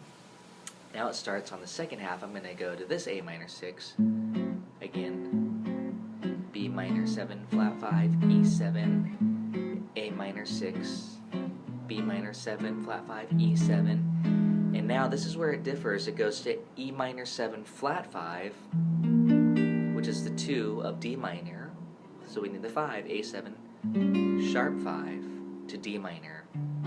And here I did a nice little cliche. The moving 5th, I went D minor with the sharp 5, and then D minor 6, and then back to D minor 7 sharp 5, and I'm just kind of again holding this D minor bar chord. This is good study, and it's kind of nice voice leading, a little inside movement to go. Kind of like your spy theme, James Bond, secret Asian man. So that's that part. Let me do that again. 2-5 into D minor. Right here.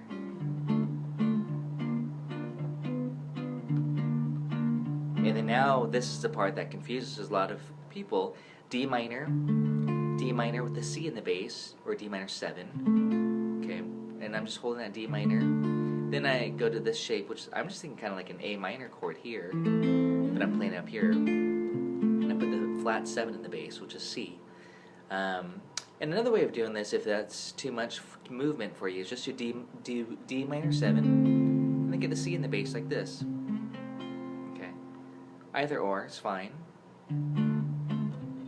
And then B minor 7 flat 5 to the E7. We're used to doing that now.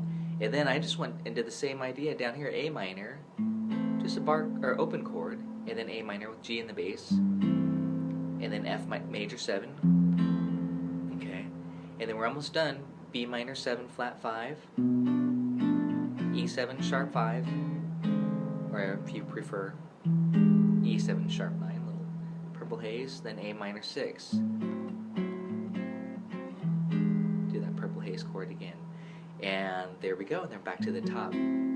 So I'm going to play it from the second half again. Do dee da da da da da da. I'll sing for you. Here's that walk up.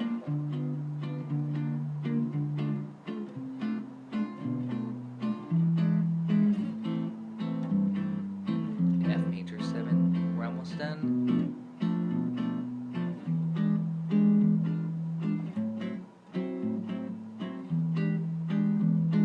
And that little turnaround, if you hear the voice lead, I'm going E7 sharp 9, E7 flat 9. Notice I'm kind of barring with this finger because I know I'm going to lift up my pinky from the G natural to the F natural, which is the sharp flat 9, and then back to A minor 6. It's really a nice movement to get that little voice leading.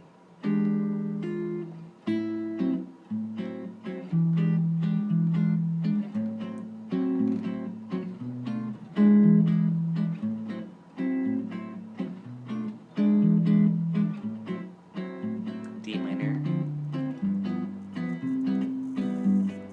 C sharp dim, G13, sharp 5, F major 7, B minor 7 flat 5, E7 sharp 5, A minor 9.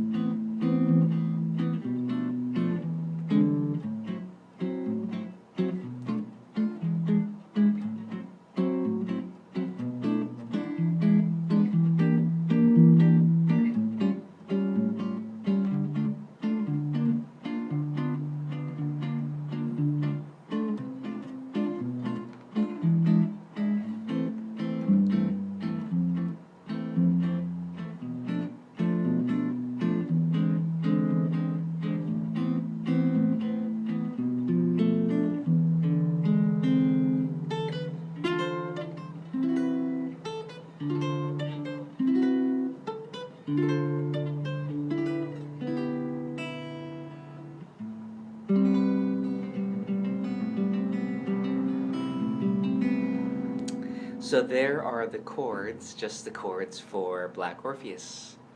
Thanks, we'll see you next time.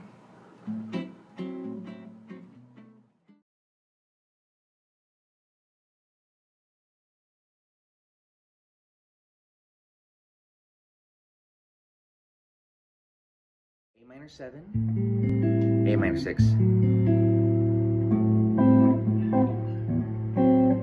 Even though the chart just says A minor, we're going like this. 1, 2, 3, and 1, 2, 3, and 1, and 3, 4. 1, 2, 3, and. Yeah, so practice that. Yeah, make sure you get that. The subtle voice leading. And then switch to B half dim to E7. These voicings just really are so smooth, but you got to work out your fingerings. Yes. And then get the first finger here like this. And the chart might say E7 flat 9, but we just want to do E7. You know. Nice. So to practice that again. Movement needs to be practiced. This is a 2-5 in A minor. Then it goes to A minor like this.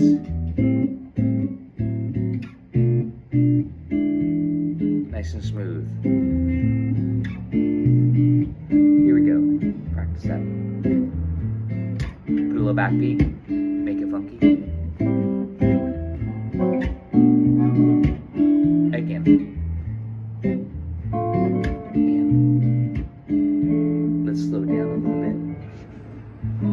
Yeah, for practice we could even do this just to make the chords sound really clean, We can just arpeggiate like this.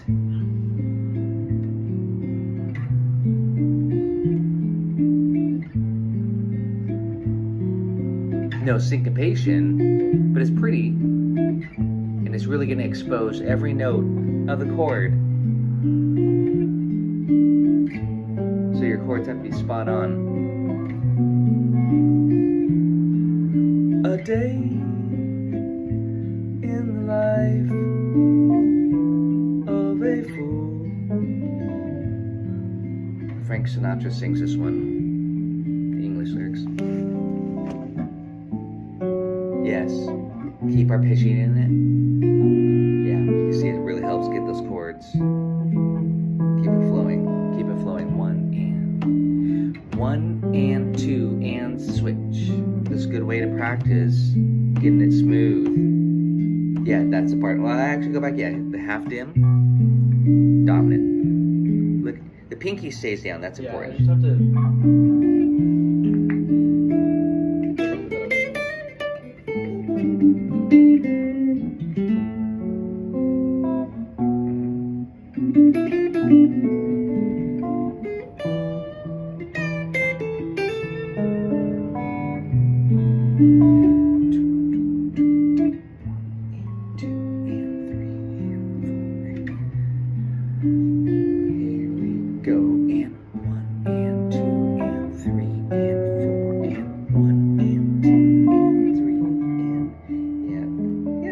Working out the fingerings. You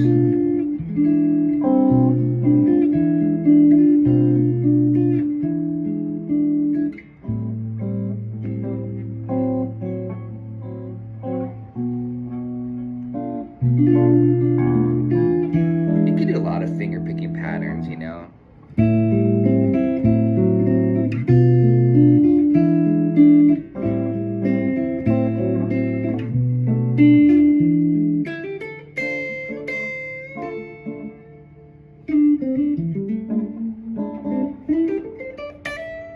Bluesy for soloing. Yeah. Got it? 1. Let's put the groove back. 1, 2, 3, 4.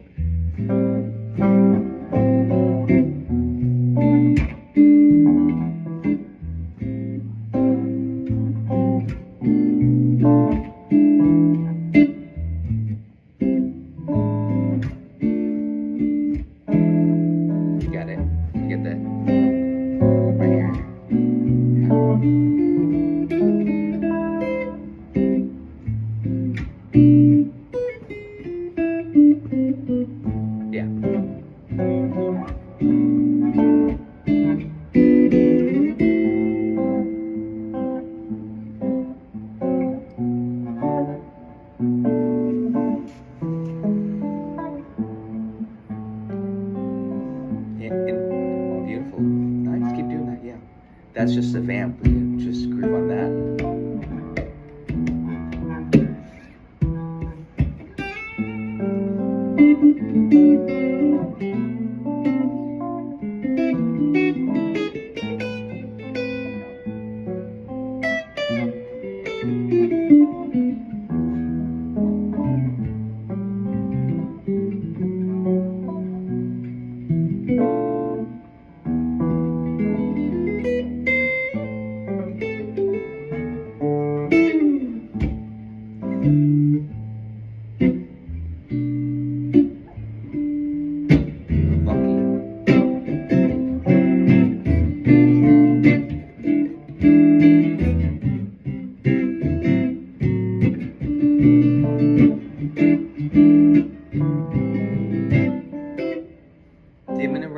Those chords, or do you have it? I think I'm okay on them. Yeah, I'm just a little, I'm not worried, but I just want you to get that movement down the 2-5 in the minor key. This, and of course, get used to resolving it, because that's a 2-5-1 in A minor. 2-5-1. 2-5-1. Purple Haze, I'm looking at Jimmy. See Jimmy? He's doing the Purple Haze chords again. You know the Purple Haze chord, right? Yeah. Play for me. Oh, I don't know that. I love it. Let's play it together. E7 sharp 9. Whoa, let's see. It's open, if you want to do the open E, because we can. Then 7, 6, 7, 8. It's a beautiful shape. It lays really well on the guitar. E7 sharp 9. I'm going to show you why it's a sharp 9. Well, here's that E7, plain old E7 with, there's no fifth in this chord, but here's the root, flat 9, natural 9, sharp 9. So we got the E7 sharp 9. And that's, so it's root third, flat 7, sharp 9. There's no fifth in this shape. What a lot of people don't know is that you can play down here too. Same 4 notes, different shape. Here, same notes, but here, it sounds a little bit brighter. You can even do it here. It sounds throatier because of the fatter strings. Here, this is a good exercise. You take a shape that's popular, and you play it in the different string sets. Same chord. E7 sharp 9, Purple Haze. And then, to go one step beyond, you think about what makes this chord so cool? The notes, what are the notes? E, G sharp, G natural, and D. So you might say, oh, I could do G sharp here, G natural here, D here.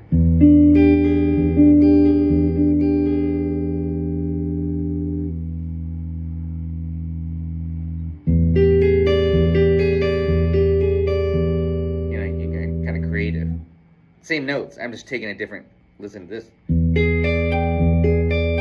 about this? I don't know, I'm just trying to be creative with the same 4 notes. Okay, anyways, that's what I would insert right there on the E7. When it says E7 flat 9, I do Purple Haze. So you have this now, listen to this.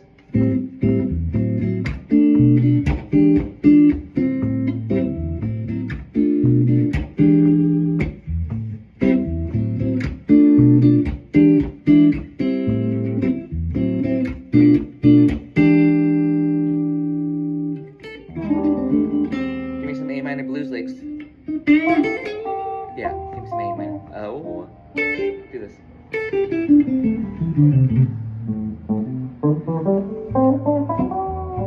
Yeah. Yeah, just solo.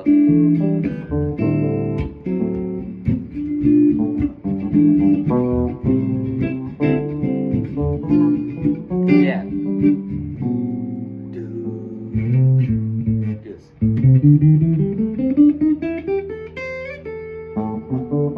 That's the blue scale. Yeah, 2, 3, yeah.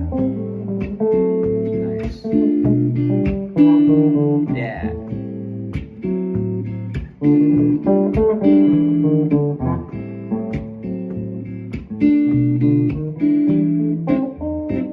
Yeah, ooh, nice bend. So full. Yeah.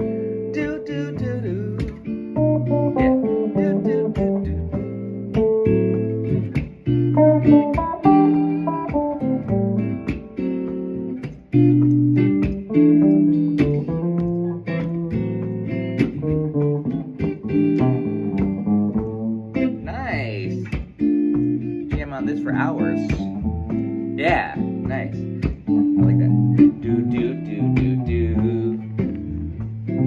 Yeah. And then you can play the chords for me, and I will. Yeah, just jam back and forth.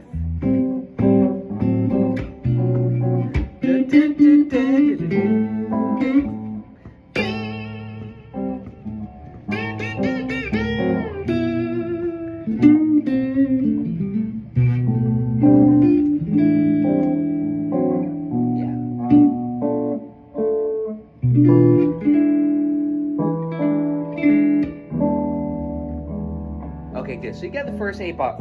Okay, sorry. You had the first 6 bars. See, that's why I wanted to stay on that. But now it goes 2-5 for.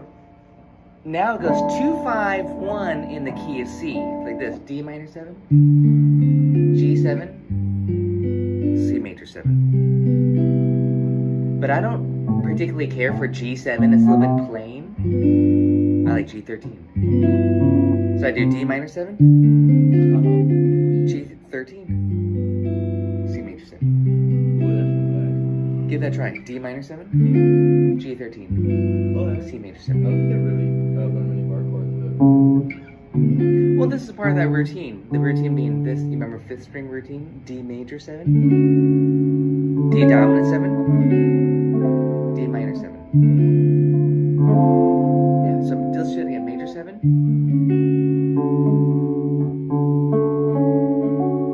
dominant 7,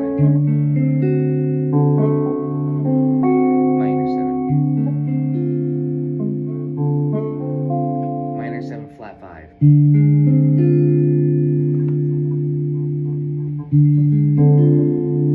Yep.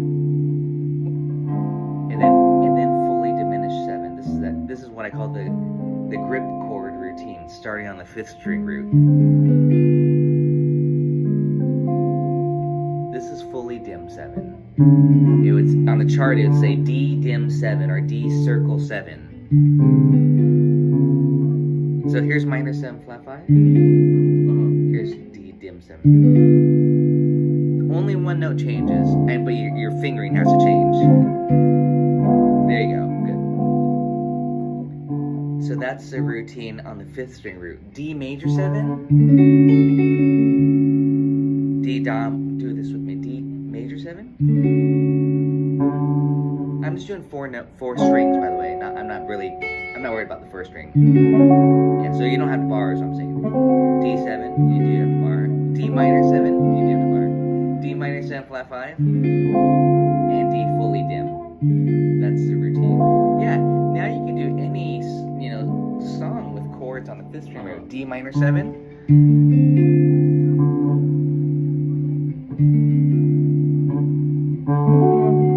Minor 7.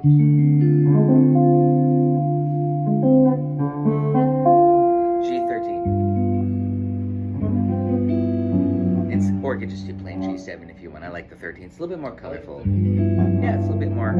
Yeah, it's fatter. And then C major 7. That's the resolve chord, the 1. Yeah, beautiful. So that's a 2-5-1 in the key of C. We have this. 2,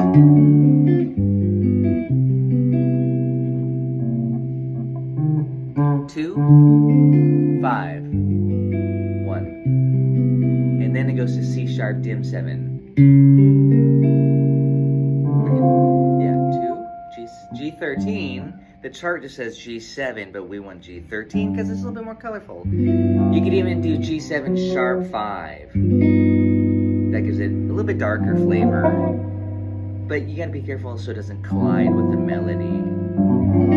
So just use 13, it's very polite. And then C major 7. Oh, don't get the G in the bass. We're not on the 6th string root, we're on the 5th string root. For the C major 7.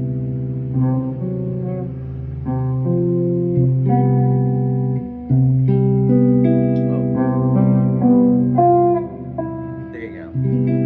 And then C sharp dim 7.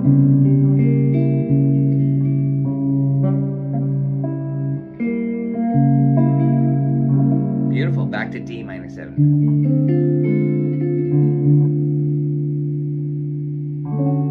Not major 7. It's okay. Yeah. And then we're right here, G13. It does the same pattern again. Now the chart says C6, but I'm just going to do C major 7. I'm favoring major 7s for the song over 6s. Beautiful. F major 7. This is the Autumn Leaves part of the song. They're just using the progression from Autumn Leaves. B minor 7 flat 5. We did it over here earlier, but let's do it here this time since we're in this location. B half dim.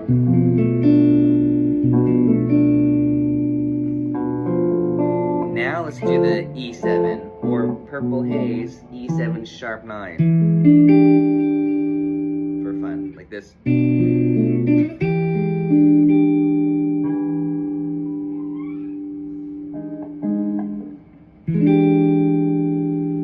Yeah, that's the purple haze chord. And then the A minor 7, A minor 6. And that's the first half of Black Orpheus.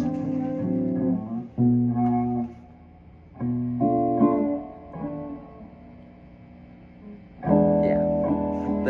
Let's try that. And you know, I said that there's a lot of chords in the song. Wait, let's see. Listen to this. The falling leaves drift by my window.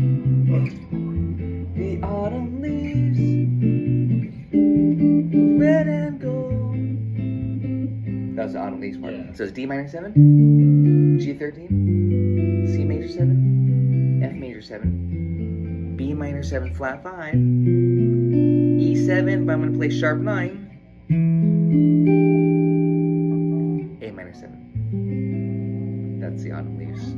That's the A section, autumn leaves. So now Black Orpheus, if you want to try the first 16 bars with me, with the built-in autumn leaves progression, let's get through it. 1, 2, nice and slow. 3.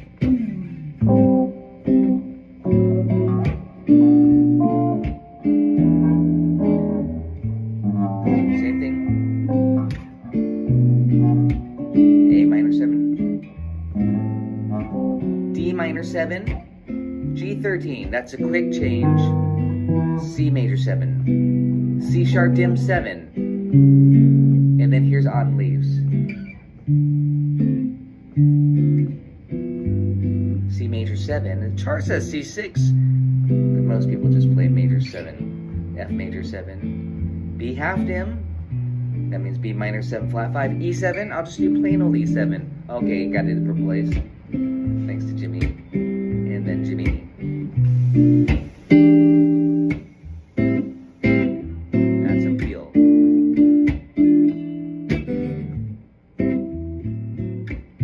And then this is where the song changes. E minor 7 flat 5. Let's go through these chords. I know you know them all. Yeah, you get the bass note E and you get the half diminished. Now it says A7 flat 9. Well, here's plain old A7. And I'm not going to worry about the flat 9 part, but instead I'll do A7 sharp 5 because I know that creates a dark flavor.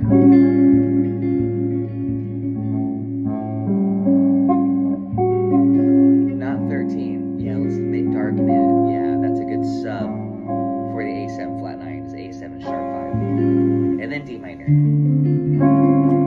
It says D minor on the chart, but we're going to play D minor 7.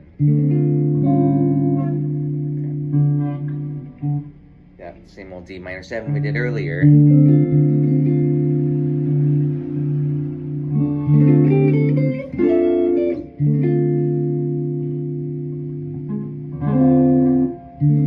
Not a half, there you go, yeah, not full, not this, but this. Not minor 7 flat 5. Minor 7. Yeah. Keep going. D minor 7 / C. C in the bass. Just put your pinky here. Yeah. B minor, or you could just do a triad like this. That's a D minor triad with C in the bass. And then B minor 7 flat 5 to the E7. We already did this. This is the main part of the song, the vamp. Yeah, you can get used to that now. A minor 7, or this, however you want to finger it. I do it like this often. With G in the bass, it's kind of a C triad G in the bass. Yeah, just to get the bass line. Yeah, the A goes to the G to F major 7. We're almost done there. We got 4 bars left. B minor 7 flat 5. It says E7 flat 9. I'm going to do purple haze sharp 9. We could even do it here. And then resolve it to the A minor. We're done. And to the beginning. Ba-bee.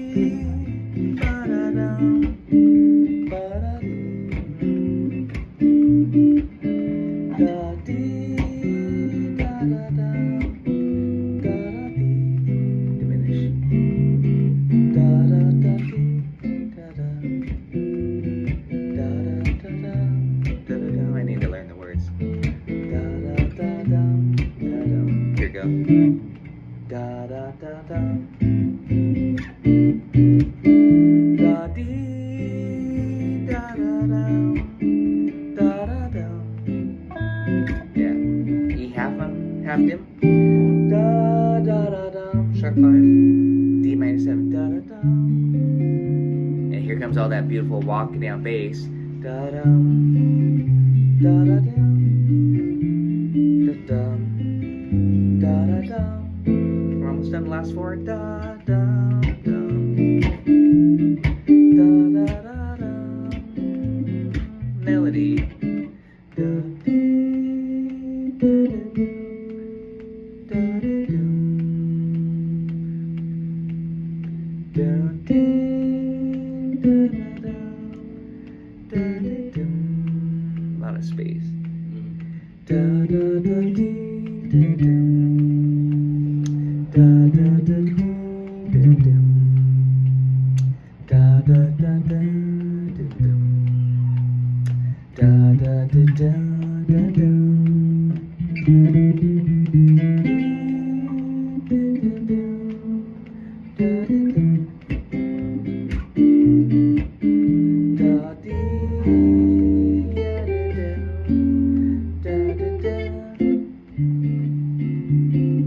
This melody octaves. Do, do, do, dee.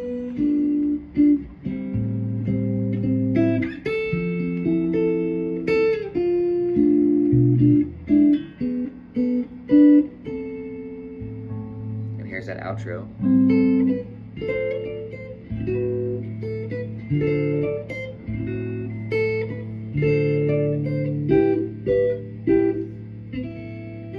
And here's the fancy ending chord.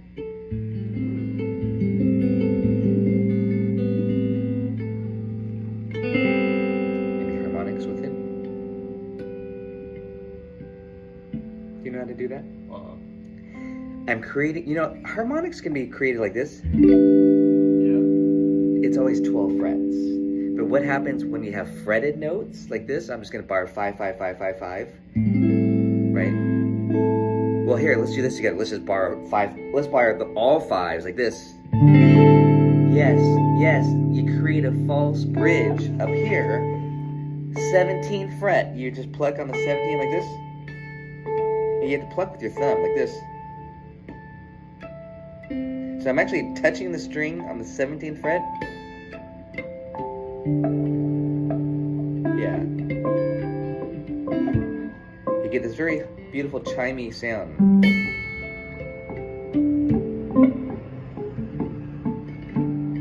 You do this. I like to go like this. And some guys do this.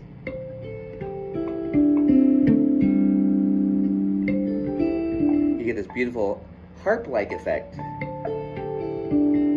So what I'm doing is I'm plucking one string with the harmonic, and then I pluck the other string 2 strings apart.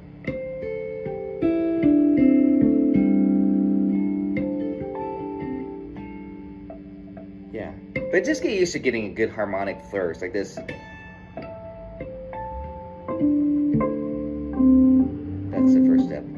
Yeah, just barely touch the fret. Always 12 frets higher, because you're creating a false bridge. And that's all you have to, this is the best way to start, just barring across. And then to get the harp effect, you pluck the 3rd string harmonic, and then the natural note like on the 1st string. So 3rd string, 1st string, 3rd string harmonic, 1st string, just pluck it like this. And then do this. Yes. And then go to the 4th string and do it with the 2nd string. So you get, yes, continue. So when you piece it together, it should sound like this.